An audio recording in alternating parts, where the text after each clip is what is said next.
Let's dive into the world of blockchain by first looking at current economic trends on this site called Glassdoor. On this site, you can find out the job opportunities in the US and salaries. For example, let's run a search with blockchain. And then for our location, let's set it to San Francisco. When we search, we get our results. And here it says Coinbase. Coinbase is a very famous company. And we see job listings here, and for this, we got 405 results. Scrolling down, we see Facebook and Ripple. You see that many companies are posting their job openings on the site. Glassdoor has a blog article, and this particular one focuses on blockchain. The main point of this article is that currently there is a rising demand for those familiar with blockchain. When we scroll down to the bottom, we see a bar graph. The green represents the job openings related to blockchain, and we see that there is a growing demand for this technology. The orange line represents the Bitcoin price, and you see here that the price suddenly jumped up at this point. Since then, the Bitcoin price has gradually been going down, but we see that the related job openings are still increasing. Now that we understand that there's a high demand for those with the skills, let's look at location. Coming in at first place is New York. New York has many financial service positions, so that's why 24% of the job openings are in New York City. Silicon Valley is a location that's in between San Francisco and San Jose. If we add the percent shares of San Francisco and San Jose, we get 27%. So we can say that it does make up a big portion of the blockchain job openings.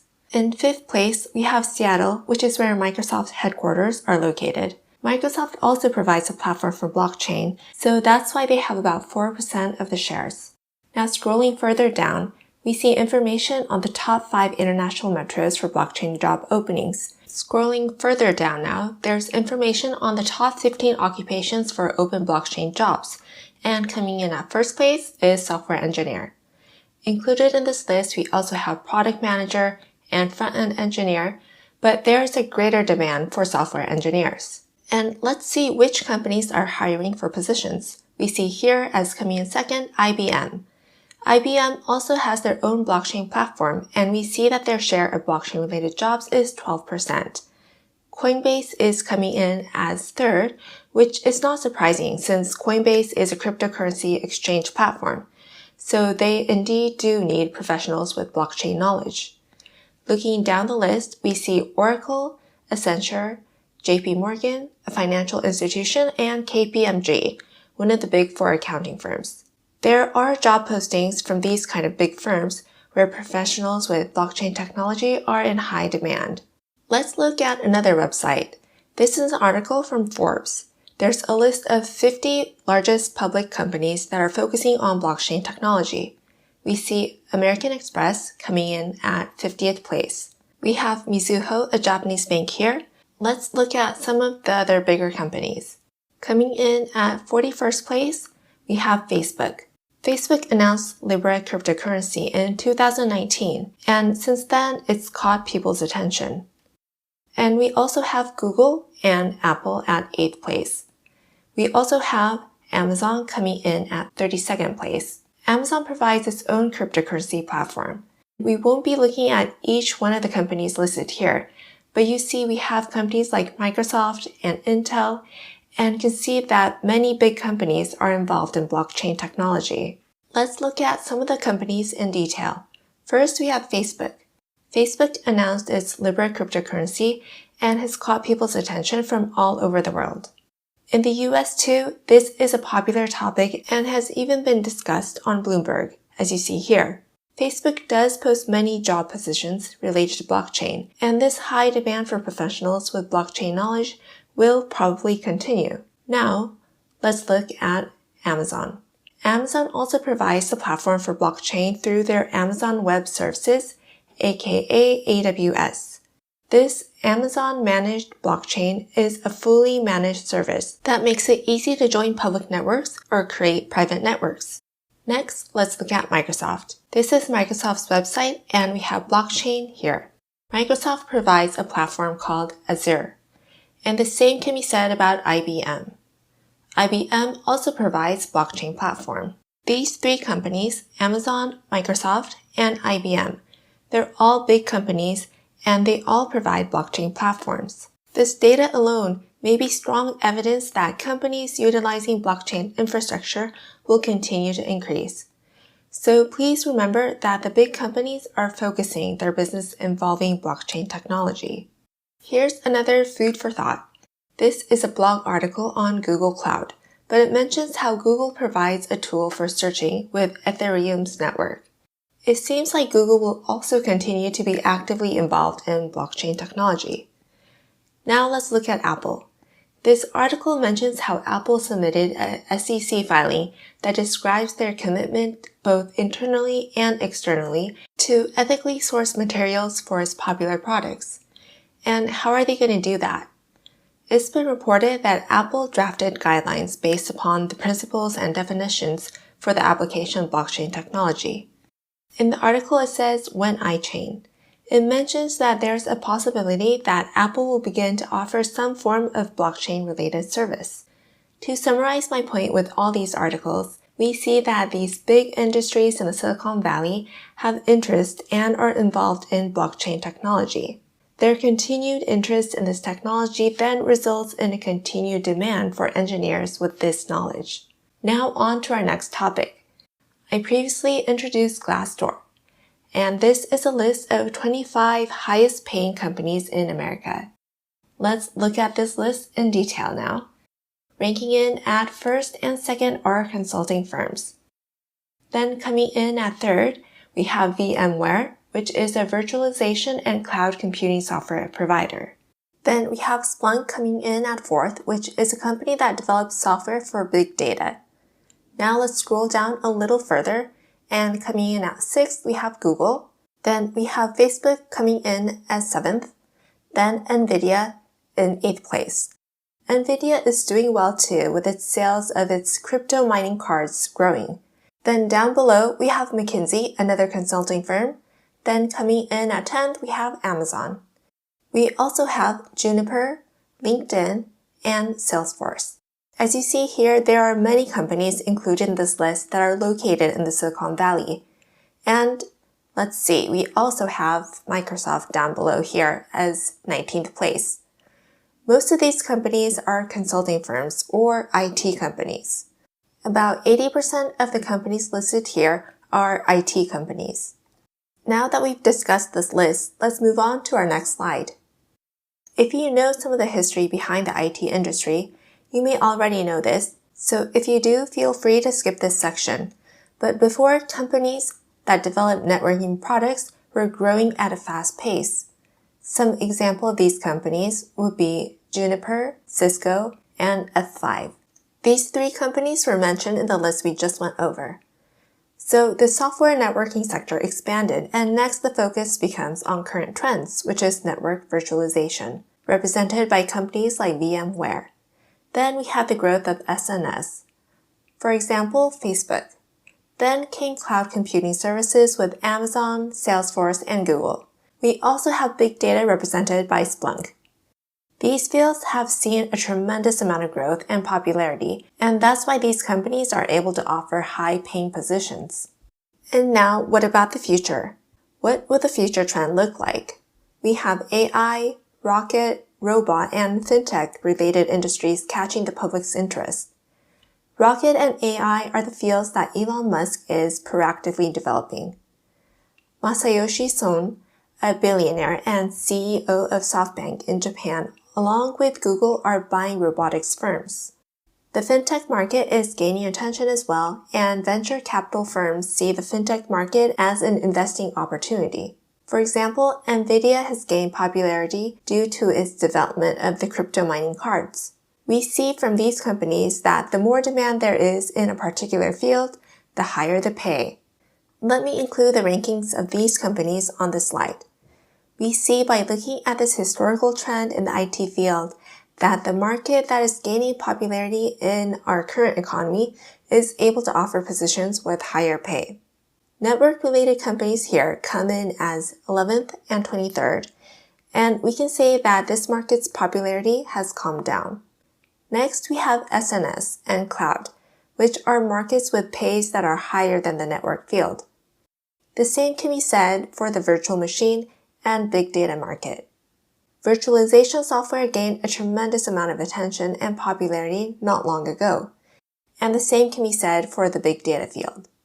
That means that the company's sales are going up, and if companies IPO, then the company gains even more popularity, both domestic and internationally. As you can see, there is a direct relationship between the popularity of the particular field and the amount of pay. My main point with this is these companies that are currently gaining popularity will continue to gain more popularity. If you're able to figure this out and study the technology in these fields, you may become an engineer that will have the knowledge required in these fields. I'm not saying that pay is everything because it isn't, but it would be nice to study and gain the knowledge that employers are seeking for. And regarding this fintech does have some ties with blockchain. Down below, I'm going to add on blockchain and include the companies that are often referred to as GAFA, which stands for Google, Apple, Facebook, and Amazon. We see that these companies are focusing on blockchain technology.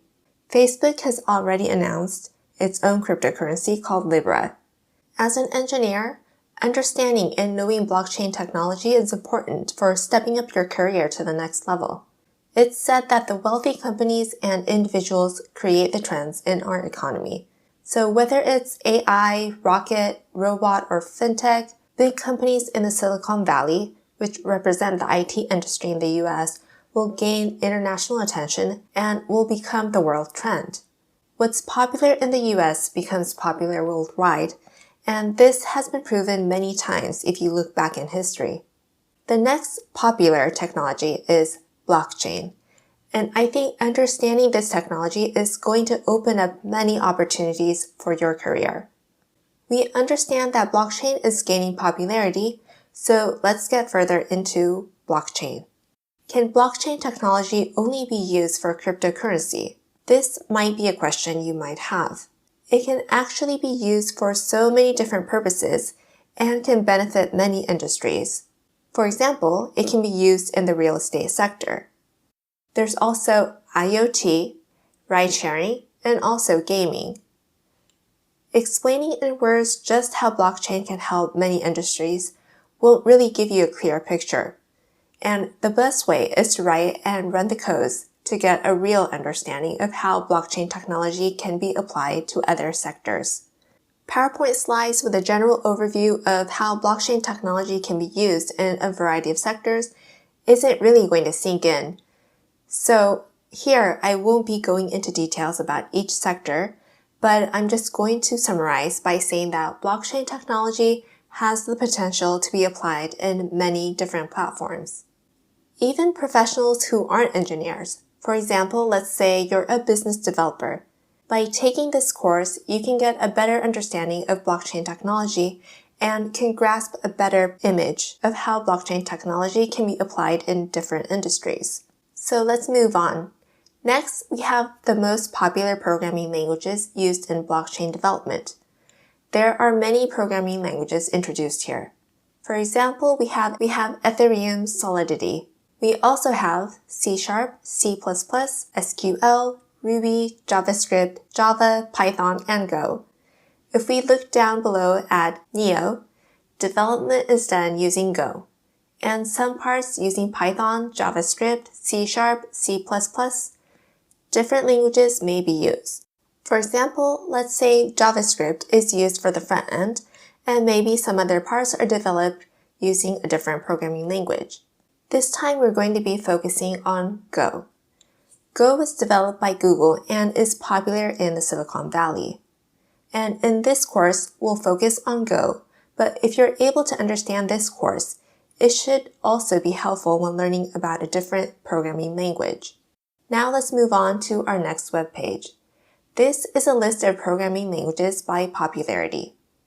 Coming in at first place is Python. This red line here is Python, and in recent years, artificial intelligence, AI, and fintech are gaining popularity.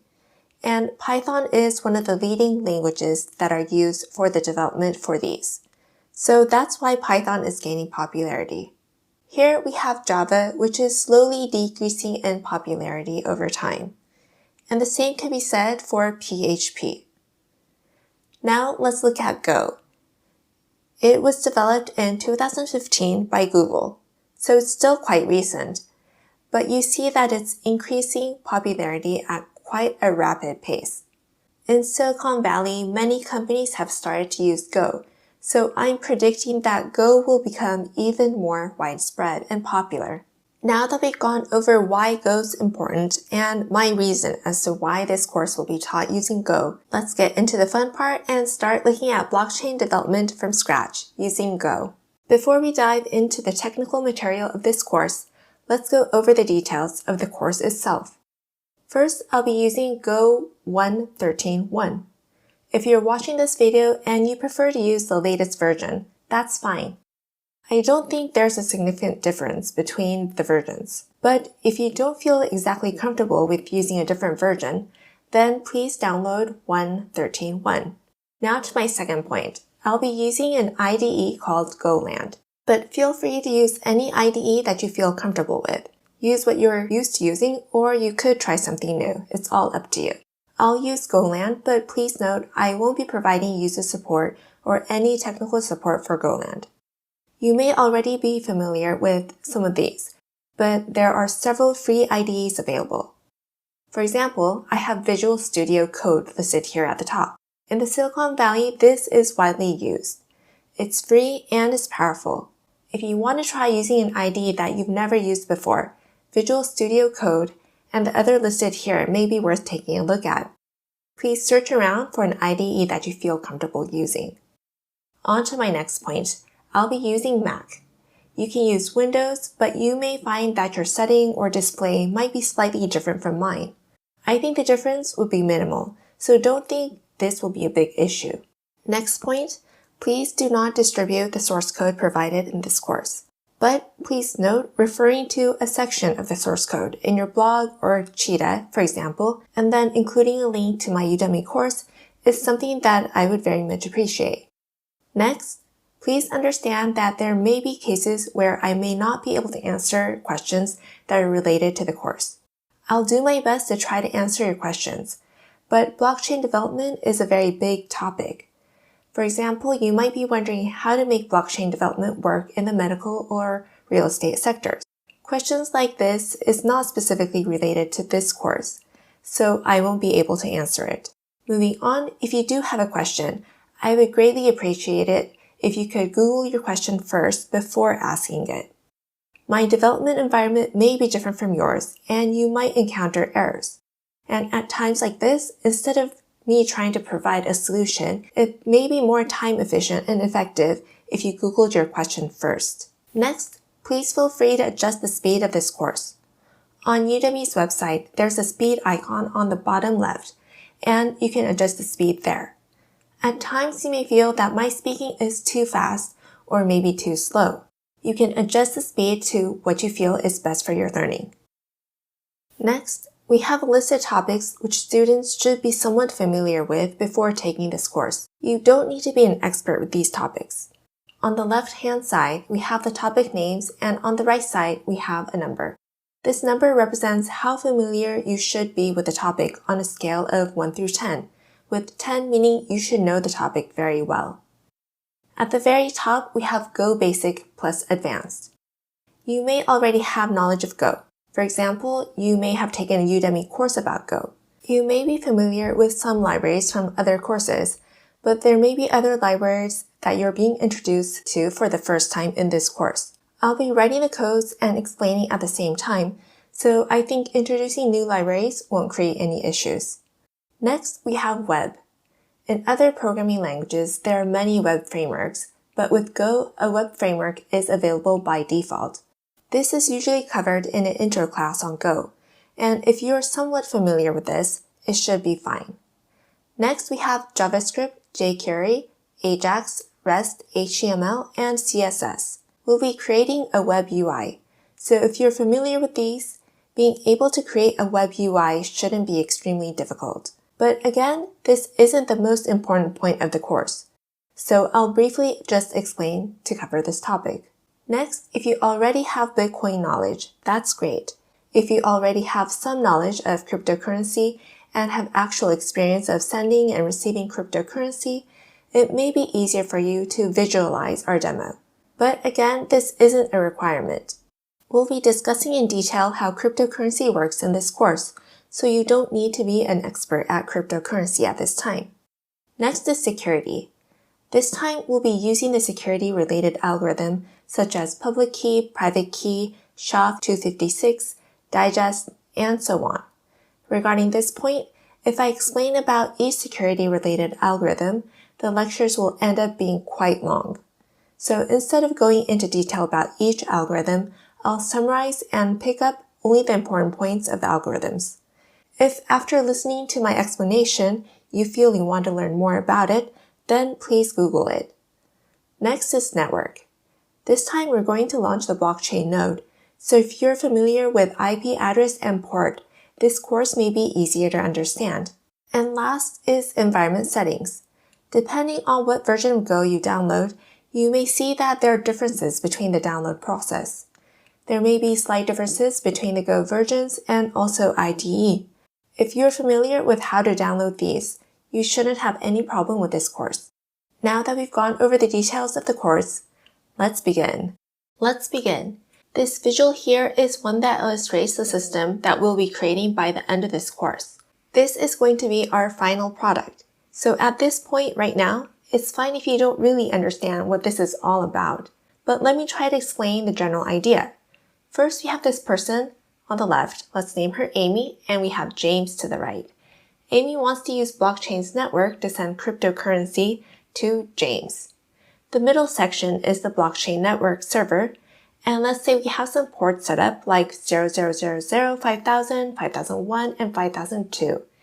It would be ideal to have multiple servers for the blockchain structure, but with RPC, and in most cases we're using Windows or Mac, creating multiple servers with development environments with a PC with tools using Docker, Vagrant is possible.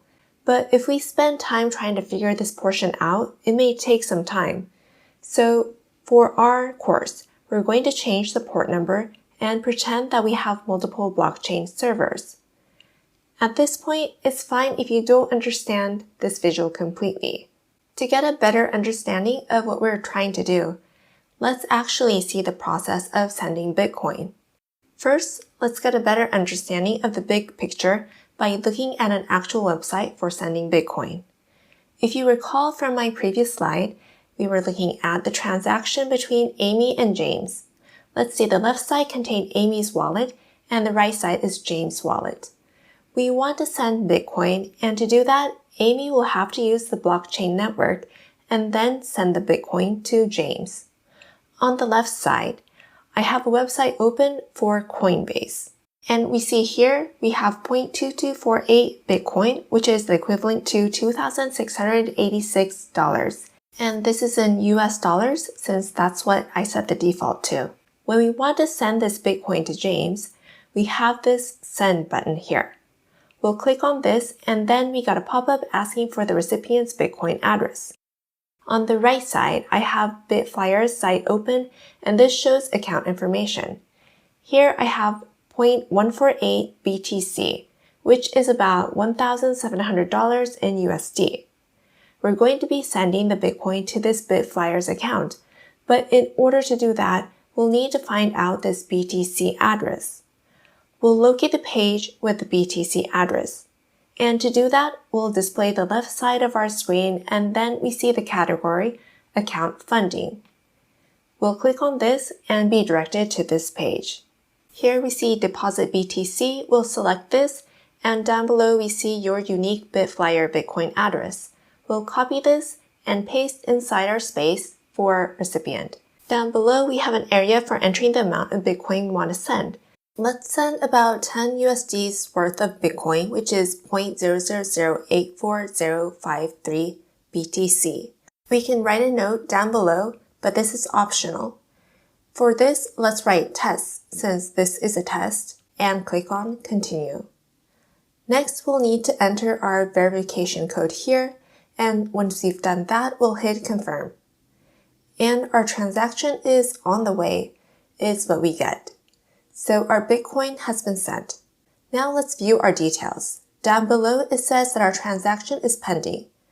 After this transaction is verified in this blockchain, then it'll be deposited into this account. So this process is not an automatic one-step process. It does take some time to send Bitcoin from Amy to James. Let's click on View Transactions now. When we click on this, we're directed to a different website, and on this website, we can confirm the transaction details. Anyone can see the blockchain network information for this transaction. And regarding this specific transaction, we currently see that it's an unconfirmed transaction. Once the transaction is verified in the blockchain network, then the payment can be confirmed on our Bitflyer account, so it may take some time for this to be confirmed. We'll resume our lecture after it has been confirmed. Now about 10 minutes has passed, and I refresh my left and right screen. Our left screen says that the transaction has been confirmed, and on the right, we see that the amount of Bitcoin has increased. Let's go back to our first screen on Coinbase, and here we see that our Bitcoin amount has decreased. In this lecture, we were able to visually see the process of Bitcoin being sent from Amy to James by using this blockchain network. And now that we understand the process of Bitcoin sending, in our next lecture, we'll be looking at how to develop this system. To be more specific, we'll be looking at the inside part of blockchain network. For example, we'll be looking at the structure and how it actually works in more detail. Here's a simple but important question. What exactly is blockchain? In this lecture, we'll introduce the basics of blockchain and all you need to know about it in easy to understand English. You might have already read about what blockchain is in blogs or articles, but just reading about it may be like reading from a textbook. You might not really get it. And so the best way to understand something is to actually do it. So later on in this course, we'll write codes to deepen our understanding. For now in this lecture, please just listen to the lecture and try to grasp a general image of how blockchain works. Now getting back to our question, what is blockchain? Let's say we want to send and receive cryptocurrency from others using blockchain. That's our situation, and my explanation about blockchain will be specific to this example. And you might actually send and receive between friends, so this is a transaction that you may actually face in your day-to-day activities. We'll be focusing on how your day-to-day activities can be performed using blockchain. On this left side here, we have a circle. This left side represents our traditional network where the bank is involved in transactions. The right side represents the blockchain network. First, let's go over our traditional bank-centered network. We have the bank in the center. Then, for example, let's say that this person A wants to send money. Person A can use an ATM machine or send money electronically using a web browser. This transaction is performed through the bank. The transfer request is made to the bank, and then the bank sends the payment to the recipient. That's the process of sending money, and the records of these transactions are stored in the bank's central system. The details of who sent money to who is managed by the bank system. This system exists and continues to exist because the users trust the bank. This is how the traditional way of sending money using the bank works. Now to our blockchain network. Unlike how we have bank in the middle overseeing all the transactions, we don't have any one server managing the entire system. Instead, we have many servers that participate in the blockchain network as a group. For example, there's a transfer request from person A to person B. This transaction record being managed by everyone is the general image we should have when thinking of blockchain. Now regarding how the transaction details are stored. Let's refer to the visual on the bottom left with block. Stored inside a block, we have transactions. We keep on adding transaction details, and once we create a group with these transactions by creating a block, we'll generate a hash with this block, and then when we do create another block, we include the data from our previous hash into the new block. We have our block, our next block, and our next block, and all these are linked together. This is how data is saved in the blockchain network. It's like there's a chain linking the blocks together, so that's why we call it blockchain. For example, let's say we have person A, and this person wants to send cryptocurrency to person B. In this case, a new transaction is generated and a new block is created. When a block is created, it's created only after the other user confirms the validity of the transaction. And once confirmed to be legitimate, the block is created. You can't just create a chain of blocks all by yourself. This process is only possible with the help of others confirming the validity. After it is confirmed by the network, only at this time can the blocks be chained together. The key concept behind this is that everyone is involved in the creation of the chain. And this data that's stored in the blocks are also saved in each server, so all users are able to view the data stored inside the blocks. Now, let's say that we want to rewrite the data of this middle block and request that $1 million worth of cryptocurrency be sent to yourself. Even if you rewrite this data in your server, you'll face some problems. First, the information won't match the data that's stored in the other servers. And secondly, the rewritten information in this block won't match the data stored in the next block. And that's why this structure is very difficult to hack. Of course, if you overwrite the data in all the servers, you could successfully hack a blockchain. But these servers exist all over the world. That means you would have to hack all the servers existing throughout the world, which sounds pretty impossible. Now let's think about who prepares these servers. Blockchain requires no central server to store data, but instead it's stored on the blockchain and is powered by many different computers.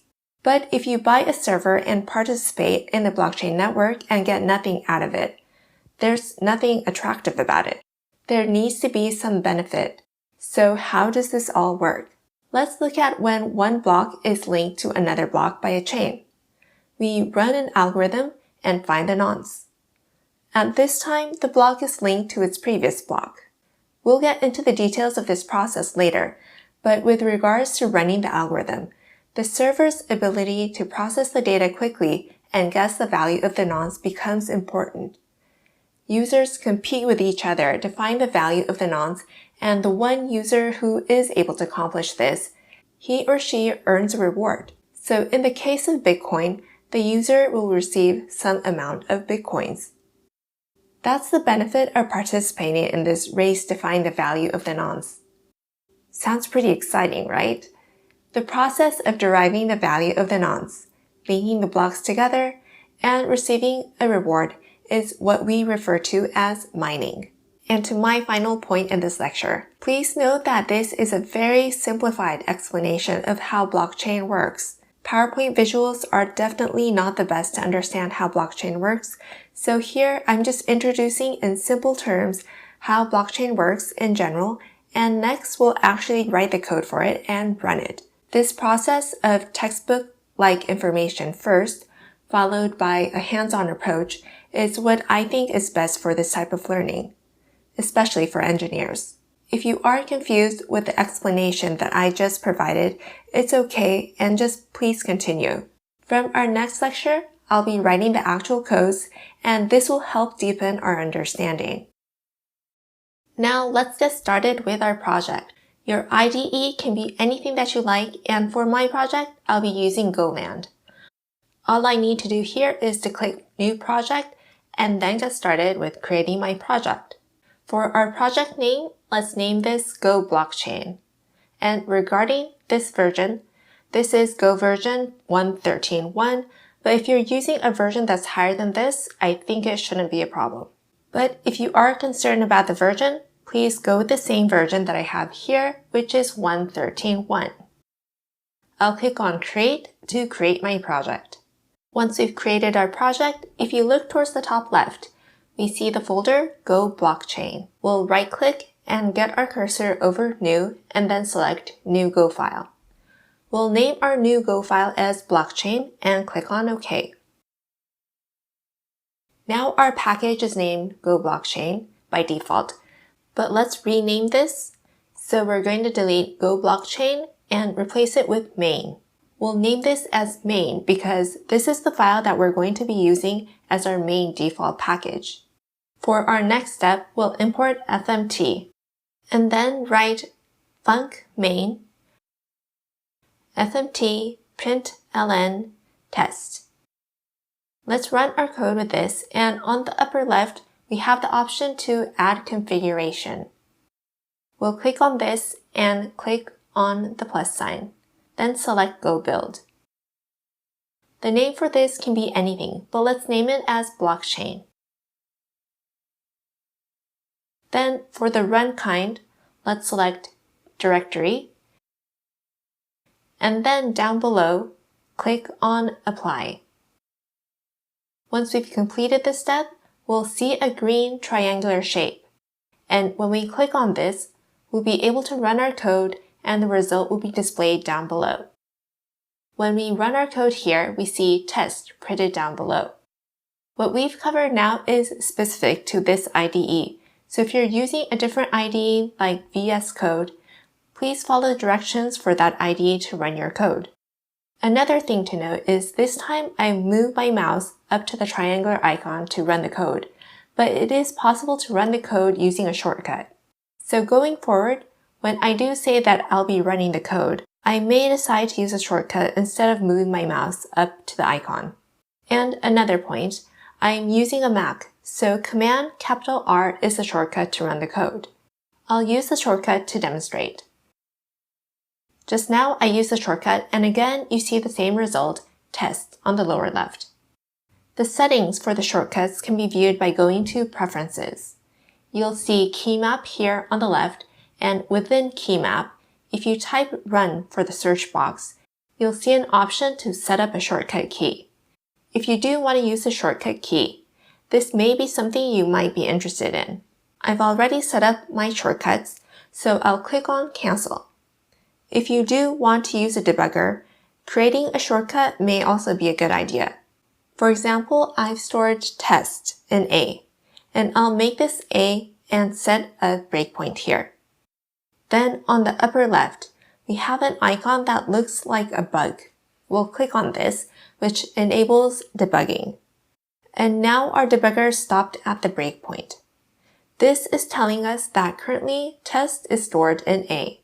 So debugger allows us to execute the code line by line. This is how debugging works, and if this is something you're interested in, please use this as well. Now I'm going to close my debugger, and let's try logging. For example, we'll import log here. Then with func init, we'll write log, then select set prefix. We'll set blockchain as our prefix for our log when we run our code. And this is how we want to define our function. And here, let's include log println test. And for the line below, let's make this test2. We'll run our code with this, and when we do, we see test2. Regarding our log, the order of output is different from our log, but we see here that our prefix of blockchain is displayed. We're able to confirm that the data for this log is displayed. The output differs between what's been printed and our log, but we can confirm that the results are displayed correctly on our console. We're done creating and confirming our setting for this project.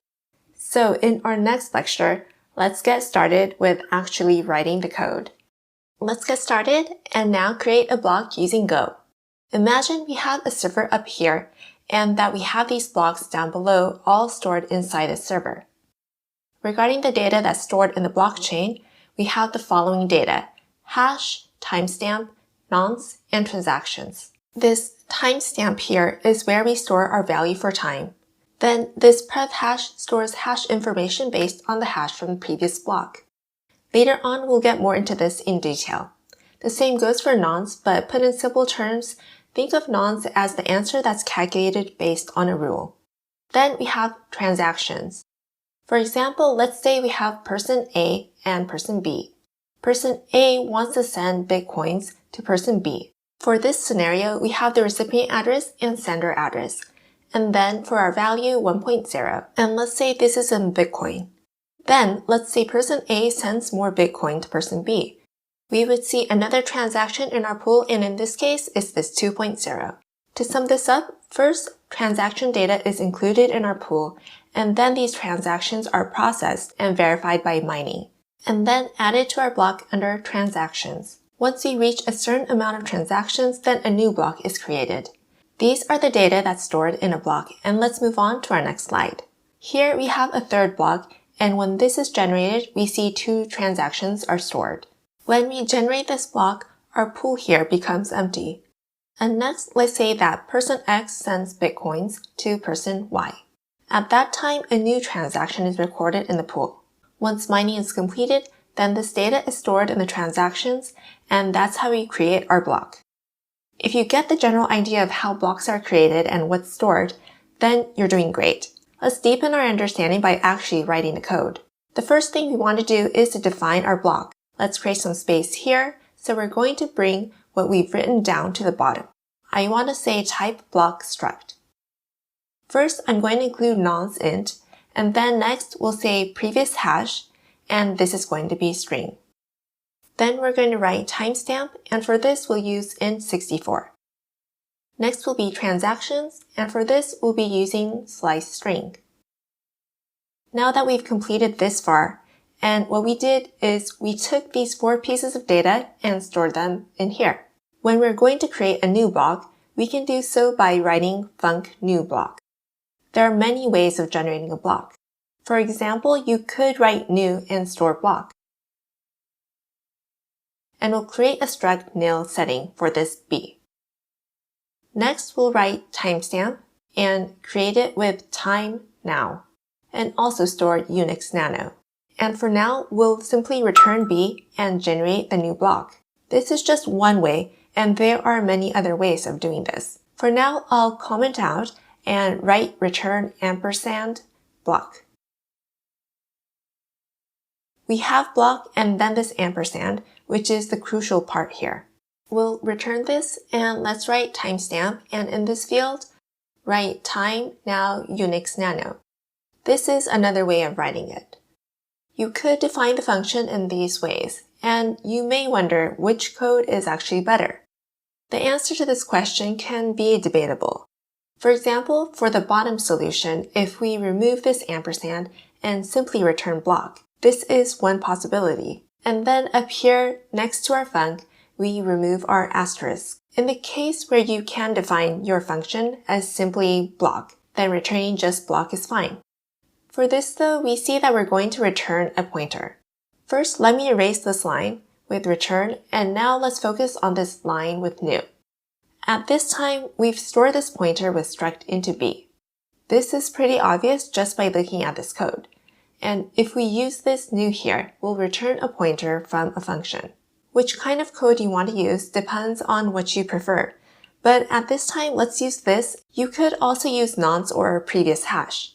There are other ways of writing it. Let me include nonce in our argument, and also pass in our previous hash. Regarding this transactions, I'll get into the details for this later on.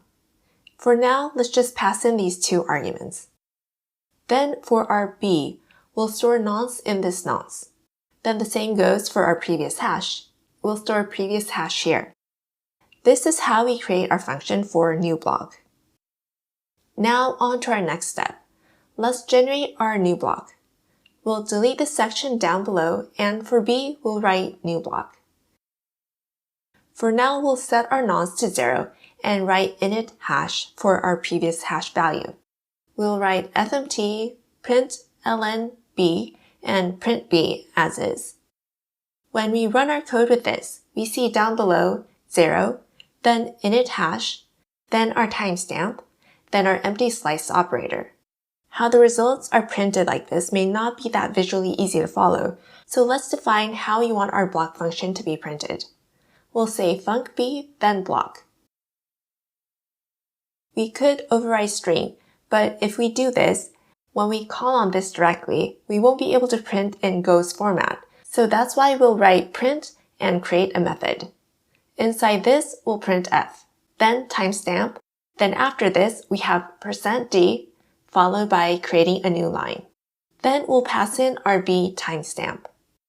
We'll just copy this line and paste since we want 4 of these. Here we'll change this to nonce and replace this with nonce too. For the one below, we'll rewrite to previous hash. Same here, and previous hash is a string, so we'll change this to s. And for the last line, we'll rewrite this to transactions. This is also a string, so we'll change this to s. This is a method that we created temporarily to make it easier to understand our results. And please keep in mind this isn't a required step for creating the function. Now we want to print this, so down below we'll write print and run our code. And when we do, we see down below timestamp, nonce, previous hash, and transactions. This, I think, is visually easy to follow, and I hope this helped with your understanding of this lecture. Now that we've gotten this far, our next step is to create the structure for our blockchain. So let's move on to our next lecture. We've gotten this far with writing our code. Now we want to focus on creating the structure itself for our blockchain. I'm going to create some space down here. And the first thing we're going to do is write type blockchain. Next, inside this, we're going to write transaction pool, along with string and slice. Next, we'll create chain, and inside chain, we want to include the pointer from our block that we previously created. Imagine we have a chain and we're going to be adding on blocks to it. Let's get a little more into the details with this. We'll write func, then bc, then the blockchain from above to create a method. We'll name this as createBlock.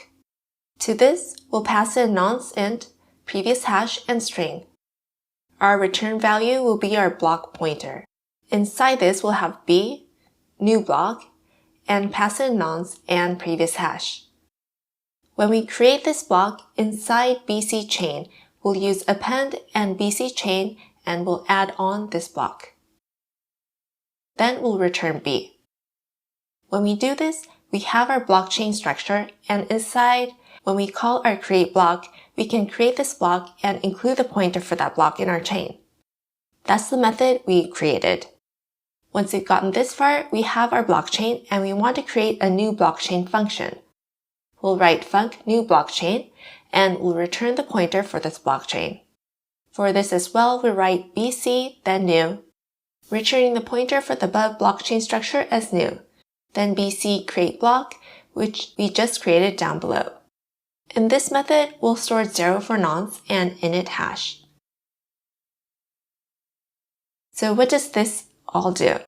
In our initial stage, we don't have any previous block. That's why we stored 0 in nonce and our previous hash. We don't have a previous hash, so we stored init hash. We created our very first block and we returned our blockchain structure. And this is the function that we just created. Let's call this from our main function. We're going to delete this section, and this time we want to create blockchain, so we'll call new blockchain.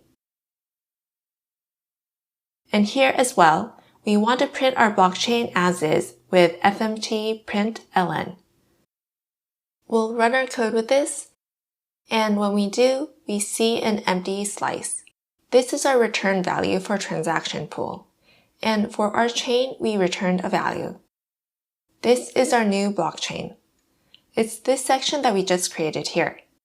Our printed result isn't visually easy to understand, so here too, let's indicate what data is returned in our return values. Again, let's create a print function. Down below here, we'll add func bc blockchain, then print. Then in our next line, we'll have for I, meaning index, then block.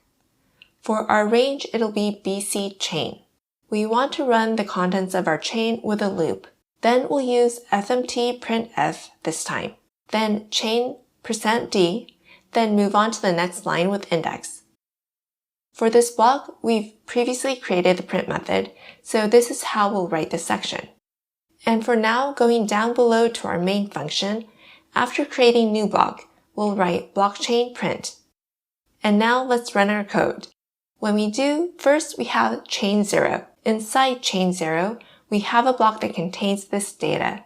This definitely looks much cleaner and easier to understand than before. Now after this print, we'll add blockchain create block. And for example, we can say nonce is 5 and hash 1. We created the block that's positioned next to our initial block. After this, we'll again add blockchain print. Let's add one more block by copying and pasting the lines for our create block. Now let's make our nonce 2 and say hash 2. Let's run our code with this, and when we do, for our first round, we have one block. In our next blockchain create block, chain 0 and chain 1 is returned. Then for our third create block, which is hash 2, we see the results chain 0, 1, and 2. We have init hash, hash 1, and hash 2, so a total of 3 blocks.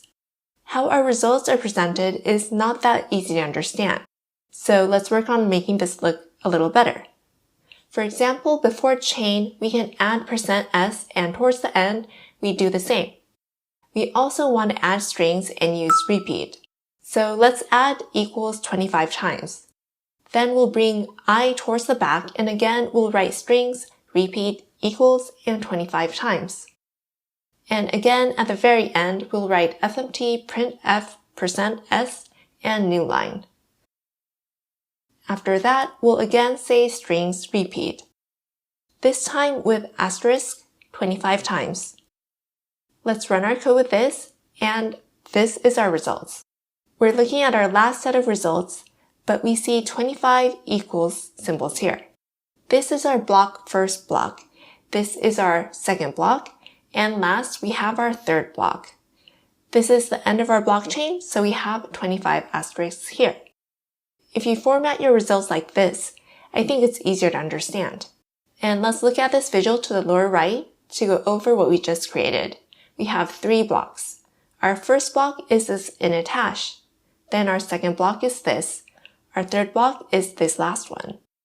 Now that we've created this much, we'll focus next on creating our hash. In our previous lecture, we created a data structure where we have 3 blocks. If you recall, for our previous hash for our blocks, we just had random strings stored. In our main function, when we created create block, we used random words like hash 1 and hash 2. In this lecture, let's implement the hash. And before we get into writing the code, let's go over a couple things. This is Go's document page, and we have here a section for packages. Under packages, we can research about the source files in the directory. Under packages, we have SHA-256. This time, we want to use the hash algorithm for SHA-256. Let's look at this package, and we have examples here, and even within examples, we have this list and an item called sum256. Let's use this sum256. Looking at this example may make this easier to understand. And what we're doing here is with import, we're importing crypto/SHA-256. Then here we have SHA-256, sum256. In this byte array, we store hello world to create our sum. And when we run this, then we get the following hash string. So what are we doing here? We have this byte array of hello world. We're using SHA-256 to create our hash. This may be difficult to understand, so let me printf and %v to show the content as is. Let's include new line here, then sum. We'll include new line here as well. When we run this code, we see in the upper section our byte array. We're using %x here and printing it in hexadecimal number. We'll be using this as our hash. I'm going to delete these rows, and now we're going to copy these 2 lines and paste it down below. And now we're going to make this sum2. Sum2 here as well. Let's run this one more time, and when we do, we see our hash on the top and bottom are identical. When we have identical strings like this, our program will display identical hashes. For example, let's change our first string to hello world 1. When we run our program with this, we see that our results for the top line changed. Now let's change this back to hello world, and when we run our code, our results displays the hash from before. This isn't a code, so you won't be able to decrypt and try to come up with this hello world. This is one characteristic of a hash. That means we have the data stored in this block. Using the data from this block, we create a hash and store this data in our next block. That's what we'll be doing in our next step. Now that we have a basic understanding of what needs to be done, let's go back to writing our code. We're going to scroll all the way to the top. If you recall, we created a type named block and created a structure. And now we'll add on to this to create our hash function. First, we'll write funcBlock. And this is a method, so we'll add hash here. The return value is 32 byte. Let's go back to our document to make sure we have the correct format and byte size. This is our document, and we'll click on Example. And here we see func sum256. We see the returning size in byte. We'll click on Size, and here we see const size equals 32. Now going back to our code, we just confirmed that we did correctly input the byte size. Let me explain the process of how this will work. First, we encode this information by Json marshalling to make it SHA-256. So how can we do this? This is what we marshaled, followed by Json marshal. This is followed by B for itself. And we'll return SHA-256, then sum256, followed by byte N.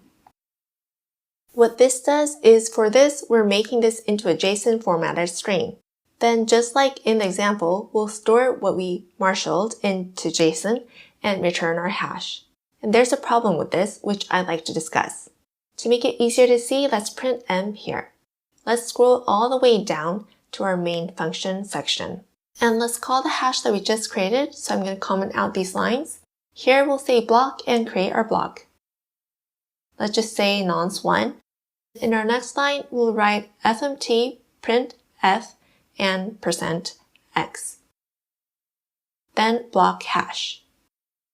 Let's run our code with this, and when we do, we see this as a result for our hash. We get the results 44136 and so on. This is what we did with Json marshal. This is the byte. This will be easier to understand with a text string, so let's go back to our println and add string here. And now with this, let's run our code one more time. When we do, we get an empty set of brackets. Let's scroll up to our code and look at this block. We notice that all of these private fields are in lowercase. Therefore, when we marshaled, our results weren't transformed into JSON format. To solve this, we need to customize and execute JSON marshalling. This may be a little difficult to understand, but let me try to explain it. This is something that may be covered in an intro course, so it may be reviewed for some. We'll first write funcBlock and then marshal JSON so that we can replace our method. This method will be one that will return byte as error, and in our next line, we'll return JSON marshal. We'll be writing our own struct, and for this, we'll write timestamp, but with a capital T. Then we'll define it as int 64. The same goes for our nonce. We have a capital N, and for previous hash, a capital P and capital H. We'll start off with capital letters, and same with transactions. Then we'll store B timestamp into timestamp, and B nonce into nonce, B previous hash into previous hash, and then B transactions into transactions. Now that we've gotten this far, let's run our code again. And this time, instead of an empty map, we actually do return results with values. And going one step further with this map, later on we want to use this information with our network. So to do this, we'll scroll up, and here we want to write JSON for when we're marshalling. For example, what type of timestamp do we want? For this, let's say we want our timestamp to be presented in lowercase. For our nonce, too, let's write JSON and lowercase nonce. For our previous hash, we'll write JSON, then previous hash in lowercase and with an underscore. This is how we indicate how we want marshalling to be completed. And the same goes for transactions. We'll write transactions with a lowercase t. Now that we've gotten this far, let's run our code again with this. And when we do this time, we see that our return values are printed in lowercase. Our block here is converted into JSON format, and then this is converted into a hash. These hash values are expressed as 16 characters of analogs. Now let's refer to our code above. The byte size for SHA-256 is 32. So previous hash, we have been using string, but we need to change it to 32 byte. For this line here with previous hash and string, we'll change the string to 32 byte. Same for this line, we'll change the string to 32 byte. And let's scroll down below this string for previous hash. We'll change this to 32 byte as well. And for here, no changes needed for this previous hash line. Now let's look at our line with print and previous hash. We are printing strings, so we had s here, but we'll change this to x. And going down below again, for our line with new block, we have previous hash here, and it's returning error. We'll need to change this to string to 32 byte. And going up to this init hash, we'll store block and an empty map in B. Then we'll change this init hash here to B hash for our initial setting. I've rewritten many parts, so if you think you may have made a mistake along the way, please refer to the downloadable source code that's provided in this course.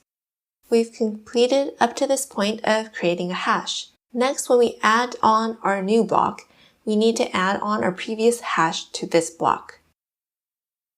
We link the blocks with a chain, but let's say we have this one block. Then this block can be referred to as the last block. And next, let's say we have two blocks. The last block, when we have two blocks, would be this second one.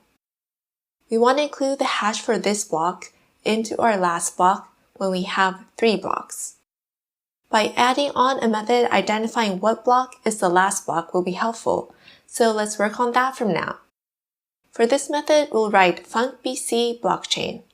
In this blockchain, what is our last block? That's what we want to identify using this method, so write return BC chain. We want to refer to the last block in our chain, so we'll write BC chain length -1. After we've gotten this far, I want to go back to our main function. First, I'll delete these first two lines here. And in this new blockchain, we created new blockchain with the first two lines. Then we created hash1, where we have a string. We'll include previous hash and store blockchain last block's hash here. Then we'll look at our next line. We'll rename our hash1 to previous hash. I'm going to copy this line and use this line one more time. This time we'll make this equal and rewrite hash2 to previous hash. We have our first two lines here, and this refers to the very first block. This blockchain last block hash is stored in previous hash. We store this into our previous hash for our next block, meaning when we created this block, we included our previous hash. Then again, we have the same line where we take the hash from this block into our previous hash for our last block. And at the end, we'll print our blockchain. Let's run our code with this. This is our results. We have our chain 0 showing up here at the very top. We have for our previous hash, the hash for our empty map from our initial setting. Then next we have chain 1. The previous hash here is a result of our hashing our first block. Last, we have chain 2, and the previous hash for this is based on our data from our previous hash. With this, we've completed creating the hash portion for our blocks. As you see here, hashing links each block to its predecessor, making the data in the blockchain immutable. The codes are getting more difficult, so if you do find yourself confused or need more review, please refer to the downloadable source code that's provided and run the program based off of that. Let's move on to our next step. In this lecture, we'll focus on creating this transaction pool. Let's say person A wants to send cryptocurrency to person B. The value of this transaction is 1.0. In this case, this address here will be the address of the sender, or person A. The recipient, or person B in this case, will be identified with this blockchain address. In this pool, we have one transaction with value 1.0, and then if person A sends cryptocurrency with value 2.0 now to person B, then we have a total of 2 transactions in our pool. Now that we understand the concept of transaction pool, from now let's write the code for creating this. Now back to our code. We'll scroll all the way up to the top, and if you recall last time, we inserted last block.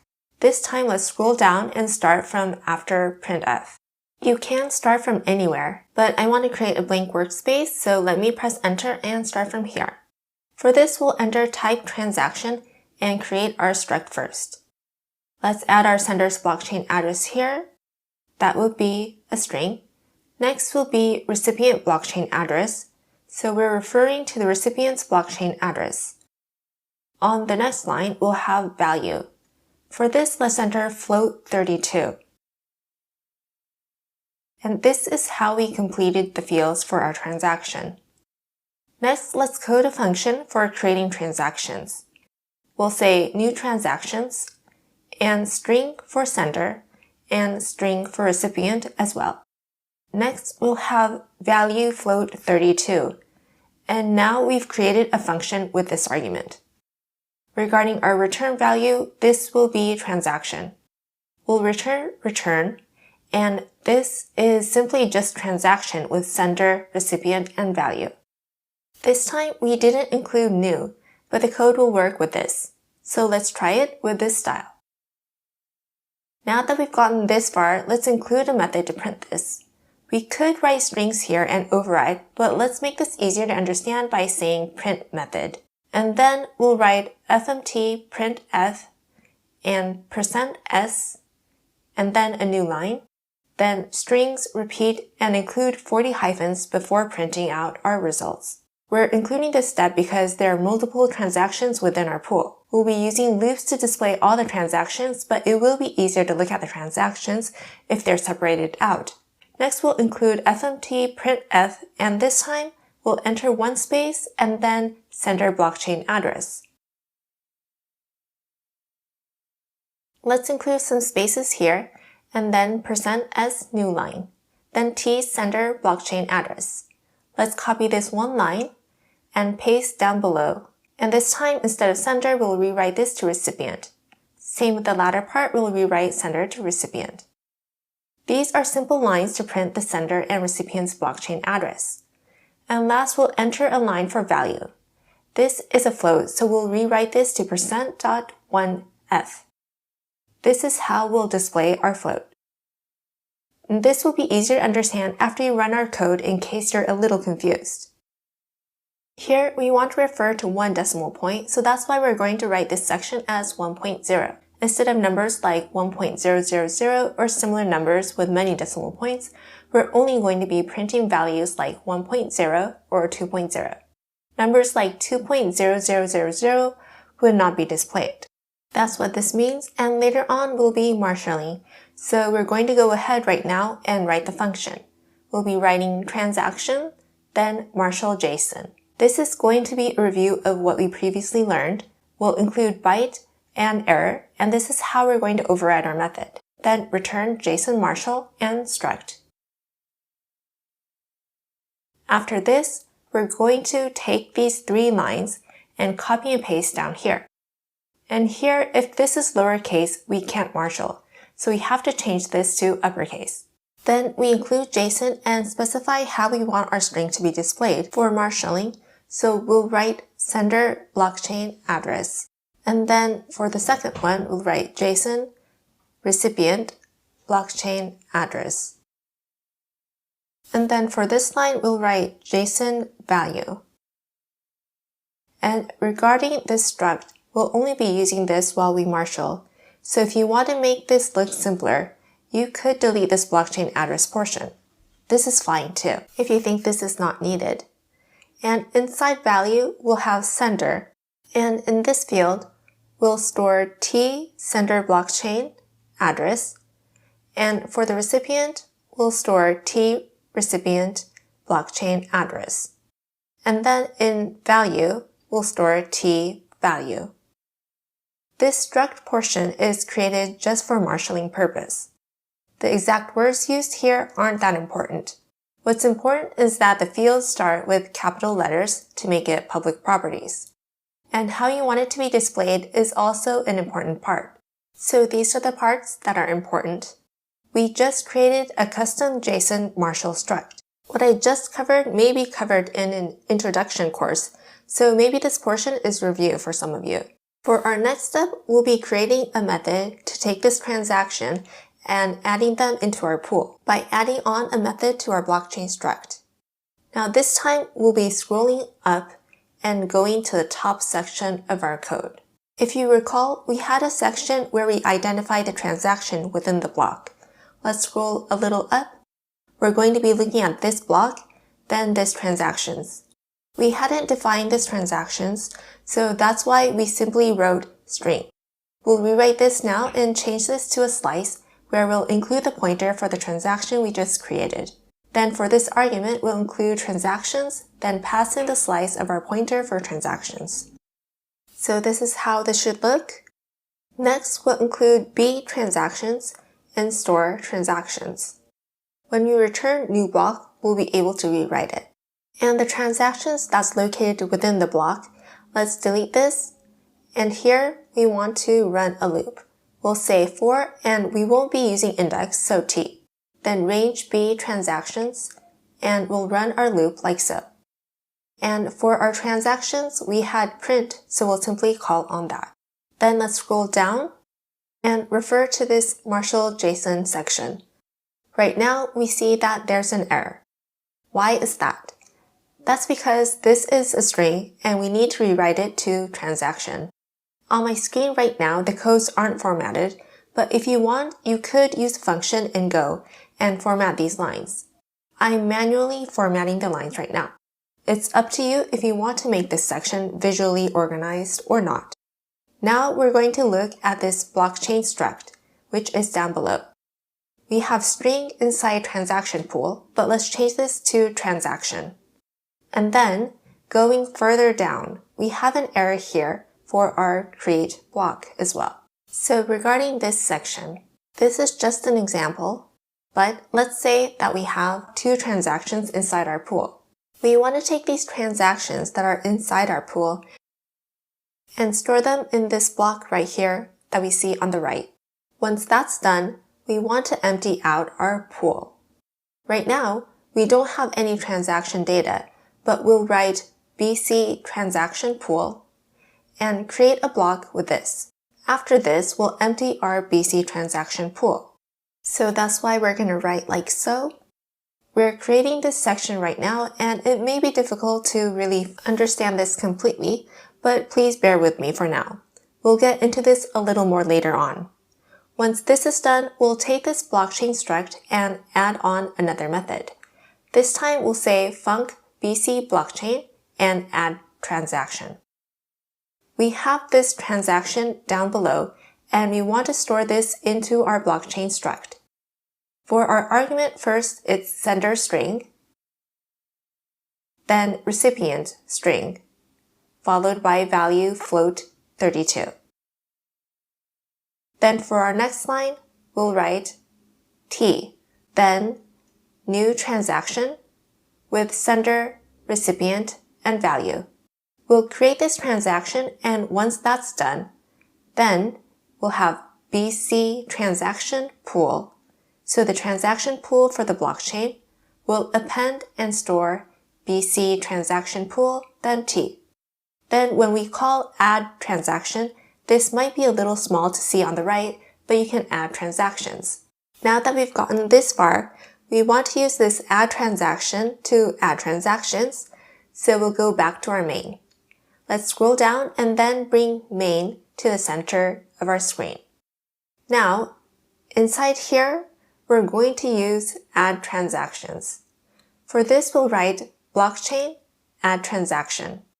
For example, let's say sender is person A and recipient is person B. Our value would be 1.0. Now let's run our code. And when we do, we see that this transaction that we added here of AB 1.0 is added here. This chain 0 is the first. Then the next chain is chain 1, and here we printed it out with the transaction added. The AB 1.0 transaction is displayed here. Then in chain 2, we don't have any transactions, so let's add a transaction. We'll copy and paste our already made transaction, and let's display 2 transactions. This time, let's say person C is sending to person D, and the value is 2.0. Then person X is going to send to person Y, and the value will be 3.0. Let's run our code with this. When we do, we have our last block displayed here, and we see the transactions that we just created displayed here. This is the transaction with person C and D. The next one is a transaction with person X and Y. Now inside our third block and in transactions, we just created 2 transactions. We've learned how to create data structure for our transactions, and now let's review what we just learned. We have blockchain and add transaction. Let's look at what's stored inside it, and I'll just type Command B since that's the shortcut I created. At this point of add transaction, person A is sending person B cryptocurrency with value 1.0. That's our transaction. We have here BC transaction pool, and this transaction is stored in this transaction pool. Now we're going to go back to our main, and we just went over add transaction, and next we created a hash. Our next line is blockchain create block. Let's look into this further. I'm going to do Command B since that's the shortcut. And once we create block and go inside it, then at this point, when we create a new block, we're putting in the data in the transaction pool and creating this block, just like this visual here. After adding this block, then we use append to add it to our blockchain. Then with our BC transaction pool line, we're emptying the data from our transaction pool. Later on, new transactions will be stored in this transaction pool. This may all sound confusing, but please review the code that you just wrote now, and hopefully you get a better understanding of all of this. In this lecture, we'll cover the topic proof of work. When creating a new block, we need to confirm that this transaction is valid. And in order to do so, we need to add nonce values. And to compute nonce values, we need to calculate and come up with a value using consensus algorithm. We need to calculate and prove that our nonce value is correct. And now about how to calculate this nonce value. We have our consensus algorithm here. This prev hash refers to our previous hash. That means when we want to create a new block to the right, what we need to do is take this hash and store that into our prev hash. We have transactions here. We'll bring this down below and add the 2. To the left, we have challenge 1. This challenge 1 will be a value that's a candidate for our nonce value. We'll input 1 here and take the sum of these 2 values. Then we generate our hash. Let's say we return a string like this. Let's look at the first 3 values. It's 13D. We want this to show as 000, and until we get there, we increase our value for this challenge. For example, let's change our challenge value to 2, then 3, 4, and so on until we're able to achieve a hash with leading numbers 000. That'll be the answer to our nonce. Now moving on to our next slide. Let's say for our challenge value, we start from 1 and eventually get to a value of 124. When we arrive at this point, we take the sum of previous hash and transaction. That results in this leading 000 for our hash, and therefore we're able to determine that our nonce value is 124. This 124 is stored in our nonce, and with this information, our block is created. Let's say someone else uses this block and calculates the nonce. The answer should be the same 124. Even if someone uses a different node, the nonce value should be 124 and should match. And this is how consensus is reached in blockchain. This time, we refer to the 3 leading numbers in our hash, but the difficulty level will vary. We may need to match 4 or 5 leading numbers. It's said in general that every 10 minutes, Bitcoin is designed to add a new block, and the difficulty can be adjusted. For the demo that we'll be creating, we're going to focus on the 3 leading index characters. If it's just these 3 characters, the whole calculation process may take just a few seconds. But as the number of characters increase, the difficulty level increases, and it will take more time to calculate. It's possible for the calculation to even exceed 10 minutes. But for our demo for this course, our target value will be a hash with 3 leading zeros, and we'll need to compute the nonce that'll result in this format of hash. I hope you got a better understanding of what nonce is, and in order to apply our knowledge, let's get into writing our code for this. Now let's focus on calculating nonce. For our difficulty level, we have 3 this time. So 3 is the difficulty level, and we have to define the setting at the top of our file. So here we'll write const, then we'll write mining difficulty. We'll set this to 3. Now that we've written that, let's go down below. We included here using hash this fmt, but we don't need this, so we'll delete it. Let's go down below further, and we had add transaction. And below this add transaction, let's add on a new method. And to the right, we have our pool right here. Later on in our lecture, we'll sync what's in our pool, so the transactions that are stored in the pool need to first be copied, and that's the method we're going to create from now. We'll type func, then BC blockchain. This will be followed by copy transaction pool. What's inside transactions right now is copied, and brought over is the method we want to write from now. So next will be transactions, and inside this we'll say make and then create an empty slice for transaction. Then for, and we won't use an index for this. We'll write t, then range BC transaction pool. We'll run this using a loop, and we have the transactions that we defined above. For this we'll append, then write transactions. And within this we'll store new transactions, followed by t sender blockchain address and t recipient blockchain address, and also include t value. We included these 3 data fields. So we've created a new transaction and included transactions. So we've simply just copied it. Next, we'll return transactions, and we have the transaction that we copied, and we're returning the slice of the pointer that we copied. Now on to our next step. We have our nonce, previous hash, and transaction. We'll refer to these 3 to write a method to compute the difficulty level.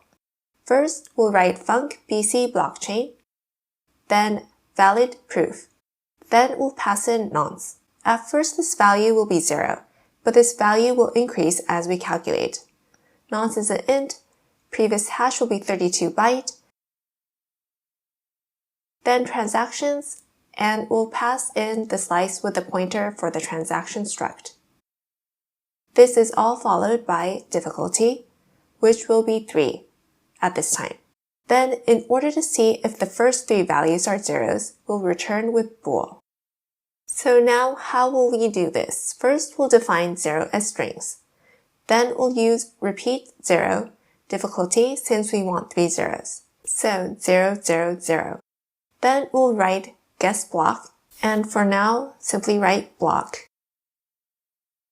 Our timestamp will be 0, followed by nonce, previous hash, and transactions. Right now, our program is telling us we have errors, and that's because I didn't specify the fields. The order of the fields don't match. So let me return to our block, and right now the leading field here isn't timestamp. We'll bring timestamp to the very top, and our order will be timestamp, nonce, previous hash, and transactions. We'll return to our code that we were working on, and we don't see any more errors. When you are going to specify the order, then you have to follow the order that's used in your fields. Your option is to reorder your fields or include, for example, 0 for a timestamp. How you handle the error is totally up to you. Now we want to compute the nonce by using guess block. So we'll write guess hash str. Then we'll write fmt s printf, and then write %x, then guess block hash. We'll return as a string.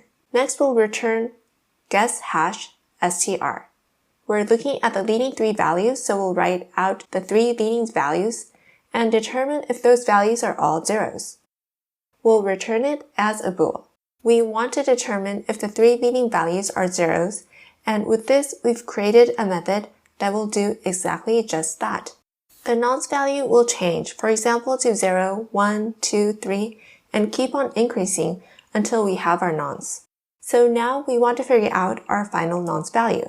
The cycling through of solutions to guess the nonce is referred to as proof of work. We'll write func bc blockchain and proof of work. This is our method name, and we want to return nonce, so we'll write int. And now to how to approach this. First, we'll write transactions, and if you recall, we previously created copy transaction pool. We'll take the contents of our transaction pool and then write previous hash. Then we'll refer to the hash in our BC last block.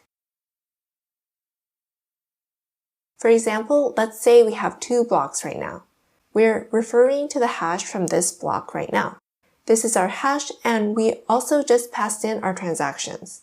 What's left is our challenge, and now we want to refer to our nonce. First, nonce is, let's say, 0.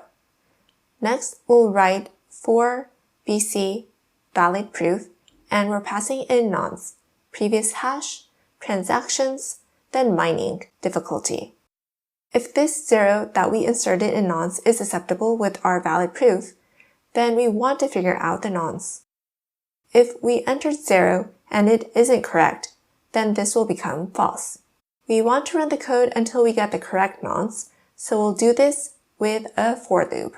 If we don't compute the correct nonce, then we'll take nonce and add 1. We'll add 1 and come back to this line. If we input 1 and the code returns false, then we go through another cycle. We'll continue this for loop until our statement is true. Once this becomes true, we can break from our for loop. This means that at this point, our hash contains zeros for our three leading values. Once we exit this loop, we return nonce. Once we've gotten this far, we want to use this method, so we'll scroll down to the bottom and refer to our main function. We'll create a line before our create block with our 5 and include nonce blockchain, then proof of work. We'll compute our nonce here and insert that value in our line below. We'll copy this again and go down below. We'll repeat the same process. We'll compute nonce here, and in our next line below, we have 2, which is a random number, but we'll replace that with nonce. Let's run our code with this, and let's focus on our nonce results. First, we have nonce as 0. This is our initial setting, so nonce is 0. For the second chain, we have nonce as 9200. For our third nonce, we have 814. We're able to confirm here that nonce is being computed. If you do find this to be difficult to follow, then let's refer to our valid proof method that we just created. We can include fmt print ln and include guess hash str. We'll print this and run our code. And when we do, we see a list of hashes, but if you go to the very bottom, we see our hash with 3 leading zeros. This is our last hash, and with this hash here, we'll return true. Now I'm going to erase this for now, and we've completed our proof of work method. Now let's move on to our next lecture. Let's talk about mining. This person's wallet looks like this. We'll focus on this private key and public key in a bit. This person has a blockchain address. And this person owns, out of all these blockchain networks, this one server, and is using this to mine. After mining has been completed, then this person will receive cryptocurrency as a reward. At this time, this person will need to register his or her blockchain address to this server here. This makes it possible for this person to receive cryptocurrency when mining has been completed. This is the kind of image and process we'll need to create. Now, let's get to our coding. If you recall, we previously computed the nonce when we created a new block. When we create this new block, we go through the process of mining. And looking at our visual below, when mining is completed, blockchain network rewards miners with cryptocurrency. Now let's look at our code, and right now, we're at the top section of our file. Here we specify 3 for our mining difficulty, and from now, let's add on to this. First, we'll write mining sender, and here we're referring to the sender's address. Let's name this the blockchain. So we're going to write like so, and next we'll write mining reward to refer to the reward. For this, let's say that the reward is 1.0 worth of cryptocurrency. Next, let's scroll down and go to our blockchain struct. I'm scrolling down and we see at the top now that we have our blockchain struct. Let's add on another field to this. Now we're going to write blockchain address, then string. This is going to be our new field. Let's go over what this does. To the right, we have person A and these blockchain networks. Person A is providing a node and will be mining. Without person A's blockchain address, we can't send a reward to person A. So at this time, we'll register person A's blockchain address. That's why we needed to enter this additional field inside our blockchain struct. Next, we'll just copy this and pass this into our argument for our new blockchain function. Then all we have to do is store blockchain address in BC blockchain address. Now we're going to scroll down and add on our method for mining. So I'm scrolling down right now, and let's go to the section below our valid proof of work. Here we'll write func BC blockchain and enter our method name as mining. Our return value will be bool since we want to know if mining has been completed or not. We created BC add transaction before. We need to write who the sender will be for this. We'll assume that is the sender of the blockchain address, so we'll enter mining sender. This mining sender will send to person A's blockchain address. And the reward is 1.0, and so here we'll enter mining reward. When mining is performed, this blockchain node will send a mining reward of 1.0 to person A. That's what this line is about. Now let's look into add transaction. Inside add transaction, we have new transaction here. And we just completed including our own reward in our transaction. Let's go back to our code once more. With this add transaction here, we added a transaction to our blockchain. After this step, we'll write nonce, then BC proof of work, and calculate our nonce. Then we'll write previous hash, which refers to our BC last block hash. After we've determined this, then we call on BC create block and pass in nonce and previous hash. At this point here, let's create a log. We'll write print ln. For example, we'll write action equals mining, and for status, we'll write success. Here, I wrote the log using key values, but feel free to write it however you want. For example, if a log analysis software can search quicker using key values, then using key values will be most appropriate. So please feel free to write a log method which you think is most appropriate. And after you're done mining, then we return true. Here in our first line, we're inserting our transaction. Then with our transaction, previous hash, and nonce, we compute our nonce. We start our proof of work with our reward already included. At this point, we calculate our nonce, and with that and previous hash, we create block. Let's go to what we have within create block. Inside our create block, we already have our reward included in our transaction pool when we create our new block. We've completed writing our code up to this point, and let's get back to our code. Let's scroll down to our main function, and right now we see an error after new blockchain. For now, let's just simply write my blockchain address and type any kind of text like my blockchain address. And we'll cover how to generate this later on. Down below, we'll also insert my blockchain address here as well.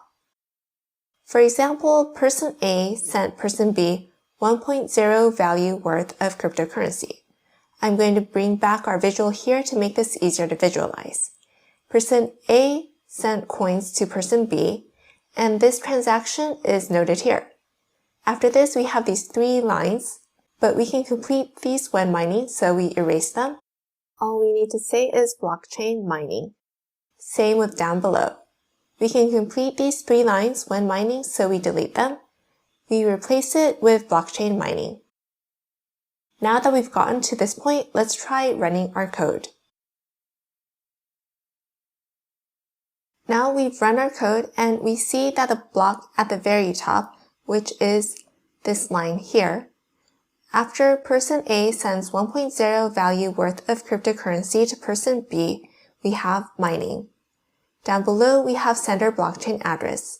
This shows that the blockchain, so our node, has rewarded my blockchain address cryptocurrency of value 1.0 as a reward. Now let's look at this section down below. This section is similar. Person C sent person D cryptocurrency with the value 2.0. Person X sent person Y cryptocurrency with the value 3.0. At the very end, we see that as a reward, the blockchain has rewarded cryptocurrency with a value of 1.0 to my blockchain address. To sum it up, every time we create a block, the miner should receive a reward for their mining. You'll need to add this section to reward the miner and then create this block. I hope you're able to understand this, and here we have person A, B, C, D, X, and Y. This may have been confusing since I refer to these miners as person A in this lecture. For example, this person is a miner, so this person's blockchain address is this my blockchain address. These people who are sending and receiving cryptocurrency are not the same as miners in this case. For this visual, the icon used for this person and this person is exactly the same, which could actually happen, but doesn't necessarily have to be the case.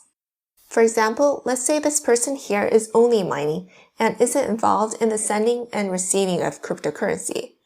This person is a miner, and this person's blockchain address is this my blockchain address. Let's say that the people who are involved in the sending and receiving are person A, B, C, D, X, and Y. The transactions between these individuals may be ones like these. Hopefully this explanation has made this easier to understand. And if it's still a little too hard to understand, that's completely okay. We'll get more into details in the following lectures. Next, we want to write the section for displaying the total of how much cryptocurrency has been received. For example, if person C sent person D 2.0 value of cryptocurrency, then person D currently has 2.0. We're going to focus on the section for calculating this. Let's get started. We want to add this to our blockchain method, so this is mining section we wrote earlier. Let's add some codes after this. We're going to write func bc blockchain. Then we're going to write calculate total amount. This is going to refer to whose total we're going to calculate. We're going to write blockchain address and pass in string. This is our argument, and this is going to be our total, so we'll return using float32. Here, we'll write var total amount to declare our total. But first, we'll start off with 0, so we'll write 0.0. We have these transactions here, and we want to take the content of these transactions and run it with our loop to compute our total. We don't need our index number, so we have our underbar, then range BC chain to take out the block. Inside our block, we have our transaction, so we'll write T, then range B transactions. With this loop, we'll be able to take out our transactions. Next, we'll have value, and we'll be referring to our value within our transaction.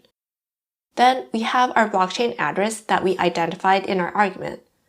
Let's say that this is person C. If person C is the recipient blockchain address, in other words, the recipient, then the total amount will increase, meaning that our value will increase. On the contrary, if person C sends person B cryptocurrency, then person C's total value will decrease. So if person C is the sender, then the total amount will need to decrease. All that we have left to do is return the total amount. Once we've gotten this far, let's get back to our main. Let's scroll down, and here at the very bottom, we'll be writing fmt printf, then C. to see how much cryptocurrency person C has. In this case, person C is sending cryptocurrency to person B, so person C total will be negative. But at this current moment, let's say negative values are acceptable. Here we'll add blockchain, calculate total amount, and then person C's blockchain address. Let's repeat this now for person D. We'll replace the C with D, and let's add one more item. Let's add a line with my blockchain address to see how much reward has been given to the miners. These are the codes we've written, and let's try running these codes. When we run these codes, we see down below my 2.0, person C negative 2.0, and person D 2.0. We see in this my blockchain address that the miner is mining twice. In other words, this miner has received a reward for mining twice. Therefore, this miner has 2.0 value worth of cryptocurrency. In the real world, you can't send cryptocurrency if you don't have any to begin with. But in this situation, person C sent person D cryptocurrency with value of 2.0, so that's why person C has negative 2.0, and person D received 2.0, so that's why that's displayed here. This sums it up for the calculate total amount method. And now let's move on to our next lecture. In this lecture, we'll be talking about wallets. When creating a wallet, we always need a private key and public key. Let's say person A sends to person B. The process involves signing the private key to validate the transaction. We need to see if person A really did send to person B. When trying to verify this, we need to refer to these keys. We have two types of keys, and one is private key and other is public key. We need to generate both of these. Here we have blockchain address, but this refers to person A's blockchain address. We generate by referring to the public key. This private key and public key are displayed as a pair here. But to get started, we first need to create these two keys. How these keys will be used is best understood by writing the code for these. For now, remembering that creating a private key and public key is necessary is enough. Next, we'll go over the general use of public key and private key. For example, let's say we have the text hello world. When we encrypt this, we use public key to encrypt. Let's say that this string is the encrypted code. When we want to decrypt, we'll use private key to decrypt and be able to see hello world again. When we want to encrypt, we refer to public key. When we want to decrypt, we refer to private key. That's how public keys and private keys are generally used. With regards to Bitcoin, the use of public key and private key is a little different, but these two keys are used and referred to as a pair. After we process something in one direction, then we use the opposing key to process it in the other direction. The key concept here is that these keys work as a pair. Now let's move on to our next slide. This is a slide illustrating how transactions are processed in an actual Bitcoin transaction. This may look a little confusing right now, so while we're writing our code, I'll refer back to the slide to explain the process of the transaction. We create person A's public key and private key. Using this private key, we'll validate person A's transaction. We have the signature and the public key. We'll attach these two together and also add on our transaction. We'll group these three items and pass it on to our blockchain node. Now in our blockchain node, we have our transaction, and to see if this transaction is valid, we refer to person A's public key, signature, and the transaction. We'll do signature verification, and once that's completed, we can say that the transaction has been authenticated. For example, if someone wanted to do an illegal transaction and send $1 million to themselves, they might rewrite the transaction here. But here, what person A signed off on when we first created the public key won't match the rewritten transaction. That's why the blockchain node will catch onto this and not authenticate it. This may sound complicated, so we'll explain while we're writing our code. Regarding this public key, this has been made public, but the signature can't be generated unless we have a private key. So if person A's private key is hacked into by this hacker, then we have a problem. The system is made so that no one can guess, based off of the public key, what the private key is. Let's get more into this right now with our next slide. In Bitcoin, we have ECDSA, which stands for Electric Curb Digital Signature Algorithm, which is an algorithm to ensure that funds can only be spent by their rightful owners. We have a 256-bit elliptic curve. We use this curve to generate our private key and public key. For example, we have point P, and let's say that this is our private key. We'll refer to this coordinate to generate our private key. Then we'll create a line passing through our elliptic curve. The intersecting points are identified as Q and R. We'll take this point Q and bring it down. Then we'll again take this point P and Q to create a line that passes through these points. We repeat these steps and will result in many point Qs and point Rs.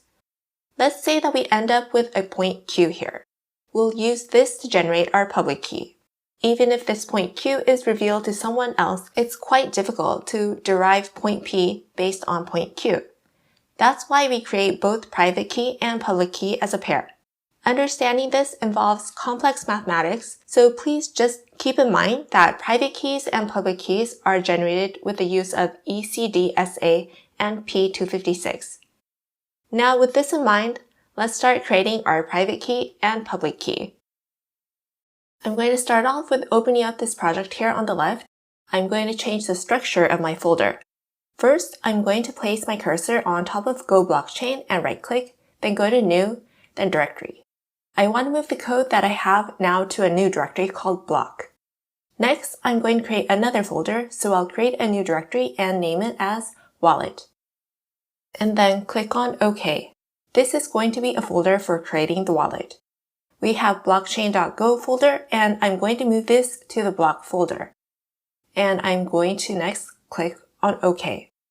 Now we see that inside our block folder, we see our blockchain.go. Let's scroll all the way to the top here. Our package name here automatically got updated, and now it says block. Previously, it was main. Since this code is a part of the block package now, we're going to scroll all the way to the bottom and refer to this main function. We aren't going to be using this section of our code, so we'll go to the Go blockchain folder and create a new Go file. We'll name it main. For our main.go, this package is at the top, so we'll change this to main. Now let's go back to our blockchain.go. We'll copy this and delete it. Then we'll take that code to our main.go folder. When we copy this, Golang will automatically import the necessary package, so we get this. We want to call main and wallet from our main, so we'll delete this. This is how main.go will look once these steps have been completed. Once we've gotten to this point, we want to create our wallet. We'll right-click on wallet, go to New, then New Go file. We'll name this as wallet, and click OK. From now, we'll write the codes for our wallet. First, we'll declare the type. We'll write wallet, then struct. Then first, we'll write private key. This is ECDSA's private key. We're doing this because we want to keep the pointer. And we wrote this so this import has been automatically updated. And here we have import crypto/ECDSA. We'll repeat this for public key now. We'll change this to public and do the same for this section as well. Then we'll write func with our name being new wallet. We'll return the wallet pointer. That's going to be our function. And now let's create a wallet and say new wallet. At this point, we want to create our private key, and for this, let's refer to our document. Let me pull up the document right now on the screen. And this is the document for import crypto/ECDSA. Here we have example, so let's click on this, and this example isn't that easy to understand, but hopefully you'll get a general idea of the flow. Now let's bring back our visual for authentication and refer back and forth between these resources. As you see here, first we have ECDSA and our method generate key.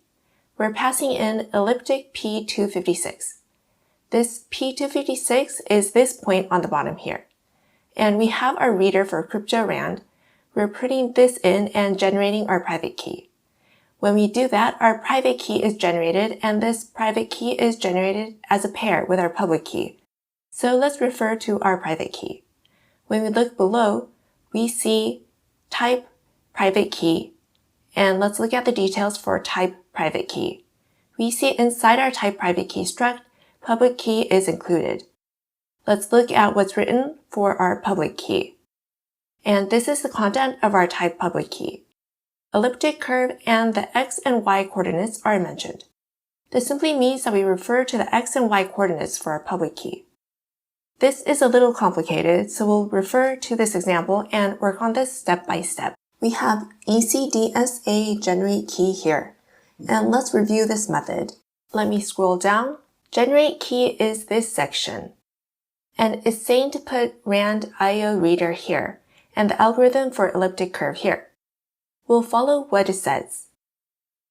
And that's how we generate our private key. We'll do error handling here, and for example, let's say our message is hello world. First, we made this hello world into a hash. Imagine that this hash is this transaction. And now let's refer back to our document. We're signing with ECDSA sign here. When we sign, we have our to the right, our private key, and our transaction. We need to use both of these to sign. And when we do sign, we have placed here our reader and also our private key and hash. We have R right here, which refers to this R to the right here, and S here. We return these two values. S is a value that's calculated by using R. So think of R and S as a pair. Think of these as a pair for our signature. And this concept involves complex mathematics, so for now we see R and S here. Don't try to get into the mathematics for R and S, but remember that these values are what makes up the signature.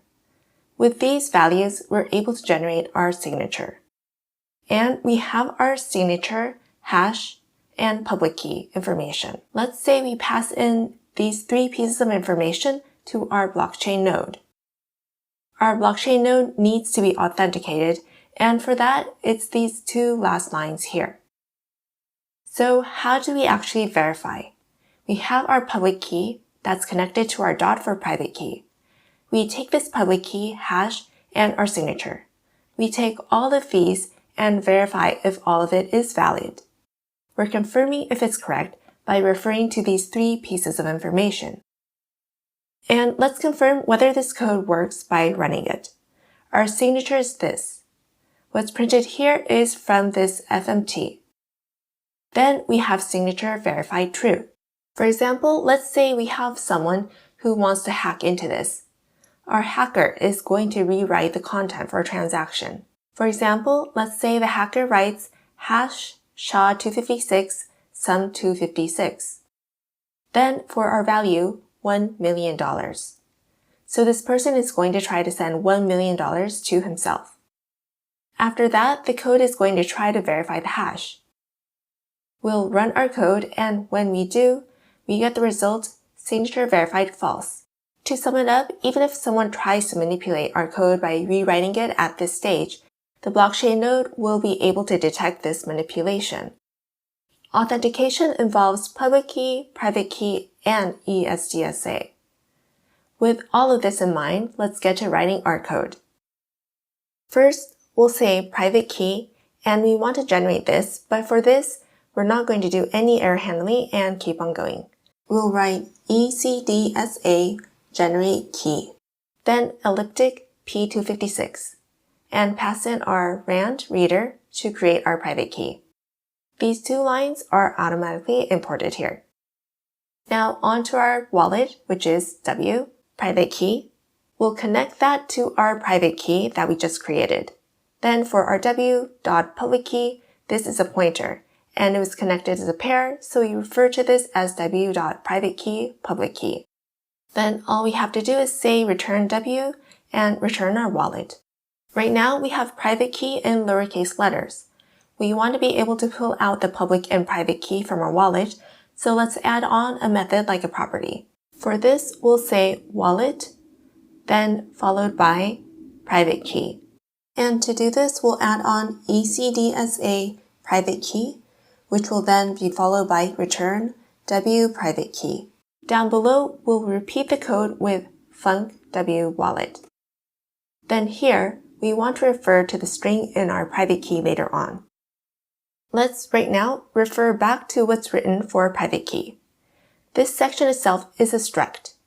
What we have here inside our struct, we'll take this private key and want it to be reflected as a string. Let's go back to our code, and we'll add on private key str and return fmt sprintf. We want to show this as a hexadecimal numeral again, so we'll refer to the private key that's stored within this and take the bytes and return. We'll get into more details about this later on. We'll repeat the same process for our public key. We'll copy our code for the private key and replace the words from public key to private key now.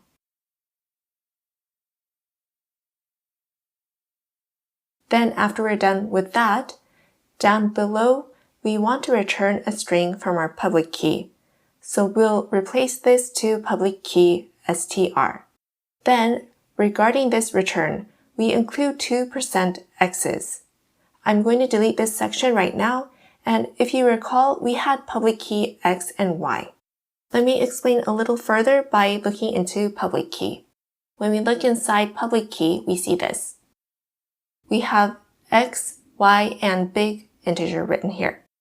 We have x and y coordinates right now.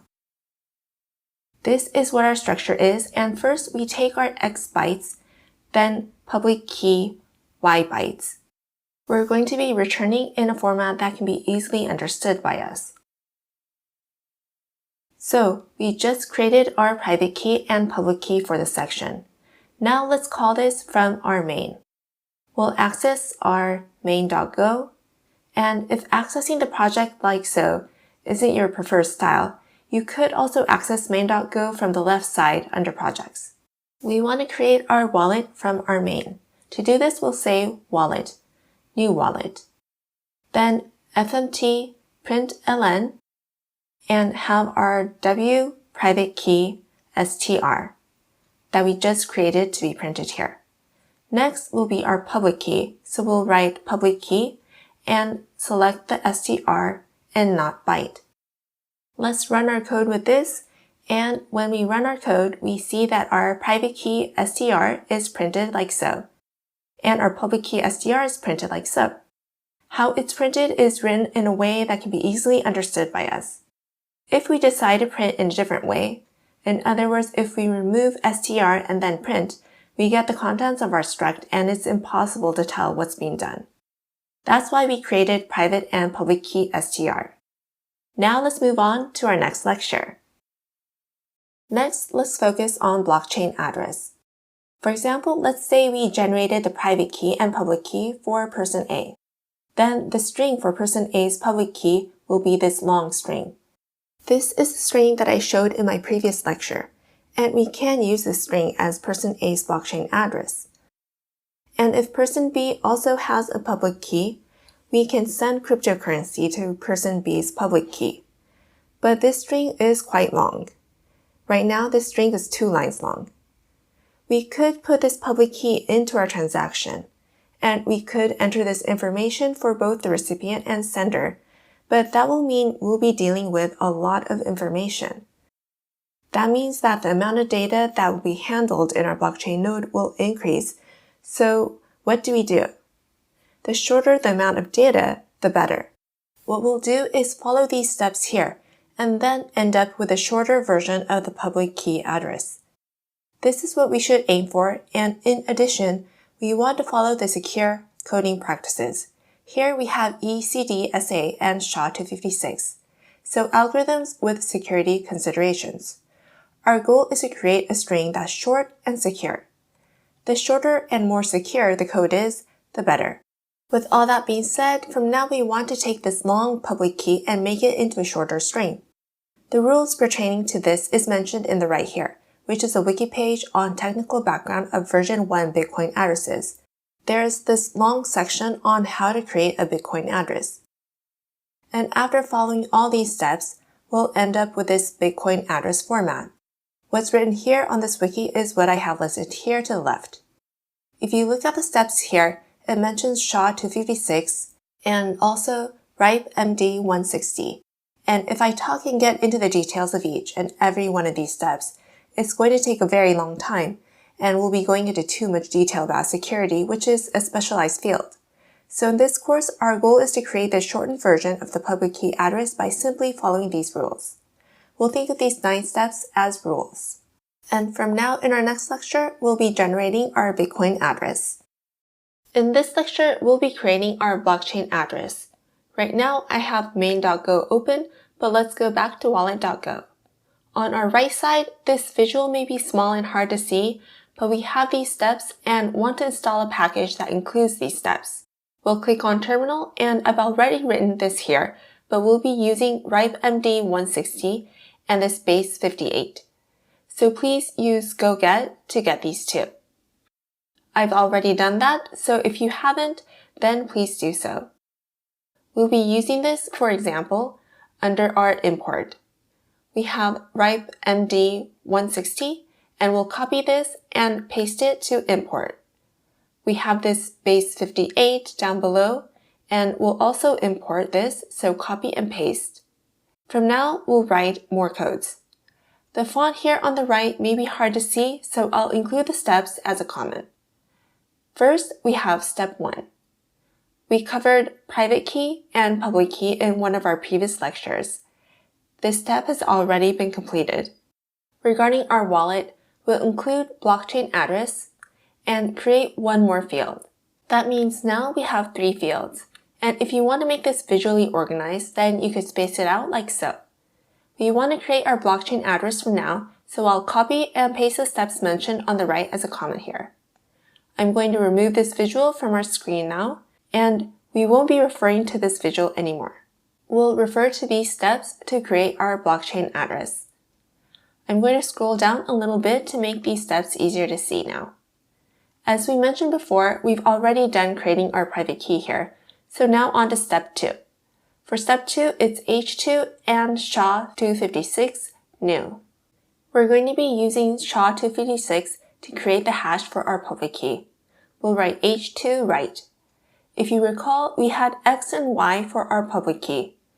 That's why we'll first write X bytes, then copy this line and replace the X with Y. And for our last line here, we'll write nil.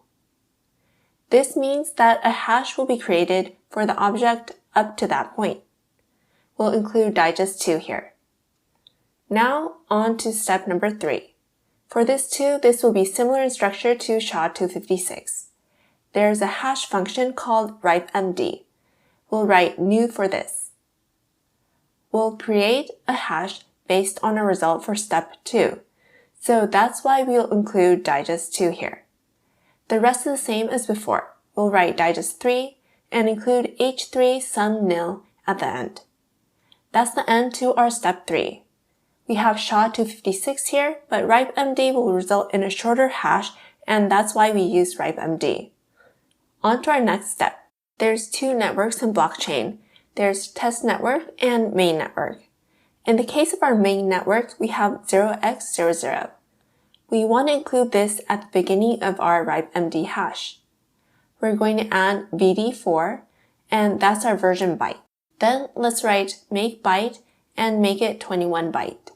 Up here, we have 20 bytes for SHA-256, but we're adding 0x00, so 20 plus 1 is 21, and that's why we added 21 here. At the beginning of our VD4, we're going to add 0x00. The hexadecimal numeral is 0, and we added 1 byte's worth. Then we're going to copy and write VD4. We're going to move on to our next byte, which is the position after 0x00. So we're going to include digest 3, and then we'll have 0x00 as our lead and have 21 bytes, in other words, our VD4. Now on to our next step, which is 5. We'll take the result from step 4 and perform SHA-256. We'll include new and then again write. We'll include VD4, then digest 5, followed by H5 sum nil to create our hash. We'll need to repeat these steps again, so we'll include H6, then SHA-256, new.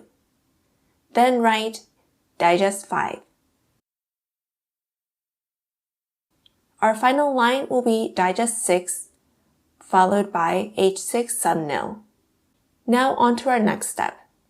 Our next step is saying to take the first 4 bytes in our hash for checksum. We'll start off with checksum, then digest 6.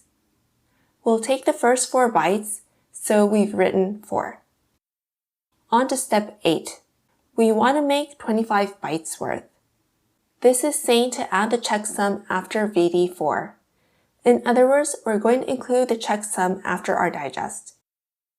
We'll write make, then byte, then 25, because we want to make 25 bytes worth.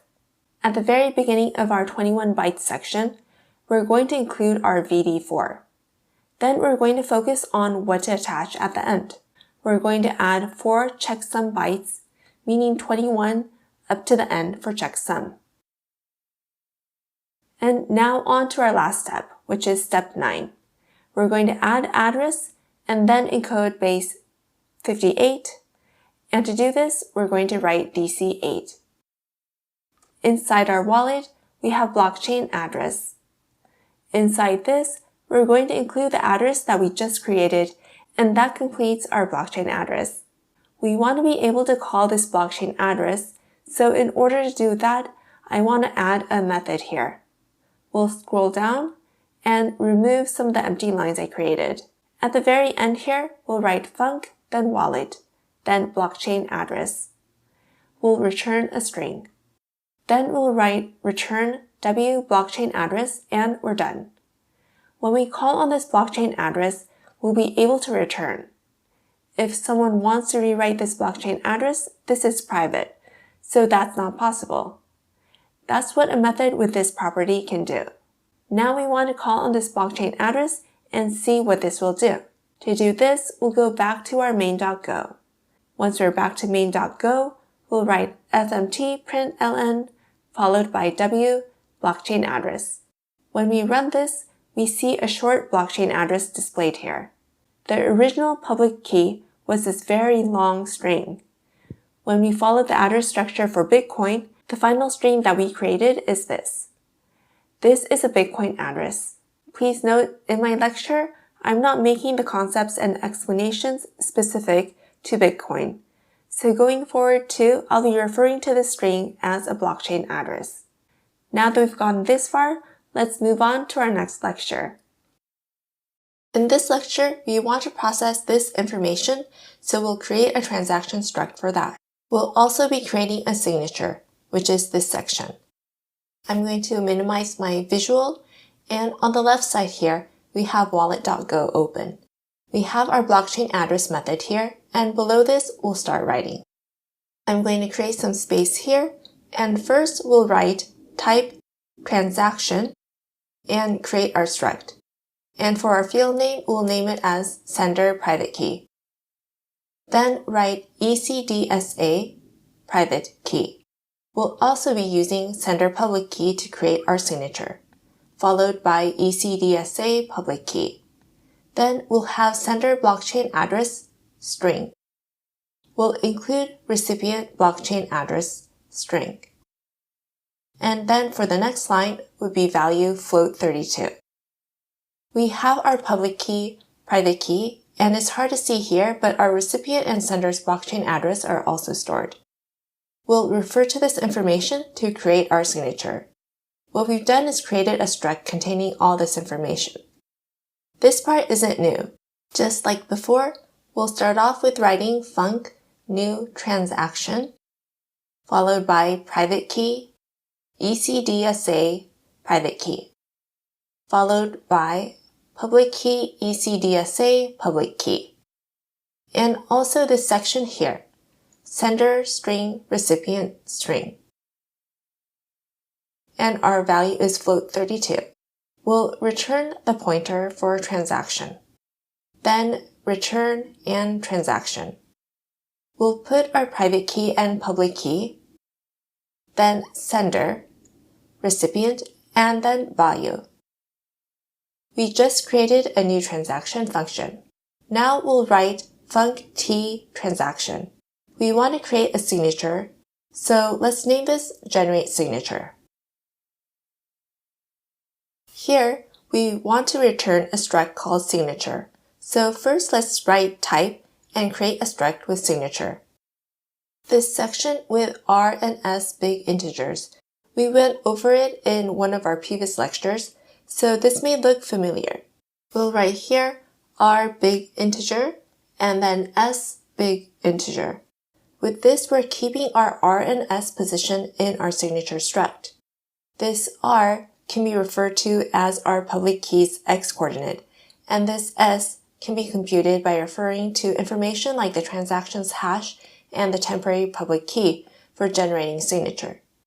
This can probably be better understood by writing the code, so we'll write the code for this shortly. First, let's look at this hash for transaction. We want to figure out this hash, so we'll use Marshall, then Json, then Marshall T. We want to compute the hash for the transaction, and next we'll write func t transaction. We'll say Marshall Json, followed by byte, then error. And within this method, we'll return Json Marshall, then struct. Within this, we'll write sender string, then Json sender blockchain address. We want to refer to this in our network, so we'll use underscores. We'll copy this and next line will be the recipient. We'll replace to recipient and the next line will be value float32 JSON value. We'll be using just these three transaction information. We don't need private key or public key information. We'll use only these pieces of information to initially work with our JSON Marshall function. We'll write sender and store T sender blockchain address here, followed by our recipient with T recipient blockchain address. Then next line will be value T value. When we want to create a hash with this information, first we brought it here with our Marshall.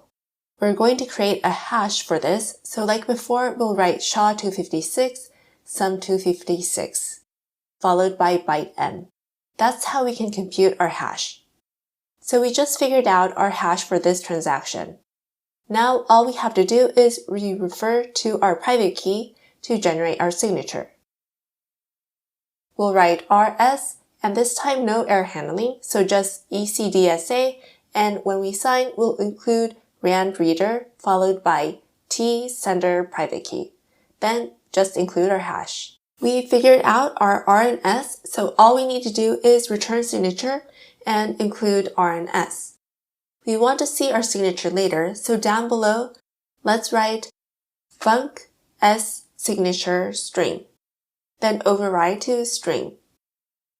Then our next line will be return fmt sprintf, %x followed by sr and ss. Now that we've gotten this far, let's go to main.go and call our method that we just created. We'll say transaction, then wallet, new transaction. Right now, in this section, we're creating a wallet. Let's say that this is person A's wallet and person A wants to do a transaction where person A sends cryptocurrency to person B. To do this, we need to include person A's private key and public key, followed by person A's blockchain address. This is the sender's information, and the recipient is person B. The value of cryptocurrency is 1.0. This is the struct for the transaction. Now we'll write fmt printf signature %s, then t generate signature. With this, we'll be able to return the struct for signature.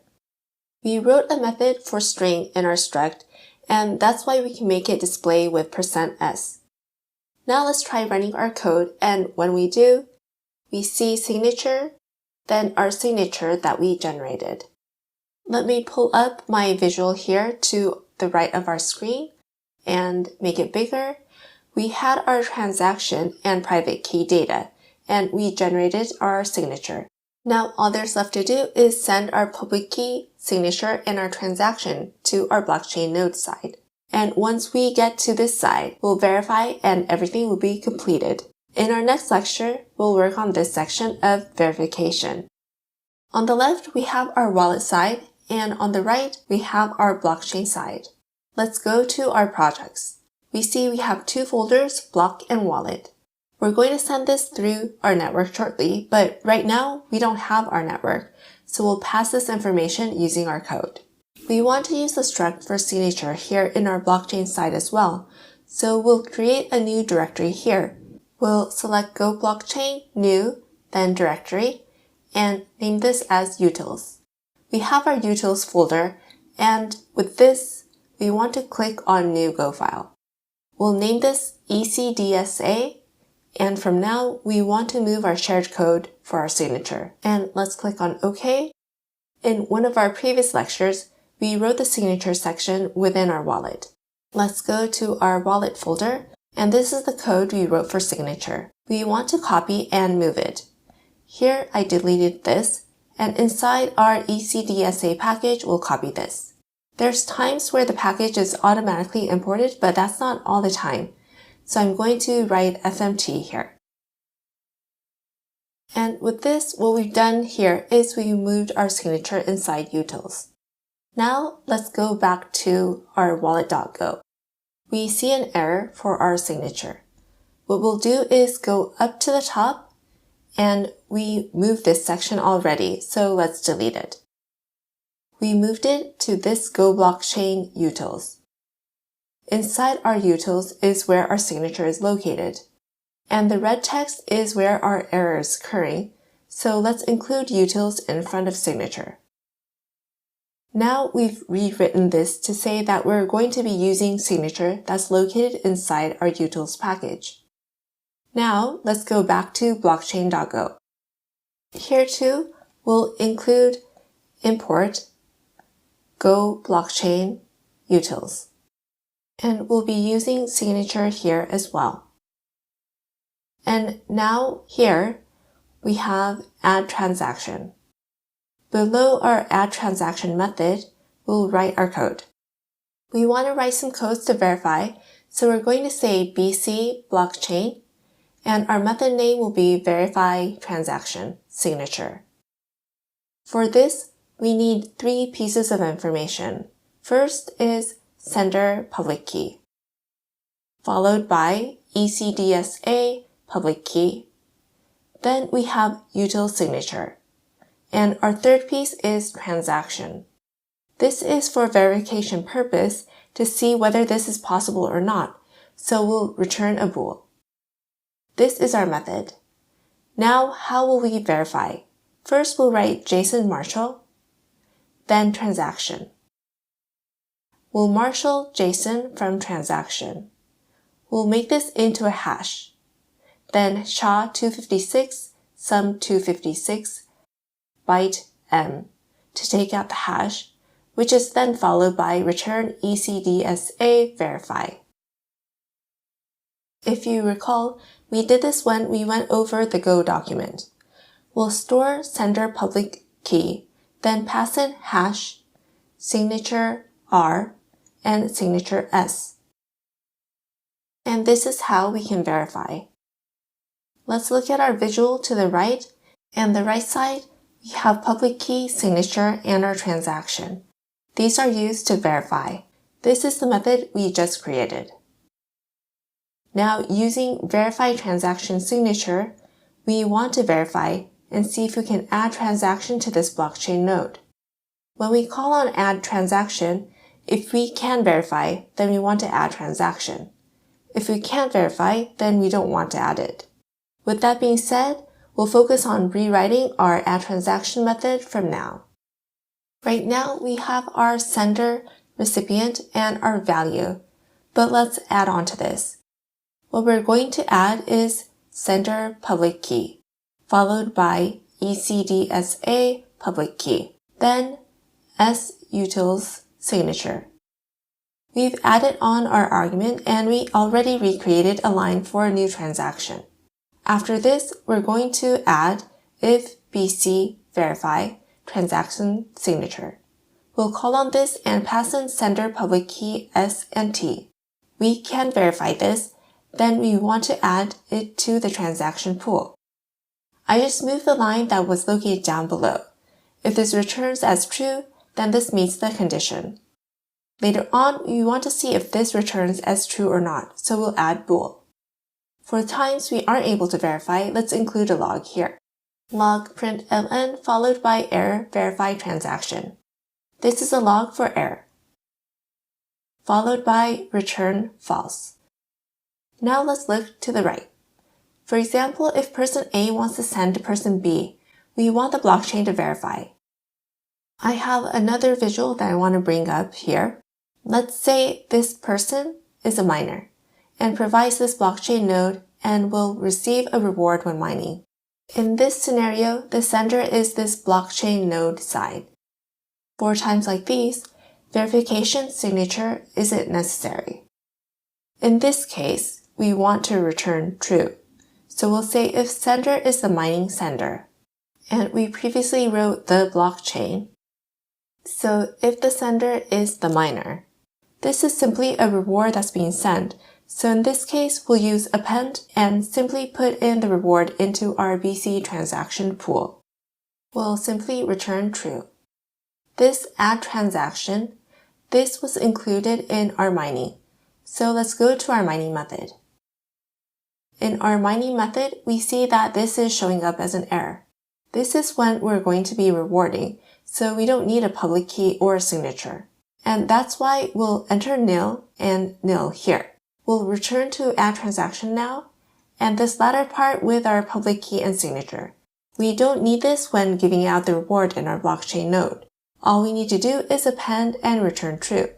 Now that we've gotten this far, let's go back to main.go. We have the lines for print, but we don't need this right now, so let's delete.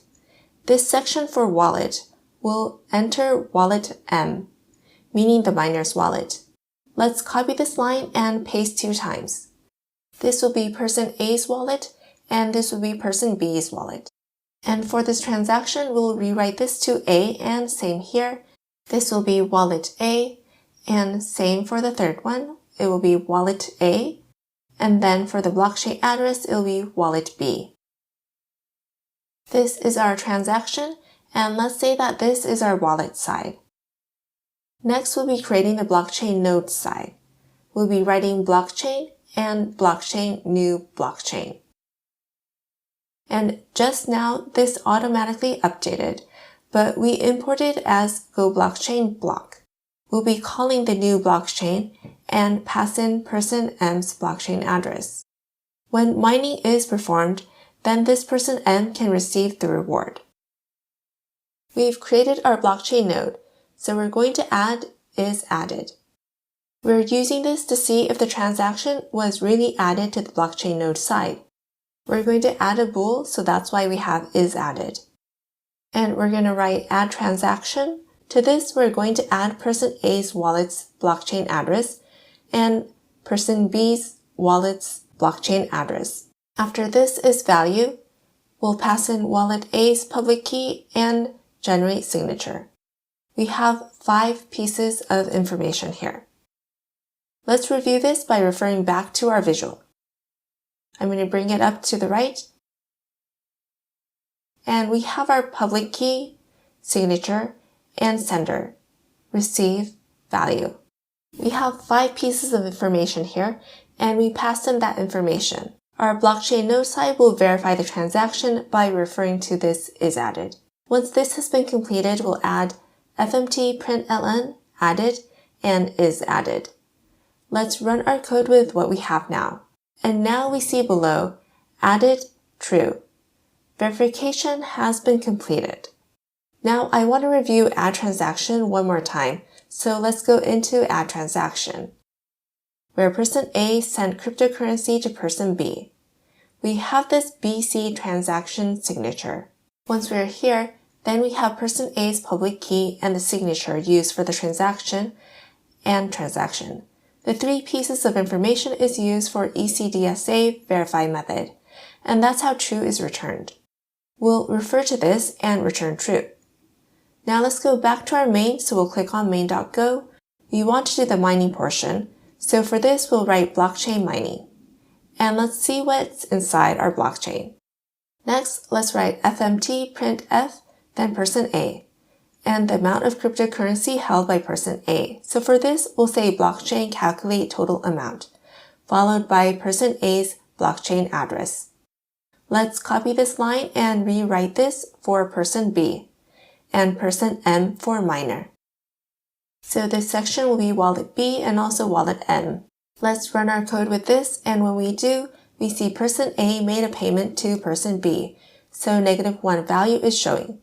B gained 1 value, and for mining, the miner did the mining, so value is 1. We can look at what's inside the blockchain. We see the same mining reward information. Now let's go back to our code again. We had our add transaction. Then when we performed mining, we ran the code with this and returned true. That's how we're able to add transaction. And referring to our results, person A's wallet is showing value -1. In the real world, you can't send cryptocurrency if you don't have any to send. So from now, let's add more to our code that will account for the situation. Please go to Add Transaction, and after the transaction has been verified here, let's include an if function. If BC calculate total amount. When the sender wants to send a value that's more than what they currently have, they shouldn't be able to send it. For this, we'll write log print ln error, not enough balance in a wallet, followed by return false.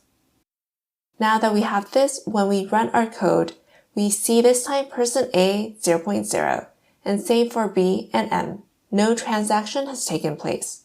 When we scroll up a little, we see in our log not enough balance in wallet. Because person A didn't have enough to send, person A wasn't able to send any. And that's how this if statement works.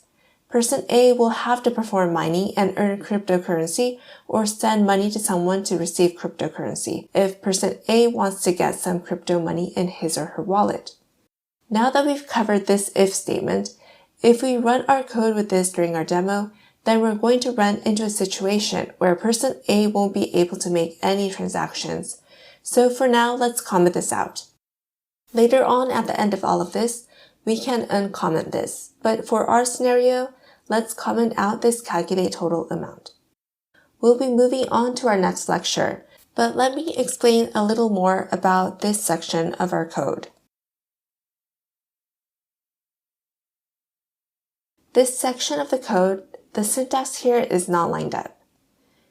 If you write go fmt-w blockchain go, you can clean up the lines and make it look more organized. I ran the code and we do see that this section is all lined up. We can do the same for main.go and also utils ECDSA and also wallet.go. Now let's move on to our next lecture. We want our final product, our blockchain node, to be like this. In this visual, we have a total of 3 blockchain nodes. But in reality, it may be difficult to prepare 3 PCs or laptops. So instead, we're going to use 3 different port numbers and create a scenario with 3 blockchain nodes.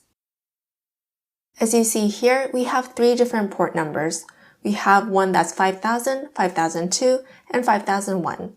We can change the port numbers and start up the web server. We can generate REST APIs to implement this data transmission.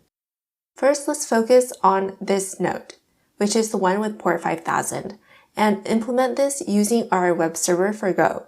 To do this, first let's go to our projects. And inside Go blockchain, we have blockchain, utils, and then wallet. We want to create another directory, and we'll name this one as blockchain server and click OK.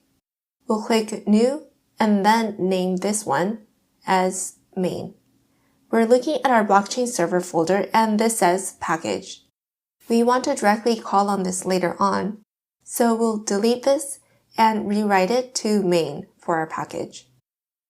For example, we can have func main fmt println test. Then we want to run main, so we'll click this on the upper left. We'll select Edit Configurations, and we want to add one more, so we'll click on the plus sign. We'll access Go Build, and we're going to name this Blockchain Server. Our run kind will be directory. And we don't want it located at the top, but be located in our Blockchain Server folder that we just created. We'll click on Apply, and now on to this working directory. We want the working directory to be the top folder. We'll click on OK and then run our code. And when we do, we see test down here. Next, inside this Blockchain Server folder, we want to create another file. We'll select New Go File and name it Blockchain Server. We'll click on OK. We have inside our Blockchain Server, blockchainserver.go and main.go. Our package name is main. Let's select our blockchainserver.go, and I'm going to close this for now. First, our type is going to be blockchain server. We want to create the blockchain server struct from now. And regarding our port, we're going to specify as uint16. Port numbers from 0 to 65,535 exist, and instead of an integer, we can say uint16. Next, we'll write func blockchain server. After this, we want to use port numbers in the 5000s range, so we want to specify the port in our parameter. And after that, we want to return blockchain server and include our port. Later on, we want to confirm our port number, so we're going to add on a method to return our port number for our blockchain server. Next, we'll write return BCS port. For now, we wanted to return hello world to see if our web server is up and running. We'll write HTTP response writer. This concept is often introduced in introductory courses and manuals for Go, so if this is unfamiliar, please do a little research on it. If you look at Go documents, you'll see examples that will introduce these concepts and terms. These are the keywords you should be looking for when researching. And this time too, we'll refer to IO write string. W, which is our response writer, will be followed by hello world. This is what we need to write in our response writer.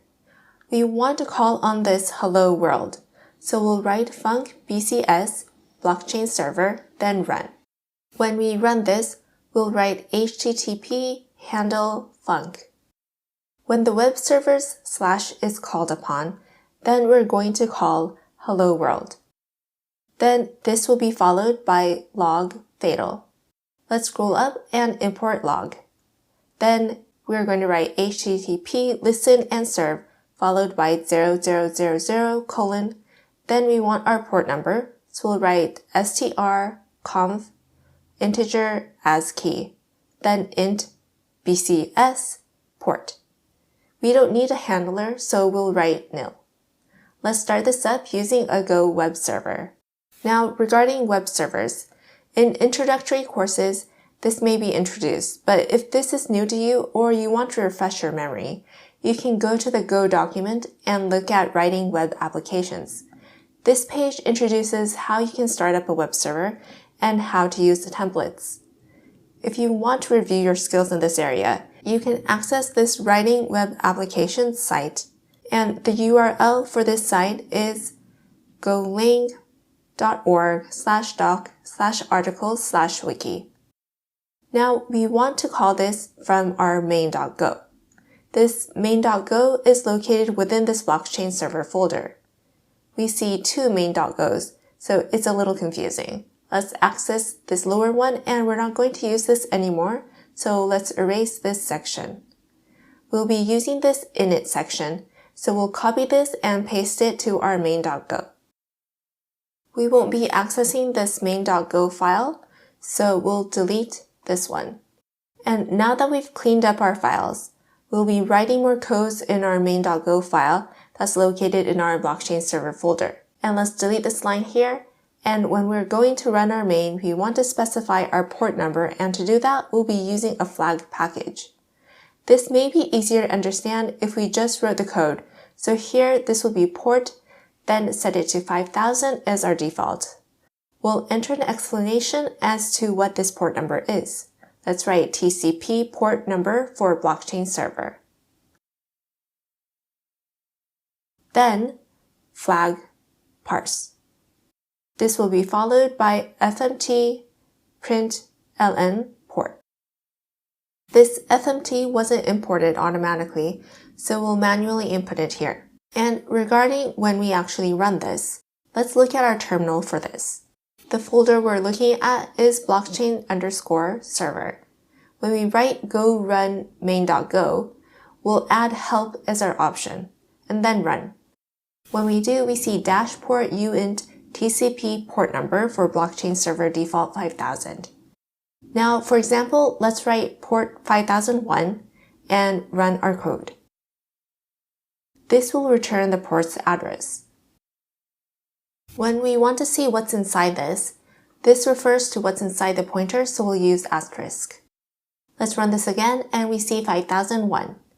This means we can use the port number that we specified.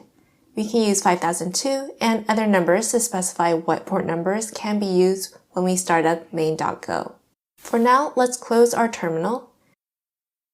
We want to use this port to start up our web server. So we'll write app new blockchain server. And we want to specify a port number to this.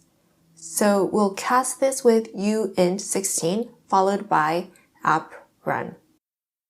We don't need this fmt up here, so we'll delete this and run our code.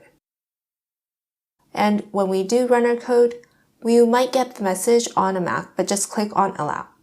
Next, let's open up our web server and access 00005000. Please access this and you should see hello world. And for those who aren't using Golang, I'm going to close this web browser by clicking this red button here. Please access your terminal, and right now inside your projects, you should have blockchainserver.go and main.go. You need both of these, so we'll write go run main.go and blockchainserver.go. We need to specify the two names followed by the port number you choose. We'll press enter and then 5001 will be set up, and let's click on the plus to the right here. We'll write 00005001. When we access this, we see hello world. So for those who aren't using Golang, this is one way to specify the port number. For those of you who are using Golang, you can access edit configurations and look at the section for program arguments. You could change this to port 5002, then click on apply and OK. Let's run our code and let's also copy and paste this. We'll rewrite this to 5002 now. Even when this is changed to 5002, we still get hello world.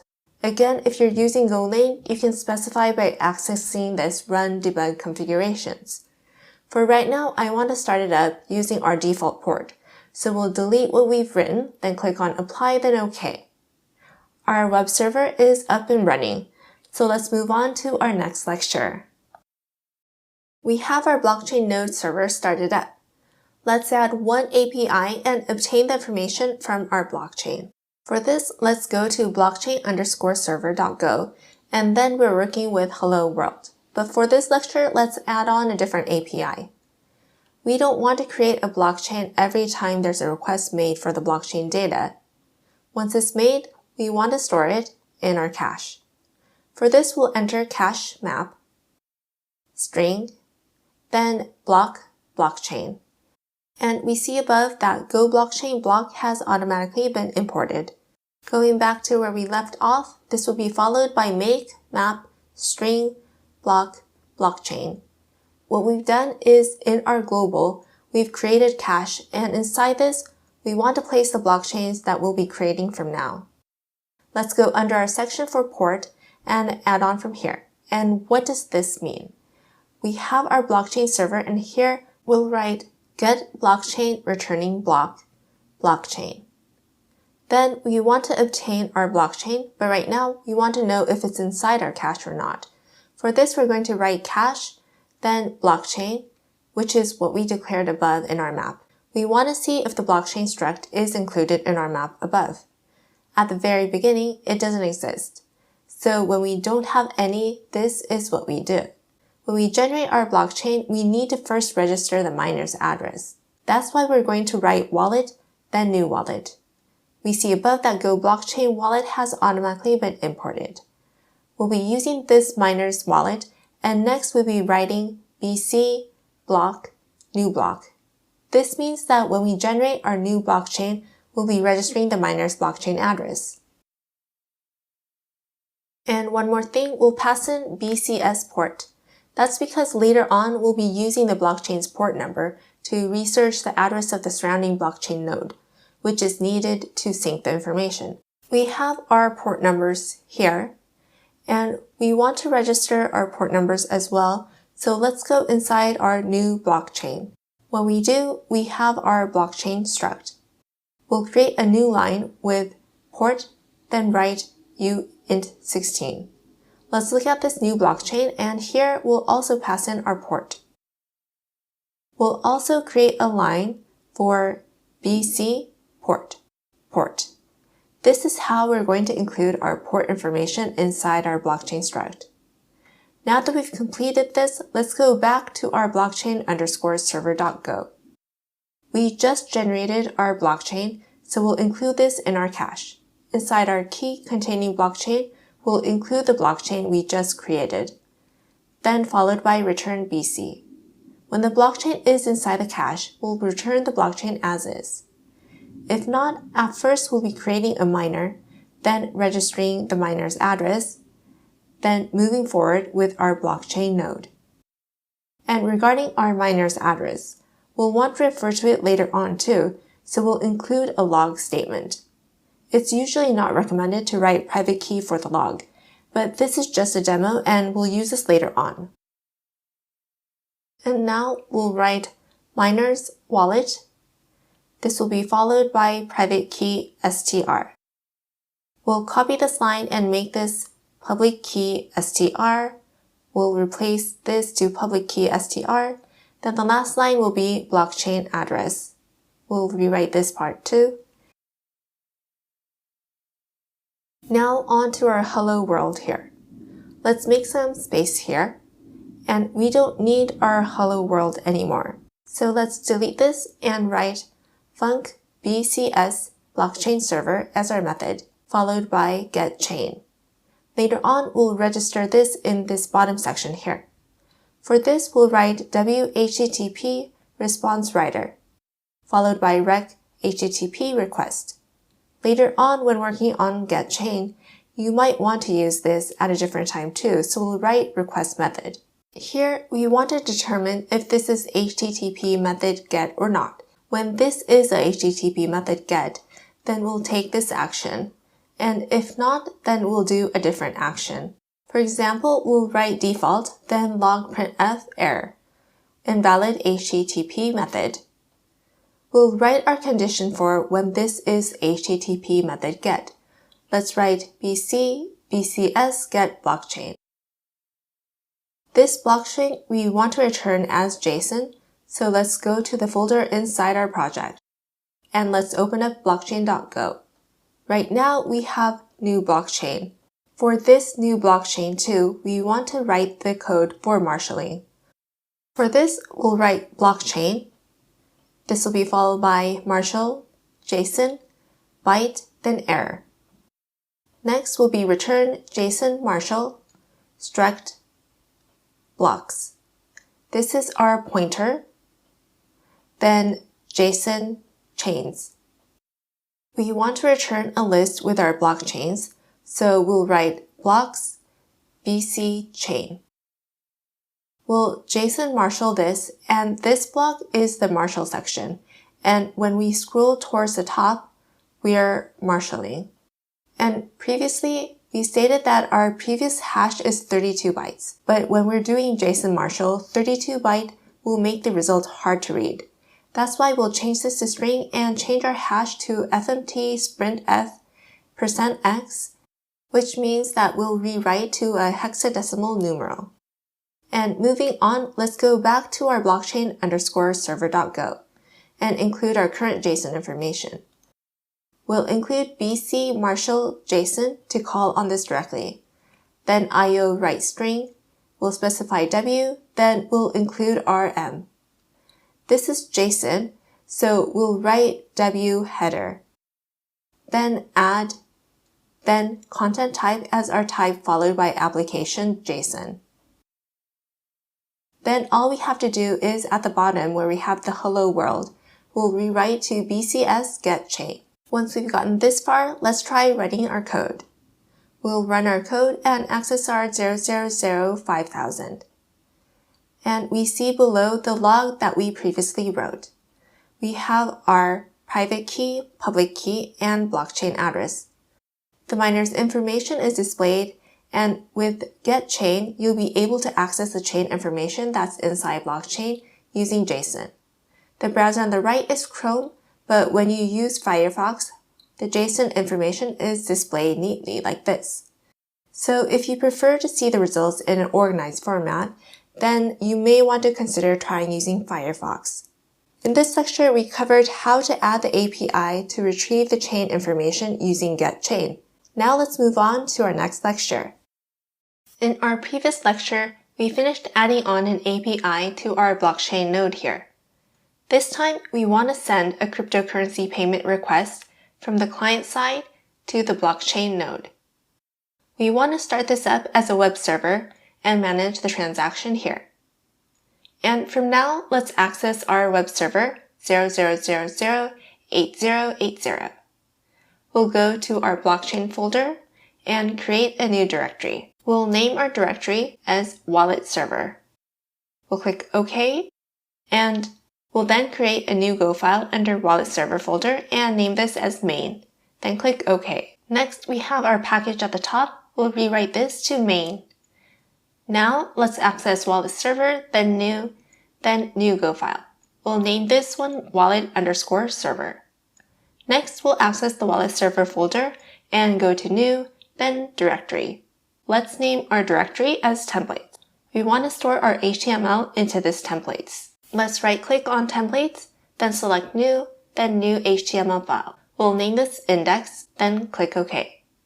Right now, we'll include hello world in our body. So we have this text within our body. We want to create an HTML template like so. Next, what we want to do is we're going to access our wallet server.go. I'm going to close this for now. Then first, we have our type as wallet server. The structure will be similar to our blockchain server. Here as well, we'll include uint16 for our port, then gateway string. These are the fields that we want. And about this gateway, let's look at the visual on the right. On the left, we have person A's wallet, and this is the blockchain node where the connection will be established. We'll be sending the transaction to here. We'll need to sync these other blockchain nodes, and we'll work on that later. Right now, let's focus on the step where person A needs to connect to this blockchain node to send the transaction. This is the field for obtaining a gateway address for this process. Here, we'll write func new wallet server, port uint16 gateway string. We'll be returning a wallet server pointer. Then return wallet server, port, then gateway, followed by func wallet server. And same here as well, port uint16, return ws port. Then next we have gateway, and that's also similar. We'll write gateway string, return ws gateway. Now we'll write func ws wallet server, then index. Later on, we want to be able to register our index method as our web server. And just like what we did before, we'll write whttp response writer rec http request. And within this, we'll use switch. And if our request method is get, then here we'll write http method get. And if this is the case, what we're going to do is pull up our template. For this, we'll write template parse files. If you recall, within our wallet server, we created a folder called templates. Underneath this, we created our index.html. We'll bring up our template and execute it. We won't be replacing our template with variables, so this time we'll make this empty. Then next is default, log printf, error invalid HTTP method. Our log wasn't automatically imported, as you see, so we're going to go up to the top and write log. Also, regarding our wallet templates, we can write a const for this. For example, temp dir. We can write like so to display the path to our template directory. And now let's go back to our wallet server templates. We can use path and join here. So we'll write path join followed by our temp dir that we wrote just now. We'll connect this and our indexed HTML. And this is just one way of writing the code. Now we'll make some space here and use func to register our handler for our index portion. We'll write ws wallet server, then run, followed by handle func. When this slash is called upon, then ws index will be registered as a handler. Then all that's left is log fatal http listen and serve 0000 colon then strconv itoa followed by int ws port. The handler can be nil. We have our wallet server folder, and within this we have main.go, so let's access this. First we'll write func init followed by log set prefix wallet server. We've set our prefix, then we'll write func main. For this main, we'll get port first. Then flag uint port 8080, which is our default. For the explanation, let's write TCP port number for wallet server. And next, we want to specify our gateway, so we'll write flag string gateway. And for our default, we'll write HTTP 127.0.0.1.5000. This is the local host IP address and refers back to the owned server. This is the address for this blockchain. We'll write blockchain gateway, then flag parse, followed by app new wallet server, uint16. Since we want to convert it to this, we'll specify the port, then gateway. Then we'll call on app run, and then run our code. We'll click on edit configurations. For this, we want to start up our wallet server again, so we'll choose go build and rewrite this to wallet server. Let's change our runtime to directory. This time, we have our wallet server and our main.go that's saved inside. We want to run this, so we've selected our wallet server folder. We'll click on OK, then Apply. And for our program arguments, we could specify it, but for this time, let's not specify and just go with our default, which is port 8080. We'll click on Apply, then OK. Now that we've gotten this far, let's run our wallet server. Then let's open up our browser and access 00008080. You should see Hello World like so. In this lecture, we only ran our wallet server, and in our next lecture, let's add on more to this. In this lecture, we'll be working on creating the UI for our wallet. On the right, I have an example of a wallet I created, and on the top, we have the word wallet. Below is the amount of cryptocurrency that I have on hand. And we also have a button for reloading. Down below, we have space to write our public key, private key, and blockchain address. For example, let's say person A wants to send to person B.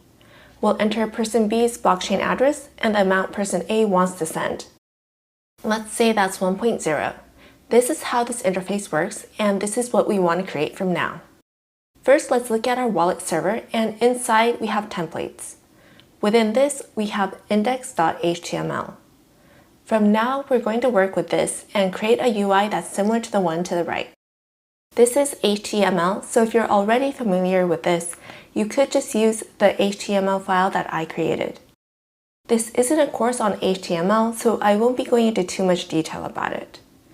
And first, our title will be wallet. Later on, we want to use jQuery, so here we'll be entering the Google URL for hosting jQuery. And I'm going to pull up this website, and this is Google Hosted Libraries. The URL for this is developers.google.com/speed/libraries. Here we have a Google hosted jQuery library. What we're going to do is we're going to use this as is, so we'll copy this and paste it into our HTML. This time we're using jQuery, but using React or jQuery web framework might be the current trend. The interface we want to create is really simple, so we'll just stick to using jQuery. If we use something like React, this lecture may become a little difficult, so for this, we're going to stick to jQuery. Now onto the body. First, we'll use div to work on creating this top section of our interface. Our header will be h1, then wallet. This wallet we wrote is for this wallet on our interface. Next comes div ID, then wallet amount. For now, we'll enter 0. Then comes button ID, reload wallet. We're going to say reload wallet is going to be the name of our button. Next, we'll work on public key, private key, and blockchain address. Let's use a p tag and write public key. Then we'll use text area, and the ID will be public key. For rows, let's make this 2 rows, and for columns, 100. We've defined our text area with this, and let's copy this. Next, we'll work on our private key, so we'll rewrite our ID to private key. Let's change our number of rows for the text area box. We'll make this 1 row. We'll copy this again, and now work on blockchain address. We'll rewrite this to blockchain address, and same with our text area ID. We'll rewrite this to blockchain address, and for the dimensions, we'll keep as is. And now we've created the interface for the top portion here. Next, let's work on this send money portion. For this, let's use div, then h1 will be send money. Then div address. We'll use input and create an input ID of recipient blockchain address. Let's make the size 100, and our type will be text. Let's put in a break, then the amount. The input ID will be send amount, and the type will be text. Another break here, then at the end, button ID, which will be send money button. Our button will say sent. Now that we've gotten this far, let's restart our wallet server. I'm going to refresh my screen to reload it, and I refresh my screen now, and this is what my interface shows. You could make mistakes when copying and rewriting lines, so if you think you might have made a mistake, you can always refer to the source code that I've provided in this course. Now let's move on to our next lecture. We're done creating our UI for our wallet in our previous lecture. Let's say we created an account on a site for sending cryptocurrency.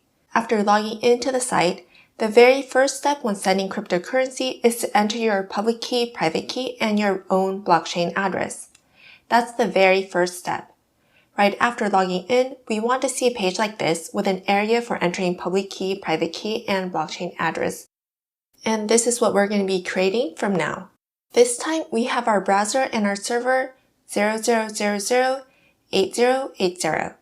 We're going to pull our public key, private key, and blockchain address information from here and have it show up on our browser here.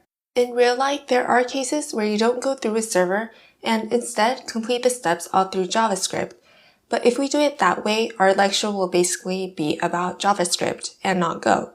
So in this lecture, we'll use our 0008080 and our Go backend and process our client. This might be hard to understand just by my explanation, so let's actually write the code. We have our browser, and from our browser, we want to use jQuery to pull up our public key, private key, and blockchain address. From our web server, we want to implement our API. So to do this, first, we're going to go to our project, then go to wallet server folder, then our wallet_server.go. We'll access this, and then below our index, let's add on another API. We'll write wallet server, and we want to create a wallet for some person, so we'll write a code so that the wallet information is returned for this API. Here, we'll write response writer, then rec HTTP request.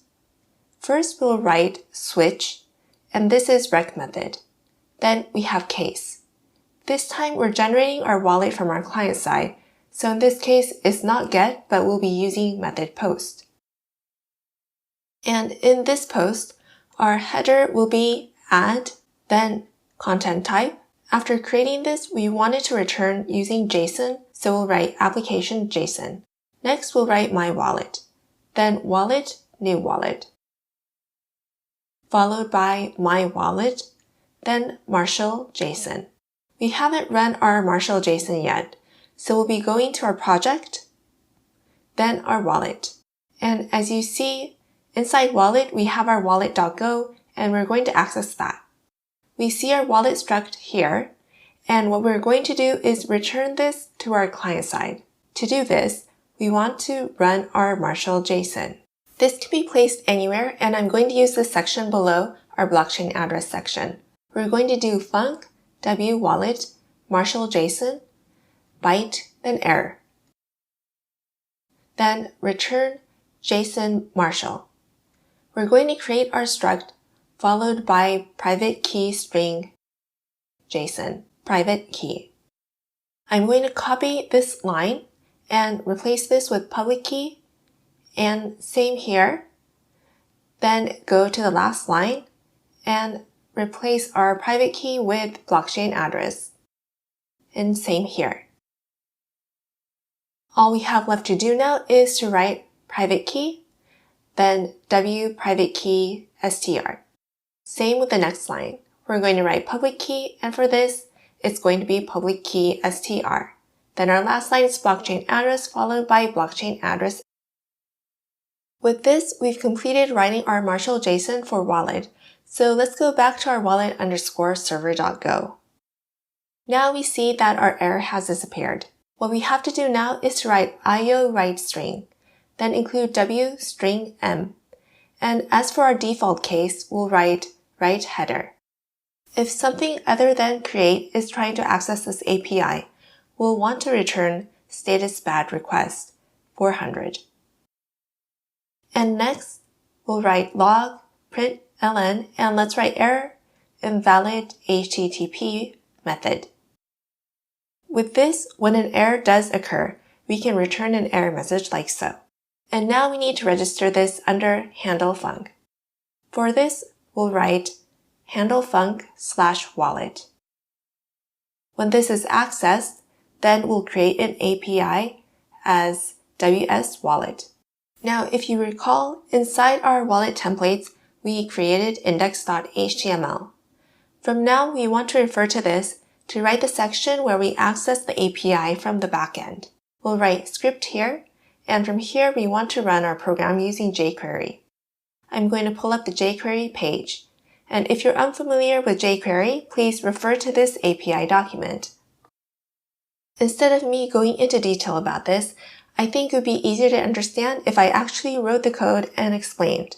But one key characteristic of this is the use of $mark, then specify the ID, then HTML. And for example here, we're telling it to include next step in HTML. This $mark is often used. And also $.ajax is also used. When we use this, we use JavaScript to refer to the URL, our data, and then receive our result, which can then be displayed on our own page. We won't be doing any difficult tasks with jQuery, so I'm going to introduce the concepts while writing the code. First, we'll write the $symbol followed by function. We'll include parentheses, then inside here, we'll continue with our command. We'll write what we want the program to do when we first load the page. For example, when we refresh this page, this function is called. At this time, we want to send a request to our backend using Ajax.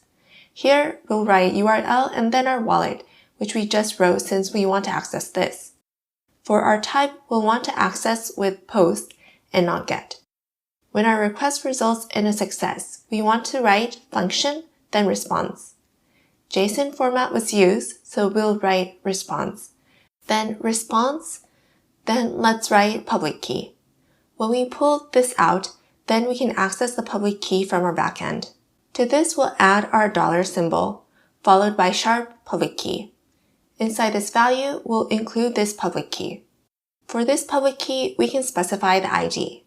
And about this public key, in this text area below, we can include our public key, which means that inside this public key, we can display our public key, which we accessed from our backend. We'll copy this line and paste it.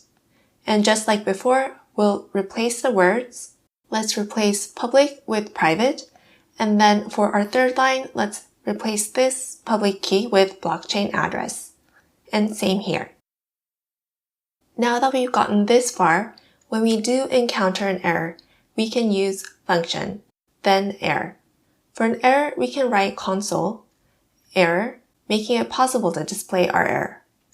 And when we don't have an error, we want to display that to make it visually easy to understand.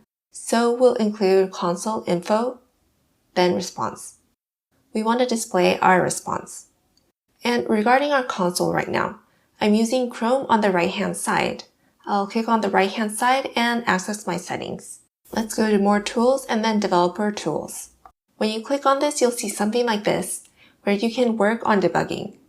When you access this console tab, you'll see that when you access the page, console info is called on and a log is written, making it easier to debug. From now, let's restart our wallet server and actually access this. When you restart your wallet server and reload the page, you should see your public key, private key, and blockchain address information displayed. Underneath our console, we see the information returned to us with our response. And now back to our scenario. Let's say person A signs up and logs in. The wallet information that person A will see first will be displayed like so. Now let's move on to our next lecture. Now we're going to remove this method from our post. And from our front end, we're going to use rec body and send our transaction data using JSON. We need to decode JSON in our backend, so we'll write decoder, JSON, new decoder. That's how we're going to run the program, and regarding this, right now, I currently have on the right side, import encoding JSON. I have this document page displaying on the screen right now, and here we have our index, and in our index we have type decoder, which brings us to this page. And we'll click on example. This may visually be helpful with understanding type decoder. First, we have JSON stream. We have this information, and please think of this as the transaction data that will be sent from our user UI. We're going to store this in our Struct for our Go backend. For example, let's say this is a Struct for our backend for Go. We'll take this data and place it in here. We have this coming in using JSON. So first, we'll accept and read the data using JSON stream. We'll pass this into our JSON new decoder and create our deck. This is our for loop. One key point here is our var m message. We're simply just defining the struct using var m message. And now regarding how this is run. With this deck decode, we pass in our m address here. Then our data from here at the top will be passed into here. Then at the very end, print it out. Here we have m.name. This refers to our name that's inside our struct. And same with this text. This refers to the text that's inside our struct. Let's click on run and let's look at this line of name ed text knock knock. This ed is displayed first like so, followed by our colon, then our text knock knock. We ran this loop until our end of file and printed our result. The key point here is when we're going to place our JSON string into our struct, we can use JSON new decoder. We'll place our address for struct here and decode. Once you've understood this concept and flow, then we're ready to move on. And now let's write our code to process the JSON data that's sent from our front end. First, we'll write type transaction request. We're going to write the struct to process the JSON that's sent from our front end. We'll write sender private key. This is JSON, so we're going to use a pointer for our string, and we'll write JSON sender private key. Later on, we're going to use the nil pointer in our if statement, so that's why we are using pointers. Next, we'll write sender blockchain address. Similar to above, we'll write string JSON sender blockchain address. Next will be recipient blockchain address, followed by string, then JSON recipient blockchain address. Then on to our next line, it's going to be sender public key, and same as above, string, then JSON sender public key. Then to our float, it'll be returned as a string, so we'll write JSON value. With this, we've created our JSON transaction request. Now let's go back to our wallet server.go. We just created our transaction request and we're going to declare it using var. This will be T wallet transaction request, which is what we just created. Then we're going to refer to decoder to decode, and we'll write T, which is the address we just used, and if the error is not nil, then at this time we want log printf, then error, and we want the content of the error to be displayed. Then IO write string, followed by string, utils, JSON status, and we'll want fail to be returned. Then return. The transaction data is sent from our front end to this wallet transaction request. So we want to confirm if this is the correct data or not. So once more, let's access this wallet transaction request. We're going to add on here functr transaction request and a method called validate, returning a bool. Then next, if tr sender private key is nil or t.sender blockchain address is nil, or tr recipient blockchain address is nil, or tr sender public key is nil, or tr value is nil. That means we have a missing field, so we want to return false. If we have all values, then we return true. We've just added on a method for validating, so let's go back to our wallet server.go. Now we'll add on here, if tValidate is not true, we'll want log print. Then what we want displayed is error missing fields. Let's copy these two lines and write return. That's our error handling code. Now we'll write fmt println and refer to the data we referred to earlier, like t sender public key. I'm going to rewrite these lines to refer to the different types of data. We want our code to run and display in this format. And now let's restart our server and see what happens. Let's look at the right side of our screen and let's write 1111 for our address and 1.0 for amount. Then click on send. Down below, we see our result in the format that we requested in our code. We were able to successfully decode the JSON data that was sent from our front end. And now that we've gotten this far, we won't be using this going forward, so let's remove this and move on to our next lecture. If you recall, in our last lecture, we used T sender private key. I want to display the length of this and also the length of our public key. So we'll change this to public key. Let's see how long these two are. We'll click on send and OK, and down below we see the length being 64 and 128. Our sender private key data will come into JSON as a string. So this is a hex, so it's 64 bytes.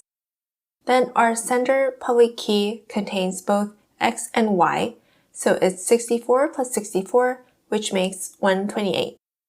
Please keep this in mind, and I'm going to delete these lines for now. For example, let's access our wallet.go, and there should be a section where we generated our private key, public key, and displayed it as a str. We have our private key str here, and we're displaying it as a string using d bytes. Then for our public key, we're using %x and %x. We're connecting these two %x's, so that's why this results in 128 bytes worth of hex. When we're actually using this in our backend for Go, we can't process this because it's a string. We have to make this a private key struct. In order to make this conversion, we'll need to create a utils from now. For this, let's first go to our project. Then under utils, we have ECDSA.go. In here, we're going to work on our text string along with our private key, public key, and also signature. Let's first focus on our public key. We'll write func string2 big int tuple, then s-string. We'll return big int and big int. We're going to write a function for this. For example, bx, and for now, let's not do error handling. We're going to write hex decode string. Then 64, meaning 64 bytes for bx. Following this will be by, and for this we'll bring the semicolon after 64. Next will be var bix, and we'll declare big int. We'll copy this line and rewrite this to biy. And for the program we're creating, we're not going to use this, but you could call bix set bytes. We changed the string to byte here, and what we created here, we can pass this in with bx. Then, for example, our x for public key will be stored in this big integer, and we can do the same for y. Y can also be stored in big integer and return a value. Here, we'll return bix and biy. I'm going to close the left part here, and for example, let's write func public key from string followed by a string. We'll receive the string for s. Then we'll want ECDSA public key returned. Regarding x and y, we'll write string to big int tuple and pass in s to this, followed by return and ECDSA public key, elliptic, p256, then x, then y. I'm going to pull up the public key document here that I previously introduced. Under our type public key, we specify elliptic curve, then create x and y big int. And that is exactly the information that we just wrote for our program and created a function for our public key struct. Then regarding our private key, we place the public key that we just created, and then comes big integer for private key. We don't have to write separate lines for private key, so it's much more straightforward. For this, we'll write func private key from string followed by s string. And we also need our public key, then ECDSA. Then for our returning value, we want ECDSA private key. For our byte, we'll write hex decode string, and we'll pass in the string for our private key. Then we'll declare var bi big integer, followed by bi set bytes. We'll pass in bytes. Then return ECDSA private key. For this, we'll take the pointer for our public key and the big integer that we just created. Let's scroll up to our signature area. And we see here that we use %x and %x. We use this twice and it's 64 bytes. So let's write this here. Func signature from string followed by s string, returning our pointer for signature. We'll use r and s, then string to big int tuple. We'll pass in signature from our string, and for what is returned, we'll place r and s's signatures. Right now we have two s's. For now, we'll rewrite this r and s to x and y. With this, we place back values to r and s by creating signatures from string. And one other point here. With this string to big int tuple, we set 64 bytes. This is an assumption, so we do want to specify 64 bytes here. And if r and s here aren't 64 bytes, we'll save the length as 0. I would recommend writing this section like so. And let's work on another step. This one refers to our public key for our wallet.go. In this section, we're using %x, but let's add 064 here as well. Once we've done this, let's go back to our wallet server.go. First, we'll actually create our public key. We'll refer to our utils public key from string, which we just worked on, and we pass in t sender public key. Then the same process for our private key. We'll write utils private key from string and pass in t sender private key.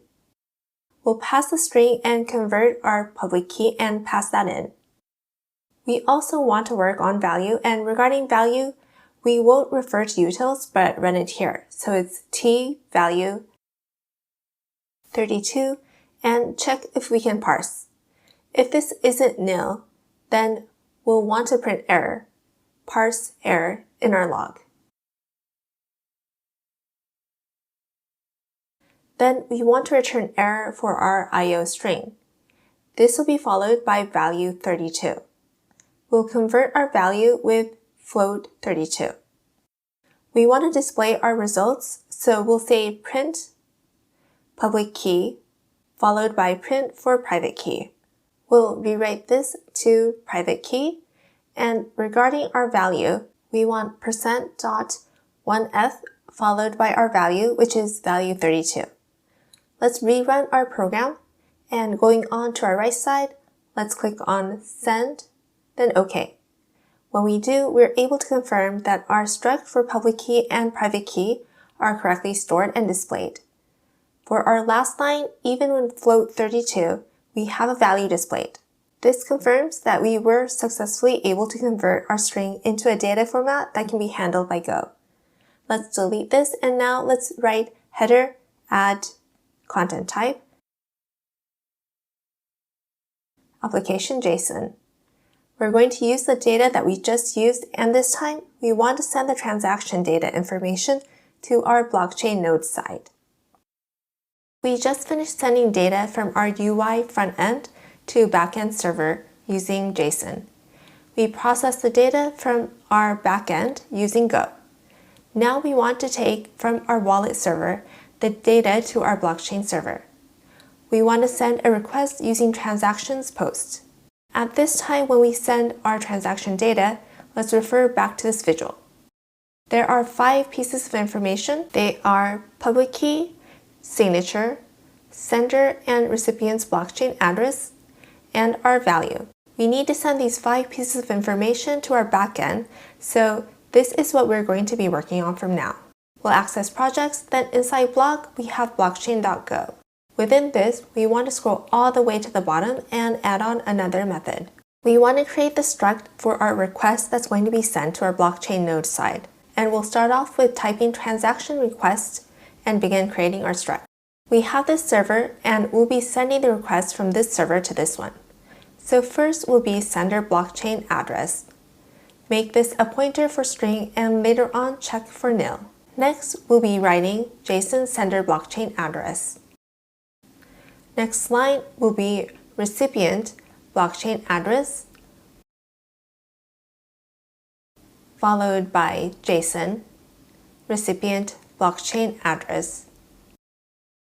Then we have sender public key, and for this, it will be JSON sender public key.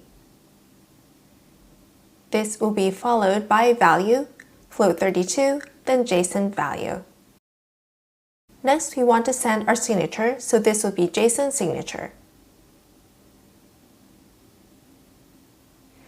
Then on to our validation. It's the same as before. We'll write validate bool if sender blockchain address.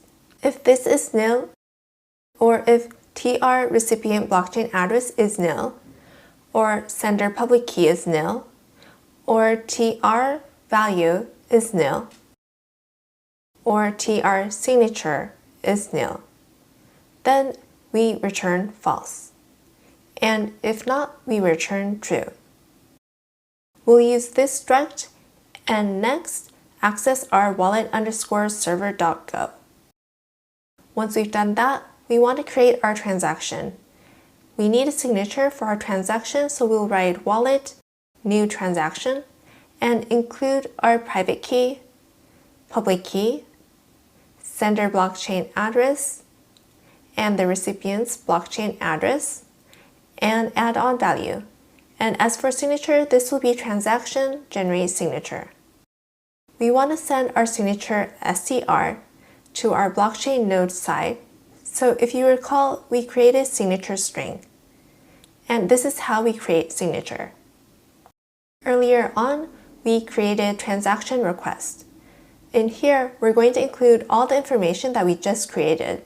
So this will be sender public key, and then our value 32 followed by our signature str.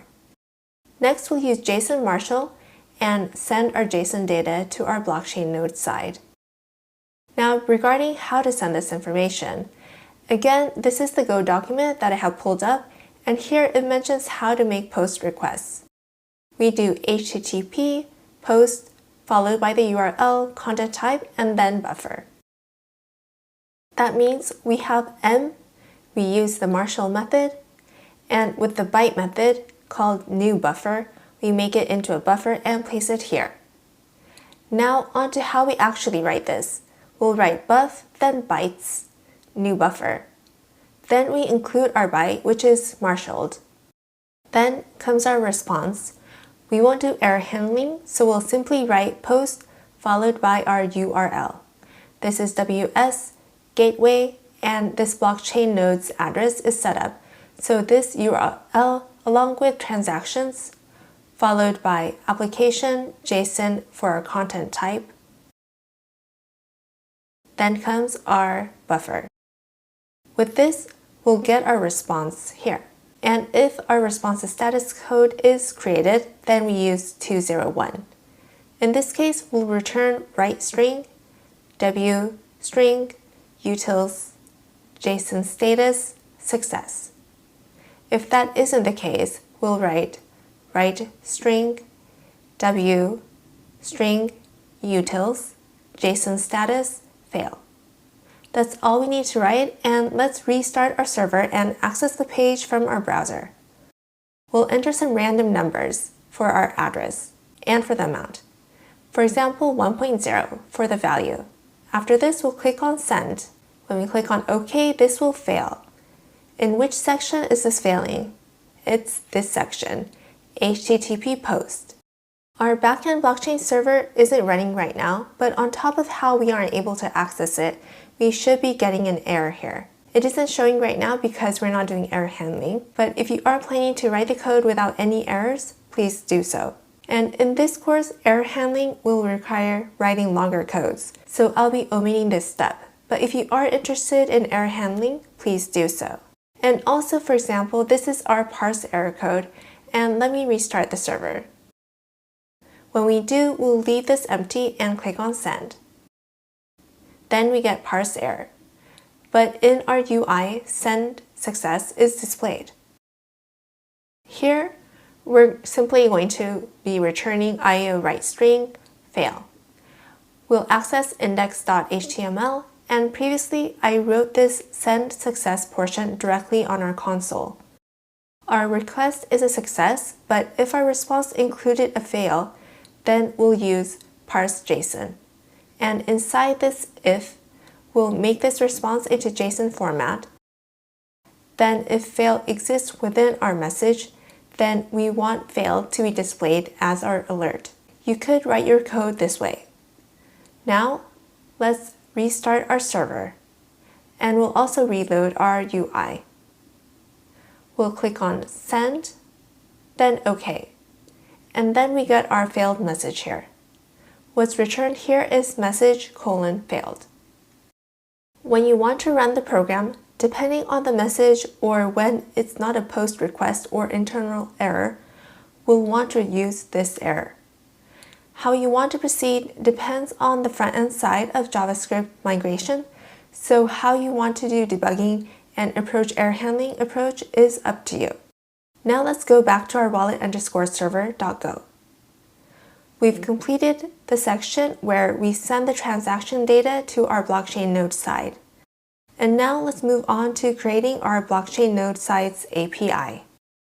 Now that we've gotten this far, we want to create the API for the blockchain node side. We'll go to project, then this time go to blockchain_server.go. We'll be writing our code here. We previously created getChain, and I'd like to add on our code from now below this. First, we'll be writing func bcs blockchain server.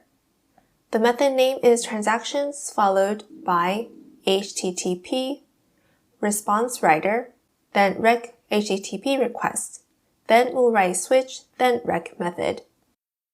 Next will be case followed by HTTP method get. We'll be writing method get later on. This will be followed by case HTTP method post, and with this, let's create our transaction. And for other cases, we'll write log, print error, invalid HTTP method. Next, we'll write header and have status bad request displayed. From now, let's work on this section for post. We'll write decoder, then Json, new decoder, then rec body.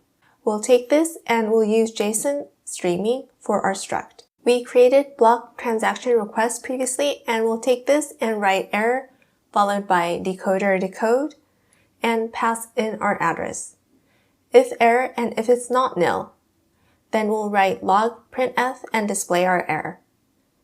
This will be followed by io write string, then w string utils, JSON status, then fail. And last line for this section will be return. Then we have our t validate. When we can't do this, then we'll write error missing fields. We'll create a log like this, and all we have to do is copy the 2 lines from above and paste. With this, we're able to obtain the data that is needed for the transaction from this web server to the blockchain node. Next will be public key, and for this we'll use utils public key from string to return the public key and followed by tsender public key. Now our tsender public key is returned to the public key for our Go struct. We'll do the same for our signature. We'll write utils signature from string followed by tsignature. Now we'll go to our projects and to our blockchain.go. Here, we should have our add transaction that we previously created. I'm going to scroll up a little, and we have our add transaction here. When we input information like this here, we can generate our transaction. Instead of calling this directly, we want to add one function. So let's copy this. And before add transaction, let's rename this and write create transaction. And within this, we'll write is transacted, followed by BC add transaction, which we have down below. We're going to include our sender, recipient, value, sender public key, and S to our add transaction. All this will be followed by return is transacted. It's like we're calling this directly, but when we create this, we can sync a transaction to another server. So in cases like this, we want to call on this create transaction method. Right now, this may be confusing, but before add transaction, we want to add create transaction, and we want to call this method from our blockchain_server.go. Now we'll write bcs.getBlockchain and bring our struct that we were working on just now. This will be followed by is created, then bc create transaction, t sender blockchain address, t recipient blockchain address, t value, public key, signature. This is the transaction that we want to create, and using this signature, this transaction will be verified and created. So all we have to do is send this to our client side. Now all we have to do is write header, add content type, then application JSON. Here we'll declare byte and use if to input variables into our byte. If we aren't able to create, then we'll want write header, HTTP, status bad request. Then comes utils, JSON status, fail. If that isn't the case, that means we were able to create. So we'll write header HTTP status created. And then in our message, we want to say success. Then this is our last part. We'll write IO write string W string M. This is how our post looks, and let's also write our section for get, which is for when we display our transaction in our API. We'll write header, then add content type, application JSON. This is followed by BC, BCS, get blockchain. We'll pull up our transaction, so transactions followed by BC transaction pool. Right now, we don't have any, so let's create one. Here, we'll go back to Blockchain Go and scroll to the top. Once we're at the top, let's add on to the section below New Blockchain. We have our new blockchain here. Underneath here, we'll add Func BC blockchain and add transaction pool. We want to return our slice for our transaction, so we'll write return BC transaction pool. Once we're done with that, we'll go back to our blockchain_server.go and we see that our error is now gone. We pulled up our transaction, so all we need to do is JSON marshal, then struct, then transactions, blockchain transaction. When we want to display this with JSON, we'll write transactions. We also want to display the length of our transaction, so we'll write JSON length. Then we'll write transactions, then transactions, and for our length, len transactions. This is followed by IO write string, W string M. So we've gotten this far, and what we just created for this transaction section, we need to register this handler. This is our section for our handle func, but we're going to add a line for our transactions and also write transactions here. Let's restart our server and now access our wallet server and restart that as well. We've started up two servers. Our wallet server and blockchain server have been started up. Now on the left side here, I've brought up our web UI. In the middle, we have our URL for transactions from our blockchain node displayed. This is 0005000/transactions. And let's click enter. Transactions is empty and length is 0 is what's displayed, and this refers to the section that we just wrote. It's this top section right here with our method get. And now we want to first send our transactions from our web UI to wallet server, then to the blockchain node, and see if we get a response. For example, let's write a random address and say the amount is 1.0. We'll click on send, then OK. We get the pop-up message, send success. In this current situation, we want to see if our transaction is included or not. We'll refresh and we do see that our transaction has been included. The sender is this blockchain address and that matches with this blockchain address. Then address BBBB is a random address, but we confirm that this has also been included. Our value is 1 and length is 1. Now let's change this to C and change the amount to 2.5. We'll click send, OK, and we'll refresh our screen. We see two transactions displayed and the information included in the transaction matches our original input. We entered our information in our web UI and this information has properly been passed on and verified and stored in our blockchain node side. My explanation on how to create this section was a little long, and if your code for this section doesn't work properly, please download the source code provided and use it. See you in the next lecture. Next, we want to create an API for mining. Last time, we created a scenario where person A sent two transactions to person B. In that case, the transactions would be passed along to our blockchain node side and two transactions would be stored here. Right now, these two transactions are included in our pool, so we need to perform mining and get another block and connect the two. This very first block was created when we created our blockchain node within it. we need to connect our next block. So when we do mining, then the transactions that we had previously here gets included in this block and our chain gets connected. This action of performing mining. Let's work on this by creating a manual API. For this, we'll go to our projects and then to our block folder, then blockchain.go. Inside this, we previously created our method called mining. So we want to call on this mining from our API.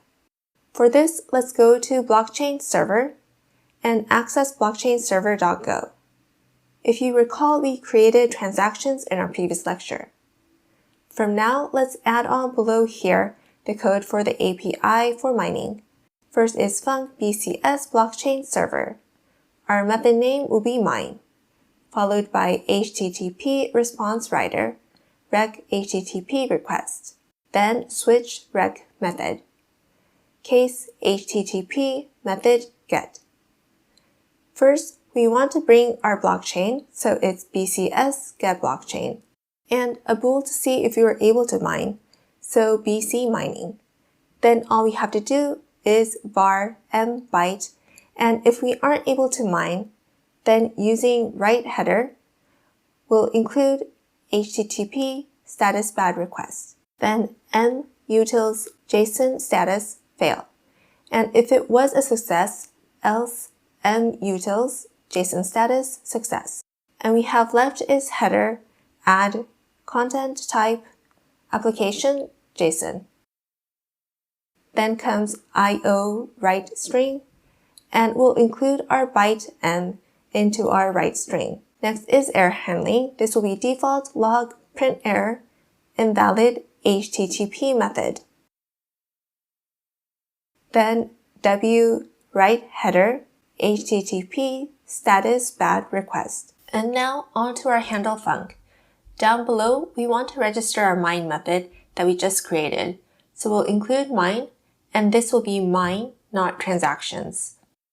We'll restart this, and also for our wallet server, restart if you haven't done so already. I currently have about 5 tabs open, but on the very left, we have the 5000/chain. I'll refresh this, and we see that the first block we generated is included here. Our nonce is 0, so I'm going to use this visual as a guide. But this means we created this very first block. Next, we have 5000/transactions. We haven't sent any transactions, so this is empty. Next is person A's wallet UI, and let's refresh this once again. And let's assume this is person B's wallet. And our last tab is /mine. This is our API for mining. And before we do mining, we'll go to person B's wallet's API and copy the blockchain address here. Then we'll go to person A's wallet's API and paste it like so and include an amount 1.0.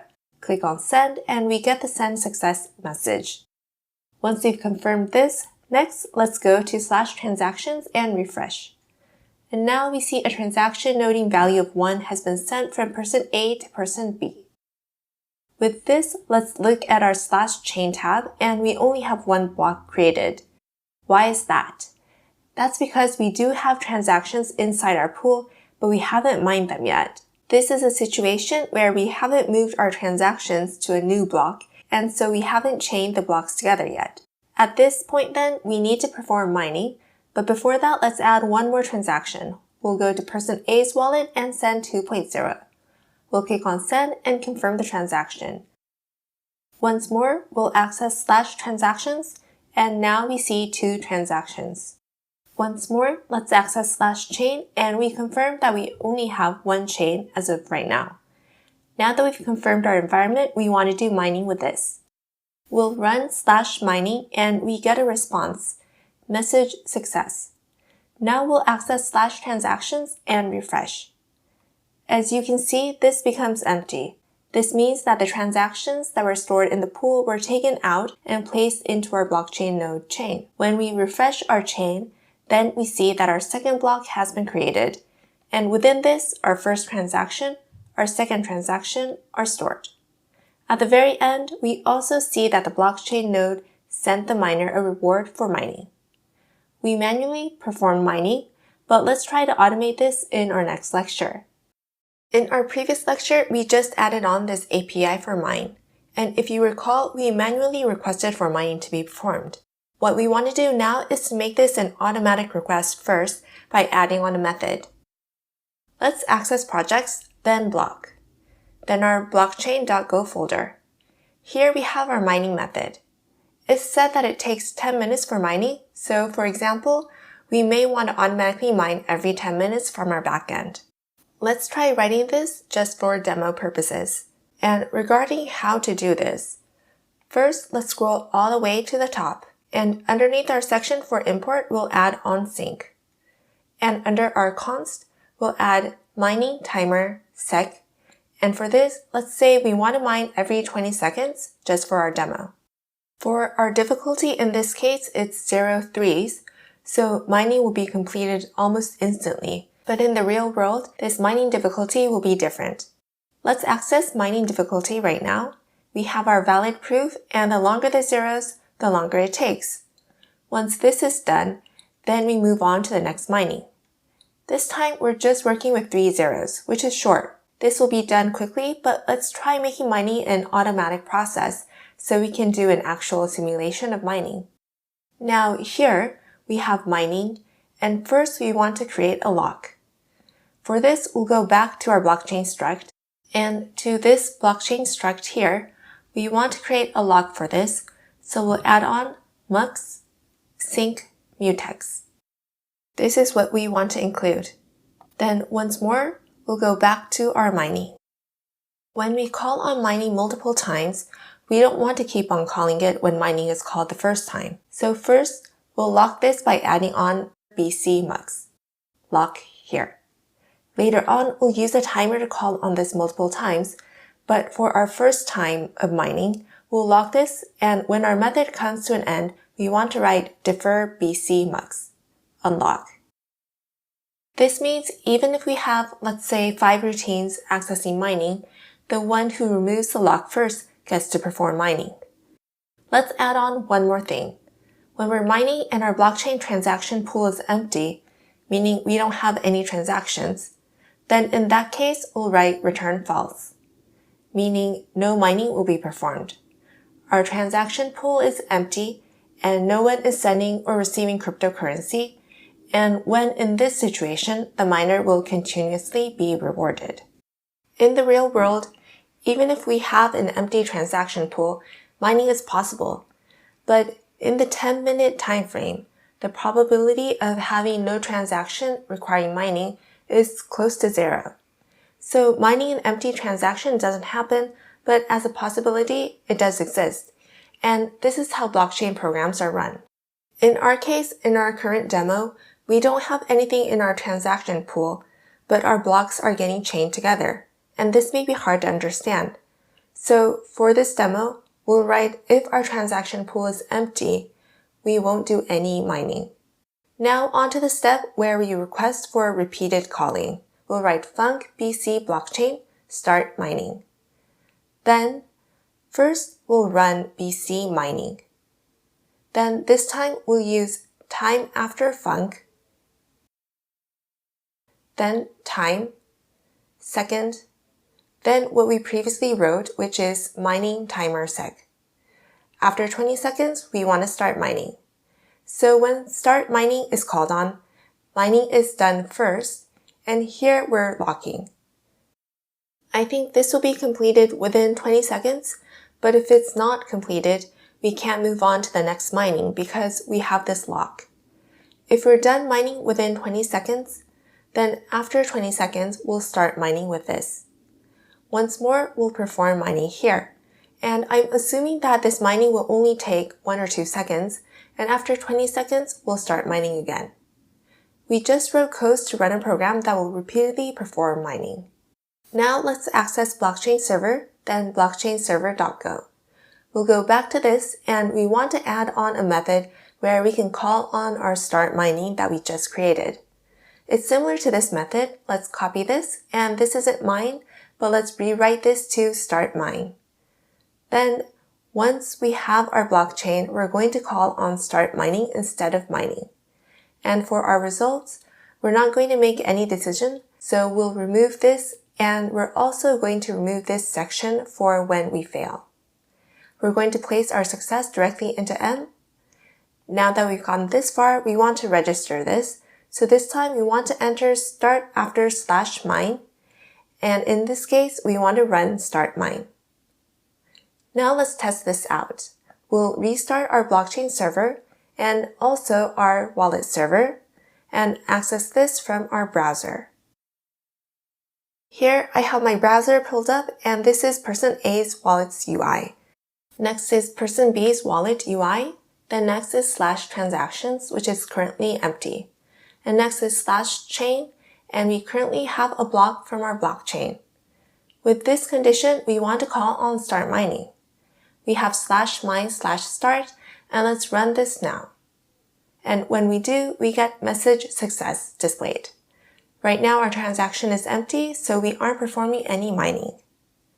From now, let's create a transaction where person A sends cryptocurrency to person B. Let's include an address and an amount. Let's say 5.0. We'll click on send, then OK. We'll access transactions and refresh. Now we see that the transaction that we just created is stored here. After 20 seconds, mining will start, and this transaction will be removed and be added onto this chain section. I'm going to go back again and refresh our transactions. Now we see that it's empty, and when we access our chain and refresh, we see that the transaction we created with the value 5 has automatically been mined. So when you do want to automate mining, all you have to do is create mine start. If you think that automatic mining is difficult, then you can perform mining by hand and confirm the transactions as you go. Now let's move on to our next lecture. Let's say person A sent person B cryptocurrency, and we want to display the amount of cryptocurrency person B has. First, for this, we'll open up project and access blockchainserver.go. And first, we want to create a new API on our backend for Node. Let's copy our method for start mine. And for our method name, let's name it as amount this time. And the same goes for our handle func. We'll rename this to /amount and register amount. And from now, we want to write the contents of amount. We'll start off with switch rec method, followed by case HTTP method get. For this side, let's say person A wants to know how much cryptocurrency she or he has. Person A will want to provide his or her own blockchain address to the node and calculate it there. The result is sent back. That's the process that needs to happen, so we'll bring the blockchain address as a request from the web server that's considered the client. So this will be rec URL query get blockchain address. This is how blockchain address will be obtained, and then we work on amount. This will be amount BCS get blockchain calculate total amount, and to this we pass in our blockchain address. That's how we'll be able to obtain the amount. Next, we want to use Json to check and run this, so we'll go to projects, and within block we have blockchain.go. We'll access this and we'll go to the very bottom section. Let's create a new struct here. This will be amount response, and this section we've covered before, so I'm not going to take too much time explaining. Let's write this in capital letter, and this will be JSON amount. Then we want to directly call on JSON Marshal and make it JSON format, so we'll write Marshal JSON here as well. Then we'll return JSON Marshal struct, followed by amount float 32, then JSON amount. Inside this amount, we'll place AR amount. We'll go back to blockchainserver.go now, and we have the amount response for our block. Inside this, we'll place the amount directly and create our amount response. Then the rest is not new. We'll write AR Marshal JSON. After we've encoded to JSON, then to our header, we add content type, followed by application JSON.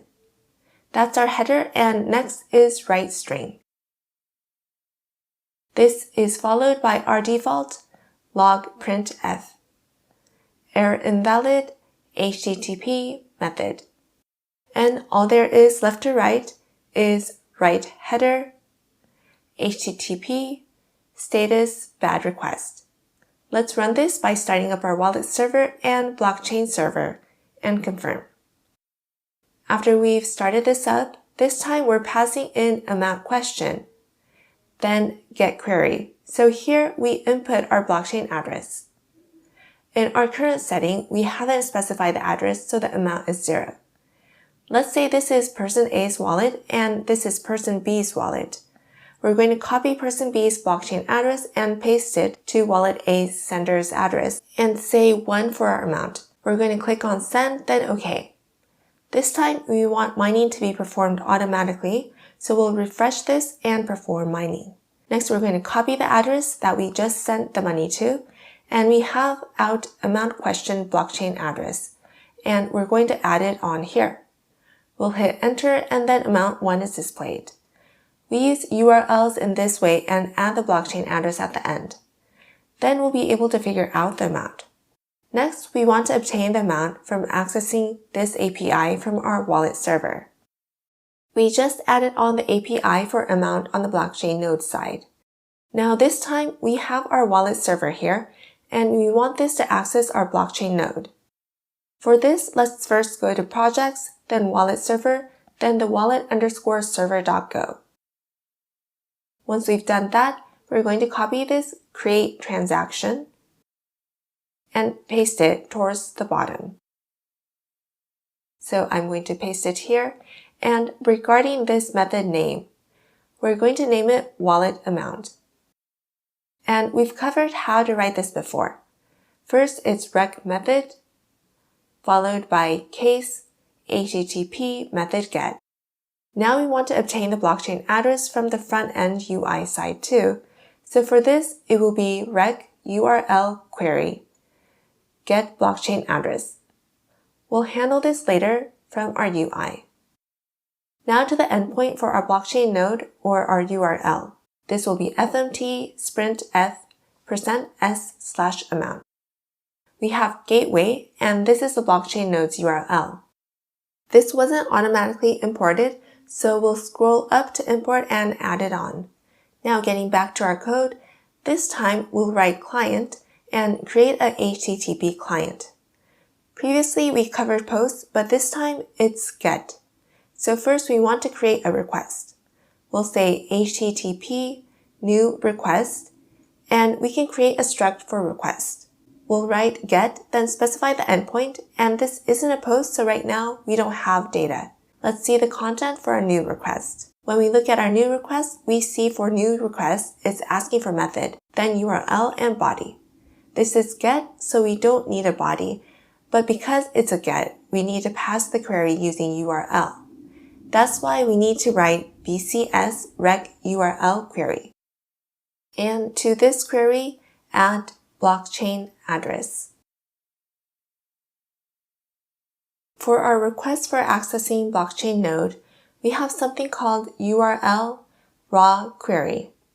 We need to encode to this and place it back again. Next, we want to receive a response, and this can be done with client do, and we'll include here the rec struct.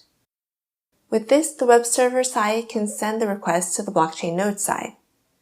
And now on to error handling. We'll say log printf error, %v error.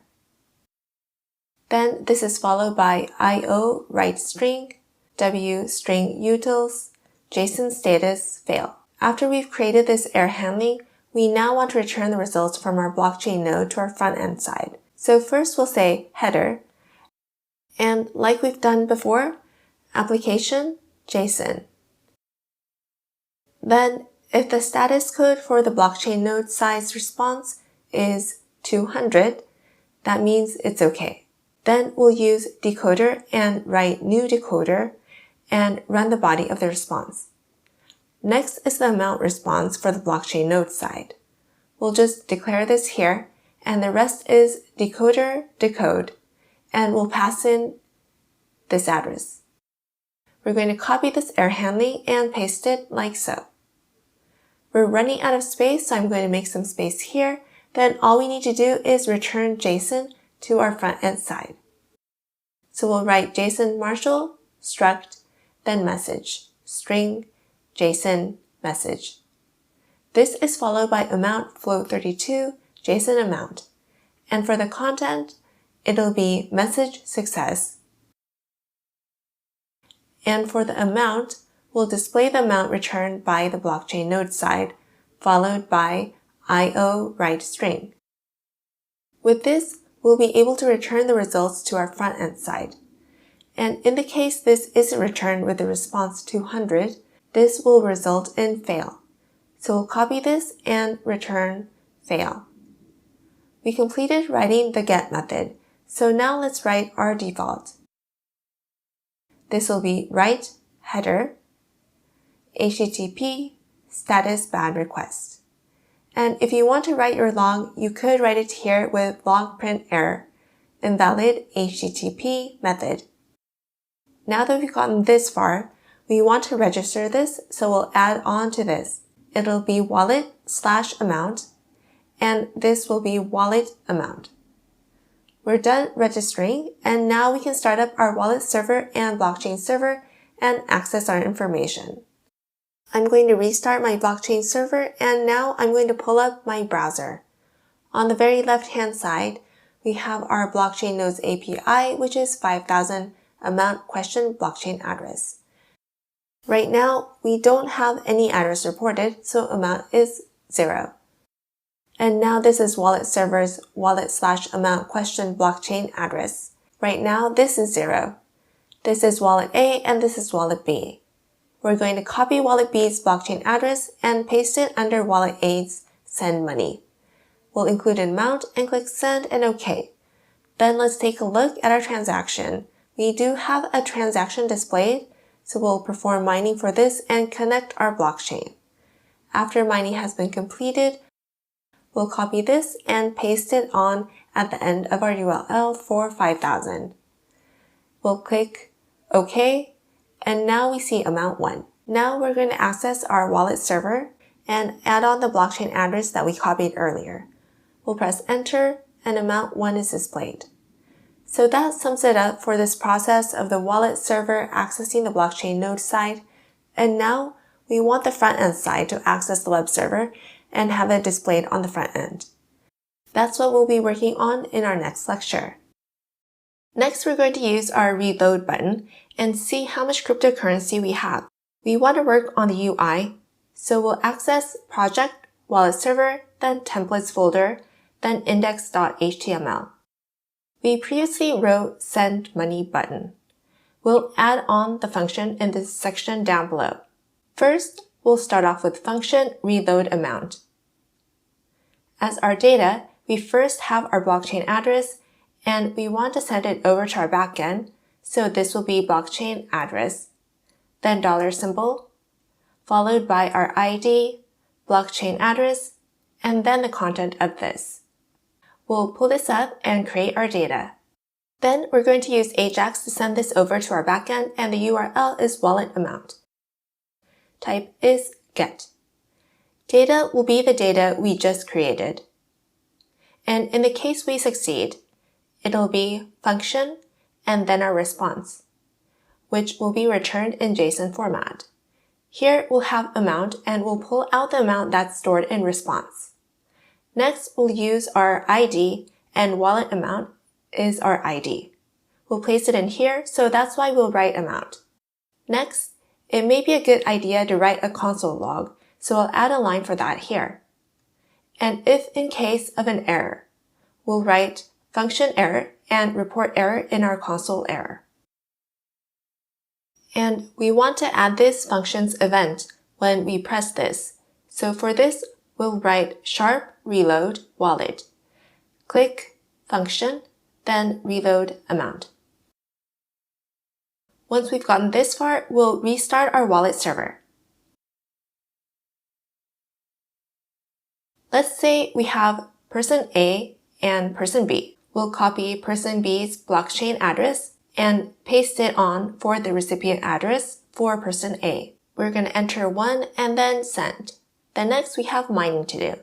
Mining will be performed and this has returned as success. Next, we'll access person B's wallet and click on Reload Wallet. We see that this changed to 1. Then, for person A's wallet, our program makes it acceptable to have negative values, so when we click Reload, we get -1. We've just created our Reload Wallet button. Right now, we'll need to click the Reload Wallet button each time, but how about we make the program check the amount automatically? For this, we'll set interval and reload amount. So we'll pass in only the function name. And let's say we want to access the backend every 3 seconds. Let's comment this section out and make this set interval. And now let's restart our wallet server. Once we've done that, we want to access our wallet and call in the new JavaScript. So we'll refresh this once more. Person B's address is still there in our cache, but we'll replace that, and this time let's make our amount 5. Let's click send, then OK. Next comes mining. After we've done mining, we'll leave this. And now we see that this has changed to -5 automatically. Let's check our other wallet and we have the value 5 for this wallet. This code makes it possible to display the amount every 3 seconds by pulling up the amount from the backend. Now let's go to Web Developer, then Debugger. Let's see the content of our network. We can confirm here that information is being accessed every 3 seconds automatically. And if you're not going to use the reload button, then feel free to remove this HTML. For right now on my end, I'm going to leave this as is. Let's make it so that the amount is pulled up manually for now. And this brings us to the end of this lecture, and see you in the next. We've created our find neighbors function, so now we want to run the program when the blockchain server is up and running. For this, let's go to Projects and Block and access our blockchain.go. Last time we searched for port 5000 up to 5003. We'll first write blockchain port range start and say this is 5000. Now we'll specify the end of our range and say that's 5003. After this, we'll say neighbor IP range start. We'll make this 0. We'll copy this and rewrite the start to end. And for our end, we'll say this is 1, meaning our own IP address. In this lecture, I'm only going to be using one MacBook, so we're only going to use one IP address. If you have other IP addresses, please adjust this value accordingly. Next, we'll write blockchain neighbor sync times sec. We want to see every 20 seconds as to whether surrounding blockchain nodes are participating. Our interval time for this will be 20 seconds. Now let's access our blockchain struct, and previously we created mutex. Below this, we'll write neighbors and then a string slice. We want to store the surrounding blockchain node addresses. Next will be mux neighbors, and here we'll be using sync mutex. We'll be using mutex again here. Next, we'll be adding on a method below our new blockchain. Here it'll be BC blockchain, and our method name will be set neighbors. Inside this, it'll be BC neighbors and utils, find neighbors. Inside this, we'll specify 127.0.0.1, then our port for blockchain. This will be followed by neighbor IP range start, neighbor IP range end, blockchain port range start, then blockchain port range end. We'll pass these in, and then we have log printf, and we want to display the contents. And this 127.0.0.1, this is hard-coded, but you could write a program to pick up your own IP address. So for this, let's go to utils and our neighbors.go. We previously created find neighbors, but let's add on a function below this. Our function name for this will be getHost. we'll want our code to get its own IP address and address. First, we'll write hostname, then error, then OS hostname. We're going to pull up its own hostname. Then for our error handling, if the program can't find its own hostname, then we return 127001.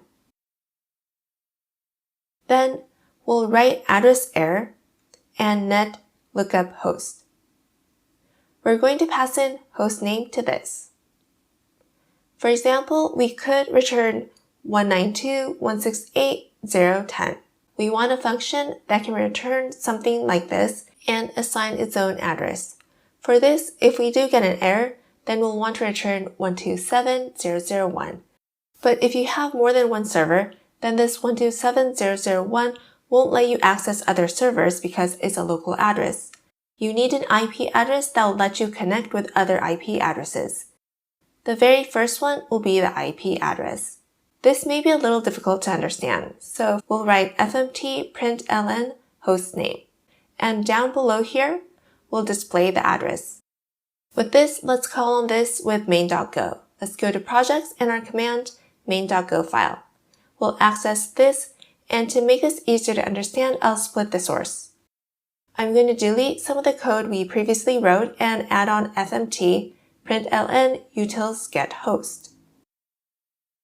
We'll call on this and run our program. This wasn't automatically imported, so I'm going to manually import our fmt, and then we're going to run our command. We see at the very top now our host name, then println. The next line here is our fmt println, which is our address. Within our slice, we have the IP address for our host name. And we have 0 here, so with this println, we're specifying our IP address. If you write your code this way, you'll be able to obtain the IP address you're using. You'll be able to search whether there's blockchain nodes surrounding this IP address.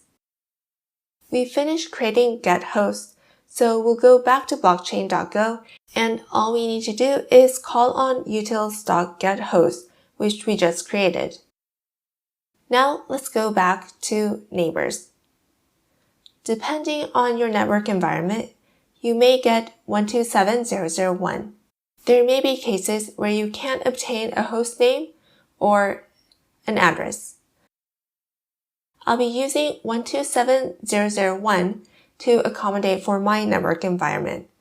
But depending on your network environment, what's returned may be slightly different. Now we'll be moving on, so let's delete our fmt and go back to our blockchain.go. Now let's add on another function. We'll say blockchain here and sync neighbors. We'll write bc mux neighbors and use lock. Then we'll use defer bc mux neighbors and unlock. And to the above, we'll do bc set neighbors. When this set neighbors is locked, then we won't be able to run. This is what this method does, and we'll be doing this in a 20-second interval. Here, this will be bc blockchain start sync neighbors. And with this, we'll be calling on our sync neighbors from above, and after this will be our timer, so time after func, followed by time second, then blockchain neighbor sync time set, followed by again our bc start sync neighbors. With this, we'll run our sync neighbors for syncing neighbors, and this will be repeated in 20-second intervals. Then below our new blockchain, we'll write func bc blockchain. When we run this, we want to automatically do bc start sync neighbors and add on a run method. We want to call on this from our web server. So for this, we'll go to projects, then blockchain server, and access our blockchain server.go. At the very bottom, we have run. Here, we'll call on bcs get blockchain and call on the bcs's blockchain's run, meaning when this run is called on, let me access projects, and under blockchain server, we have main.go. We have our main.go, and when we call on this app run, our blockchain server.go's runs is called on, and our blockchain.go's start sync neighbors will start, meaning the IP addresses for the nearby blockchain nodes will be registered in this BC neighbors. Now let's start up our blockchain server 5000. Once that's done, then our start sync neighbors is run, and this is looking for the nearby blockchain nodes. Our result is empty. Next, we'll start up our blockchain server 5001. We already have our 5000 running, so with our 5001 server, it's displaying a nearby IP address, which is 5000. Let's see what's returned for our 5000 again. Sync neighbors is run again, and now we see the 5001 displayed, which is a server located next to itself registered. Now let's start our 5003, and this means we have all three of our servers running. For our 5002, we have 5000 and 5001 showing up in our results. Let's look at our 5001. Sync neighbors is being run again, and now 5000 and 5002 are returned. Next, let's look at our leftmost server, which is 5000. Here we have 5001 and 5002 registered. This is the way to display the IP address for blockchain nodes other than itself that are located nearby and register the IP address within neighbors, which is what we have here. Now let's move on to our next lecture. Now let's work on consensus. For example, we have here 5000, 5001, and 5002. Let's say that each has 2 blocks and then mining is performed with 5000. The nonce is validated and another block is added on here. Then this blockchain needs to be transmitted to the other nodes as well. At this time, each of the other nodes, which in this case will be 5002 and 5001, will need to verify the new blockchain. Until it's verified, this blockchain won't change. For example, let's say when we added a block here, we inputted a random nonce, and we continue to connect more and more blocks. This won't be a correct blockchain, and even if a request is made to replace the other nodes with this new blockchain, that won't be verified, so that won't happen. When a blockchain with these 3 nodes are created, 5002 only has 2 blocks, while this has 3. We have 3 here, and it's longer than the 2 blocks, so we send this over, and once it's verified, then this will be replaced with a blockchain with 3 blocks. When we're syncing with the other nodes, we need to validate first before the blockchain will be synced. When we're syncing with the other nodes, we have valid chain here, but we need to validate first before the blockchain will be synced and be able to have 3 blocks. For example, when we first started up this node, we only have 1 block. We're going to go back to our previous slide. For example, this 5002. Let's say that when we initialized, we started out with only 1 block. We have 1 block here, while we have 2 here, and 3 here. We'll need to decide which to refer to here. Should we go with the 2 or the 3 blocks? At this time, there's a rule where we prioritize the longest blockchain. We have different types of cryptocurrencies, like Bitcoin and Ethereum, but in general, the longest blockchain will be prioritized. Now, moving on to our next slide. Compared to the top blockchain, the one below is longer, so we'll be referring to this one. It's possible to create blockchains with high calculation ability with the nodes. And in addition, this has been verified, so that increases the amount of trust. Right now, we only have these blockchains. But for example, if we continue to create this over the course of 10 years, it'll be verified by a large amount of nodes. So the amount of trust in this blockchain is high. If a shorter block is introduced and we try to spread it, it's shorter in length, so even if the nonce is correct, it can't win over the longer blockchain. Now this was a simple intro on this topic, and now let's get further into this by writing the code. Now we'll be working on the validity of a chain. In this lecture, we'll be creating a method to determine whether a new block that is sent is valid or not. For example, we have 2 blocks, and when we want to add on our third, we want to refer to this new block's prev hash nonce, and transaction for our verification process. So once more, we'll go to block and access our blockchain.go. We'll go here and we have our code for our struct block. We'll scroll up and find it, and here it is. We want to use these three pieces of data later on. Let's go to the area below new block. We want to add on a method so that we can access those values. First, this will be a previous hash 32 byte. Then we'll return b previous hash. Then, similar to what we just did, this will be b block and then nonce. Nonce is an integer, then return b nonce. Next will be b block again, then transactions. This will return a slice pointer for transaction, then return b transactions. With these lines, we're able to create a property that can access the data in these fields. Next, this can be written anywhere, but I'm going to scroll towards the bottom now. This is a valid chain on the blockchain side. Here we have our method, calculate total amount for our blockchain. I'm going to write some lines under here, but feel free to write anywhere. Here we'll start off with blockchain. The method name will be valid chain. We'll write chain and pass in the block's pointer slice. We want to see if this is valid, so this is a method that will return a bool. We'll be calling on valid chain shortly, but we have this slice for a chain. Let's look at our visual to the right now. We have 3 blocks. Let's assume that we have these 3 blocks coming in. First, what we'll do is say pre-block, then chain 0, which refers to the very first block, then current index 1. Please think of this as the index ID for the next block.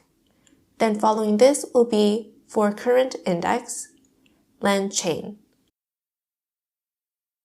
We'll be using a loop for the first to the last block, but first we'll have chain current index. Right now, current index has a value of 1, so that refers to the second block. Then we want to verify if b previous hash and the hash for the block before this is correct. If it's not correct, then we return false. With this, we're able to confirm our hash. Next, we'll be doing BC, valid proof. We've covered valid proof, but let's refresh our memory. We'll look into valid proof. We pass in nonce, previous hash, transactions, and also difficulty. At the very end, we're verifying if the leading 3 values are zeros. Previously, we used proof of work to call on valid proof and added on our nonce one by one to calculate our nonce. That was what valid proof was about. This time, we're already assuming that nonce is correct, so the calculation here won't take a long time.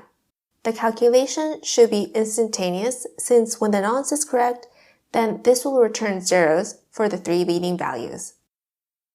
So once more, let's go back to our code. Against this valid proof, we have our nonce, b previous hash, and b transactions, which is then followed by mining difficulty, which is 3. This should be valid proof, but if it isn't, then we want to return false. If this isn't false, then for our pre-block, we'll input index number 1. Then for our current index, we'll add 1. And if we don't get any falses, we'll return true at the end. What we did here is determine if we can connect this block and block. Once it's connected, then we move on to this block and verify. We created a method to determine whether a chain is valid or not. Now that we've done this, let's move on and use our valid chain. We've completed creating our valid chain. Next, when we do valid chain, we want to check the length of the other blockchain and then verify. If this node is, for example, needing consensus, then we go to the other nodes and pull the blockchain's data and then verify here. For example, we have a scenario where we only have 2 blocks here. In our other nodes, we have 3 blocks. Then the 3 blocks are reliable, so this will be replaced with the 3 blocks. We're going to work on this section of resolve conflict. Previously, when we had our 5000/chain, we have chains here, and inside we have our block. Blocks will be displayed here, and that's the kind of API that we created towards the first half of our course. And with this, it's difficult to process the information, so let's make some changes here. And another thing, we have chains here, but chain might be easier to understand. So let's make these changes from now. First, we'll scroll up and find our blockchain Marshall JSON. Here we have chains. We're going to rewrite this to say chain. Now let's scroll up and find our blockchain struct. And in our blockchain struct here, I'm going to write JSON and write how we unmarshal when we want to do unmarshal. We want to create a custom unmarshal, so we're going to scroll down, and just like with our marshal JSON, this time we want to custom our decode section. For this, we'll write blockchain unmarshal JSON. So here we're going to write a custom unmarshal JSON. Here we'll write struct, then blocks, and we want to display the content, so we'll write a pointer for a slice for block. Then the content will be chain, followed by passing in our BC chain. Next, we're going to be working on our error. We'll call on JSON unmarshal. We'll pass in %v address. Then if error isn't nil, then we'll return error. If there's no error, then we'll return nil. Regarding this blockchain, we're only doing unmarshal for the section that's chain. Once more, let's go to our blockchain struct. We're going to scroll up, and inside this, other than chain, we have mutex, neighbors, and other information. We don't need these right now, so that's why below we wrote only this for decoding for when we decode unmarshal JSON. Now, regarding our block, we want to do the same. We have our section for our block marshal JSON. Let's write the unmarshal for this too. This will be b block unmarshal JSON, then followed by data byte error. For this, we'll use ampersand struct, followed by timestamp, int 64 JSON timestamp. Next will be nonce, int JSON nonce. Then previous hash, string, JSON previous hash, followed by transaction, transactions, JSON transactions. As for the content, we'll have timestamp, b timestamp, nonce, b nonce. Then all there is left is previous hash. And if we place previous hash as is, then I'm going to scroll up, but our block's previous hash is 32 bytes. So we can't include this as is. We first have to place an empty previous hash string here, and we'll place that here for now. This will be previous hash here, which is what we just created. Next will be transactions, b transactions. At this time, we'll do JSON unmarshal, followed by data, v, and if error isn't nil, then we return error. And regarding our previous hash, we'll write underscore here, and then hex decode string. Then v, previous hash, and we're going to change this back to byte. We're going to copy this to b previous hash and then return nil. Now, at this point, we have data unmarshal, and when we are unmarshaling, it's empty here. We're changing this back to byte and then here, returning its own previous hash. With this, when we unmarshal and decode, the bytes hashed will be returned. With this, we've unmarshaled our block, so next, we'll look at our transactions. We want to write the unmarshal section for this transaction as well for now. Let's search for the transactions section in our code. And I'm going to scroll down and find our transaction section, which is here. Here, we created marshal JSON. So underneath this section, we'll write func T transaction, unmarshal JSON, data, byte, then error. We're going to copy above and paste. We'll replace this line with V and struct and erase this. We'll include nil, so here include pointers, and include this symbol as well. Then if error, JSON unmarshal, data, V, error, nil. Then return error. If it's okay, then return nil. Now we wrote the section for decoding. Next, let's go to our valid chain section, and below this, let's add func BC blockchain. This will be resolve conflicts and return a bool. This is the method we want to write from now. Now let's look at our visual to the right. If against this blockchain node, we have a new block. There's already blocks in our port 5000 and 5002. We want to refer to the longest chain. So for this, we'll first write bar longest chain. First will come nil, followed by max length. And we want to obtain the length here. Here, we don't have any length. Then we'll make our index an underscore, followed by node, range, BC neighbors for our loop. Our endpoint will be fmt sprintf, then http%s, then chain, which is our address. We'll pass in node to this, and once we've created our endpoint, all there's left is to say http get and access our endpoint and obtain the blockchain information. If the response status code is 200, then it's fine. This time is the blockchain's response, so we'll write blockchain. Here, we'll write decoder and JSON new decoder.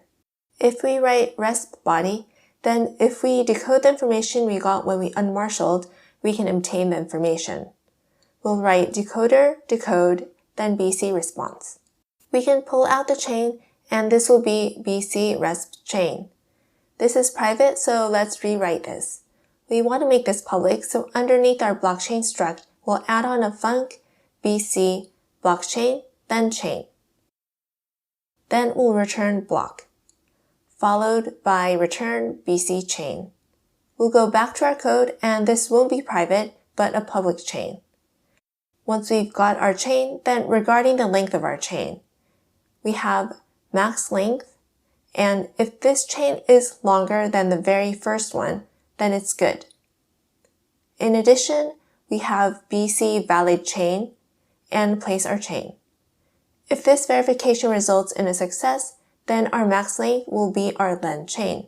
We'll be replacing, and then comes longest chain. This will also be chain. If we run a loop like so for all the nodes, then we'll be able to compute the longest chain.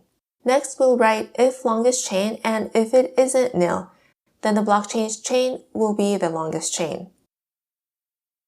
Then let's also write a log.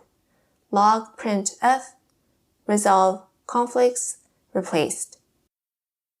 We'll return true.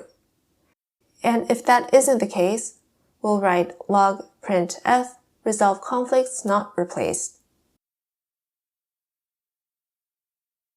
And we'll return false. If from this side, when the blockchain is received, then we'll verify if it's the longest chain, and in addition, verify if it's the correct blockchain. Then we'll replace the blockchain information. That's what we just wrote. And next will be consensus. When this node performs mining, then another block is created.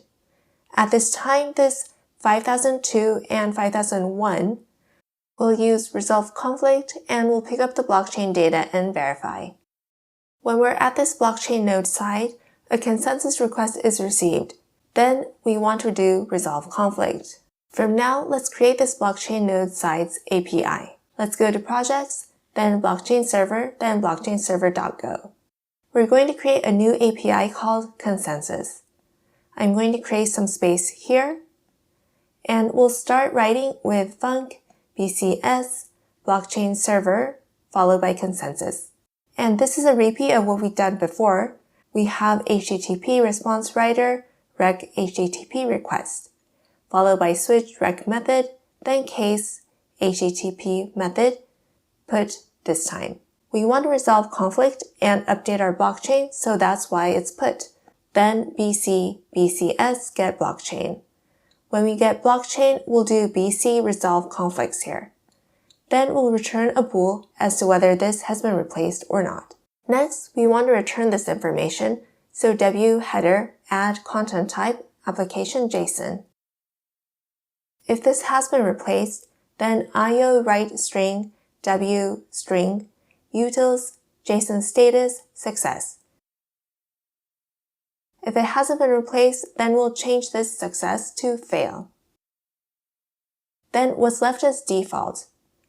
This will be W write header HTTP status bad request. If we want to write a log for this, we'll write the line for this here like so. Invalid HTTP method. Now all we need to do is register the API for a consensus down below. We'll copy this and rewrite this to consensus.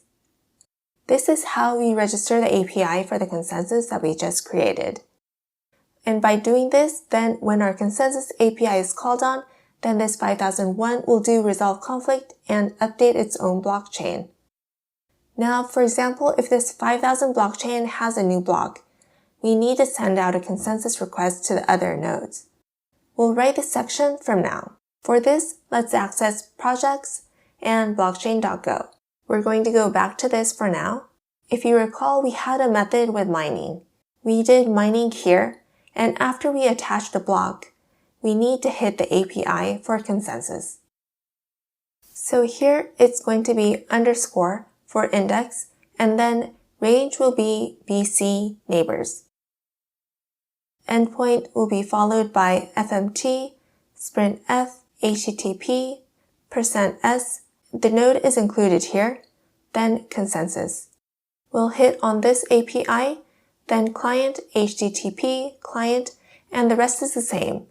Rec is HTTP, new request. We'll simply hit on put, then endpoint, nil. Then next line, resp will be client, do.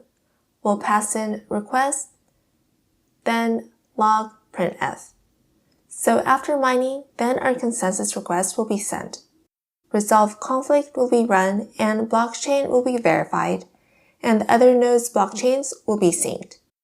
Now that we've gotten this far, let's enter run. There was a method named method, if you recall. And at the very beginning, for example, the blockchain node 5002 is running and there are blocks here. At this time too, the other nodes need to be accessed and do resolve conflict to itself. That's why we'll do BC resolve conflicts. After we run and after we sync, we need to first do resolve conflicts against the other blockchain nodes to rewrite its own blockchain. That's why we entered run here. Now that we've gotten this far, let's see how it works. Let's start our blockchain server. We have our 5000, 5001, and 5002. Then if you don't have your wallet server up and running, please do so. I brought up my browser here, and the most left tab is for our 5000 blockchain. We only have one in here. We'll look at 5001, also has one. The same goes for our 5002. Regarding our transactions, 5000 is empty, 5001 is empty, and 5002 is also empty.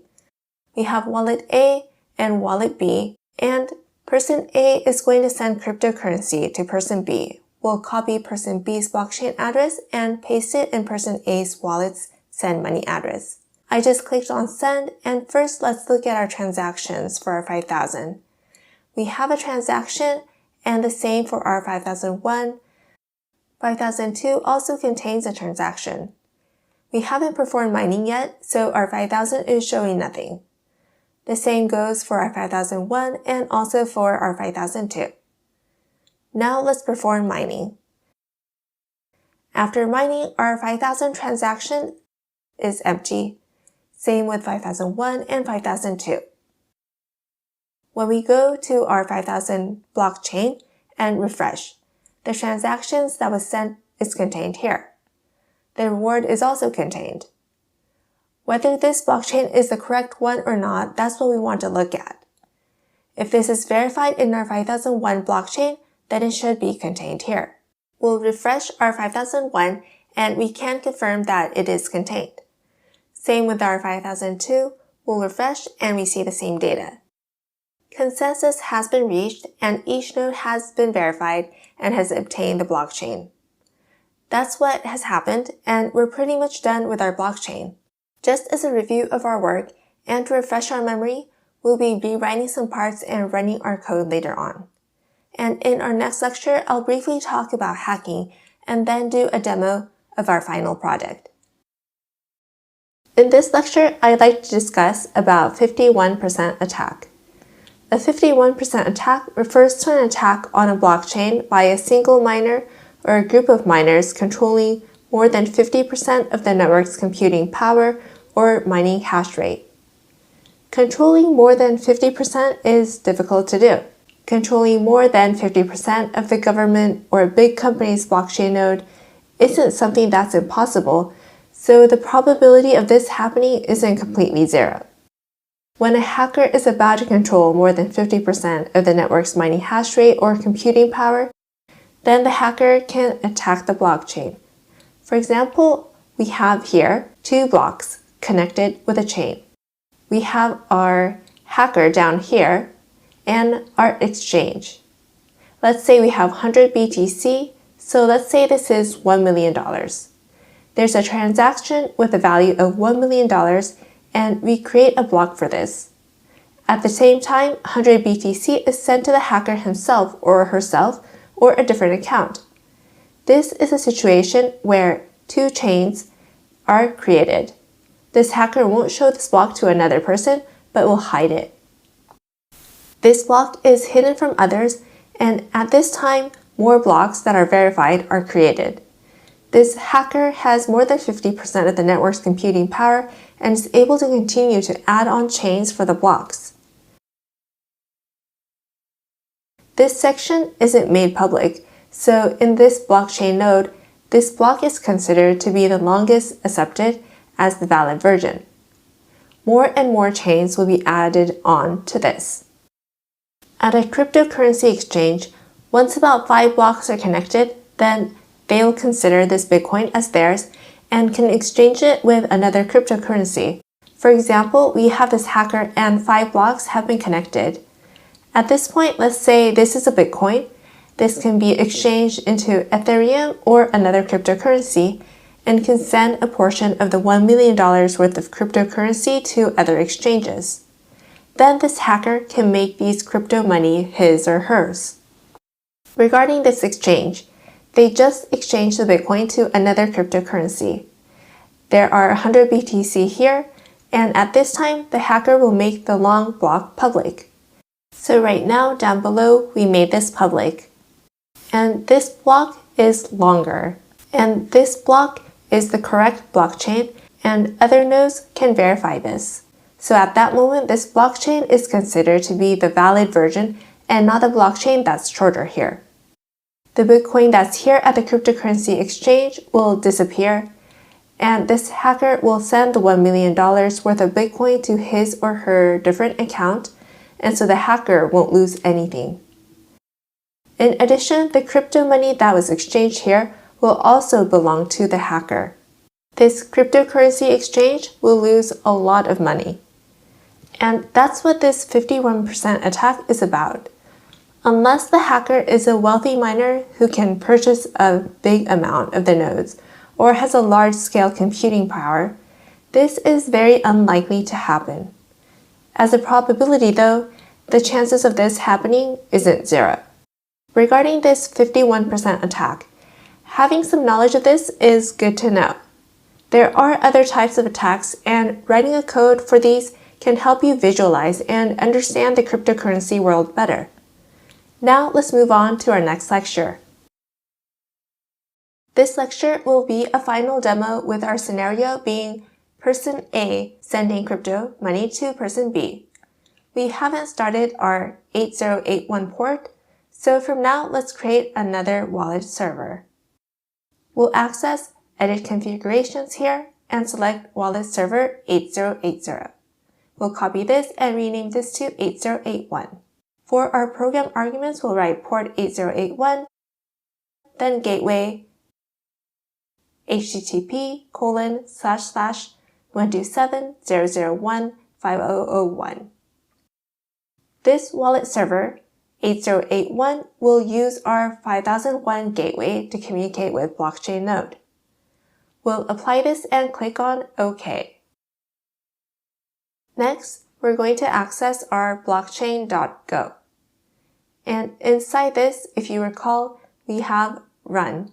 And let's focus on this. We also have underneath start sync neighbors and resolve conflicts. We've been manually performing mining, so we'll write start mining to start mining automatically in our background. Now we're going to access mining. And previously, we said that if we don't have any transactions, we return false. In a real blockchain network, we want to say that mining can be performed even if we have no transactions. We'll comment out here. And another section to note is our verify transaction signature. Here we commented out the section where if there's no calculate total amount, we can't send. Let's undo this. And this means if person A doesn't have any crypto money, then person A can't send anything. Next, let's look at our wallet server, templates, index.html. Let's go back to this, and we have our reload button. Unless we press this, we couldn't reload the page, but we can set the interval for this, so let's automate this. Let's make it possible to automatically increase the amount of crypto money in the wallet. Next, we have our reload button. We won't be using this, so we can comment out and make it not visible. Last, we have our JavaScript section at the top. When we send a transaction, if the content of the response message is fail, then our alert is send fail, and else will be alert send success. This is our error handling.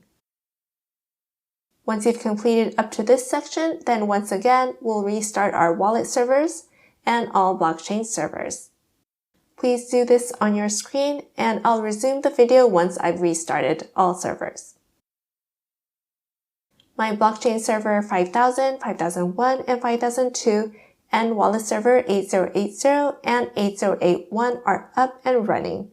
We'll access our blockchain server 5000, and at the very top, we previously wrote private key, public key, and blockchain address. We'll be using this section later on, so I'll leave it visible on our screen. On our left upper side, we have 8080, and let's say this is person A's wallet. On the right upper side, this is person B's wallet.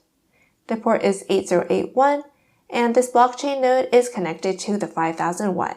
With this setup, we're going to copy person B's blockchain address and paste it under person A's wallet send money address.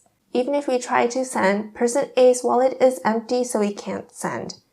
Let's click on send, and we got a message send fail.